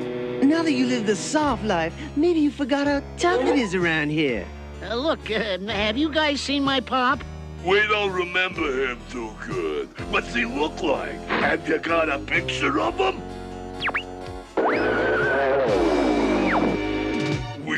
We were only kidding earlier. Never mind about that. Have you seen my pop? No, we haven't seen him. I will let you know if we do. Won't we, boys? Yeah. Maybe he's down at the docks. This was one of Pop's favorite hideouts.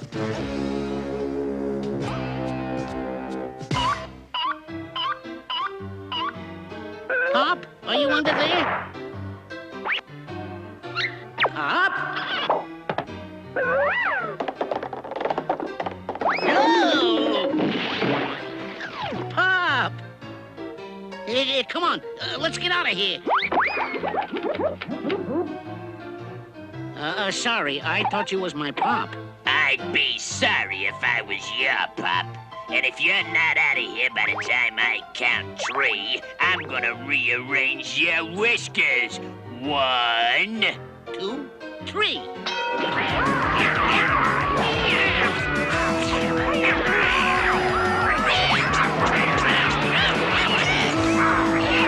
Well, it's been fun, but I gotta go find my pop. Had enough.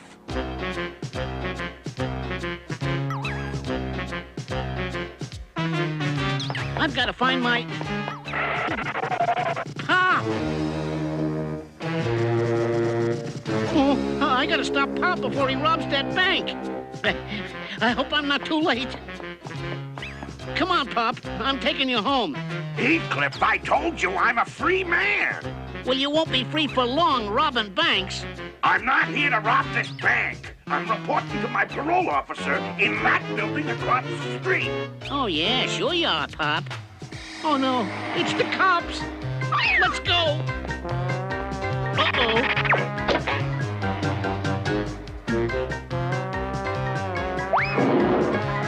Hey, let me out of here! Heathcliff, get me out of here now!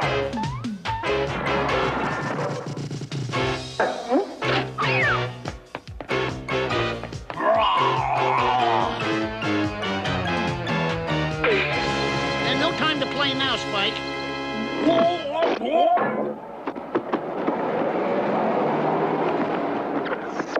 Thanks, Spike.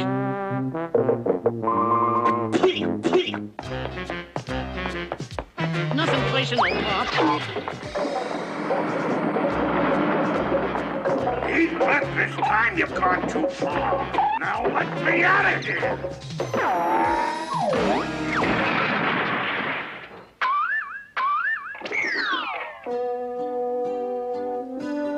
Okay, Pop, hiding you isn't gonna work. You're gonna have to wear a disguise.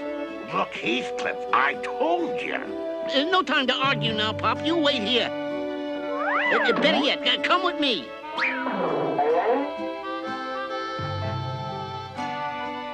Oh, this is a disgrace. No, no! I will not be seen in public like this! Come on, Pop. You look kind of cute. Besides, the cops will never recognize you in this costume. Heathcliff, I keep trying to tell you, the cops aren't... Why, Heathcliff, you two-timing, double-crossing cheat! Sonia, wait a minute. I can explain. That's my Pop. Your Pop? That's the worst excuse I've... It is my Pop. He escaped from prison, and he's wearing a disguise so the cops won't find him. Oh, well, that's a different story. Besides, I knew you had better taste than that. Hey, gorgeous! New in town? Hey, how'd you like to go out with me tonight? And now for my afternoon appointment. I think I'm in love. Listen, Sonia, I gotta go catch Pop before the cops do. See you around, Heathcliff. Pop! The bank!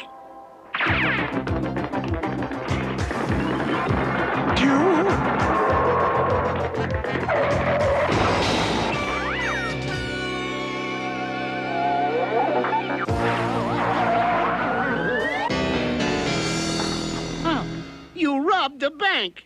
Of course I did. You didn't think I was here to see some parole officer, did you?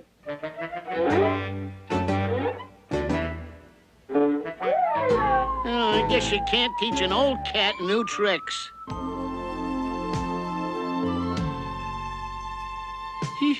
I hope Pop is okay.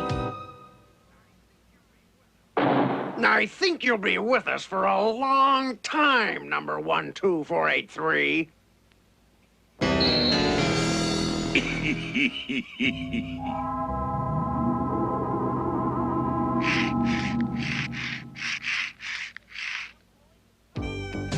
Well, boys, I had a great day. How about you?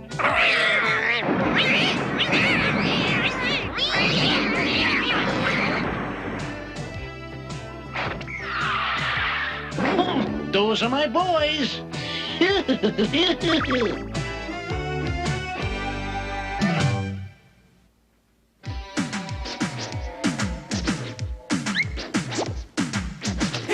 Heathcliff, no one should terrify their neighborhood. But Heathcliff just won't be undone, playing pranks on everyone.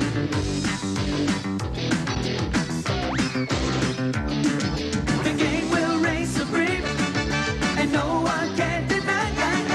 They'll make them history, and always have an alibi. So join in the jubilee. The cats are great, they'll all agree.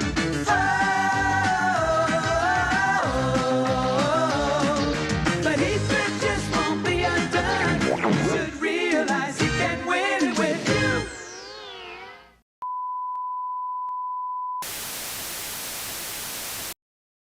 Don't watch TV. Don't read magazines. Don't even listen to NPR. Create your own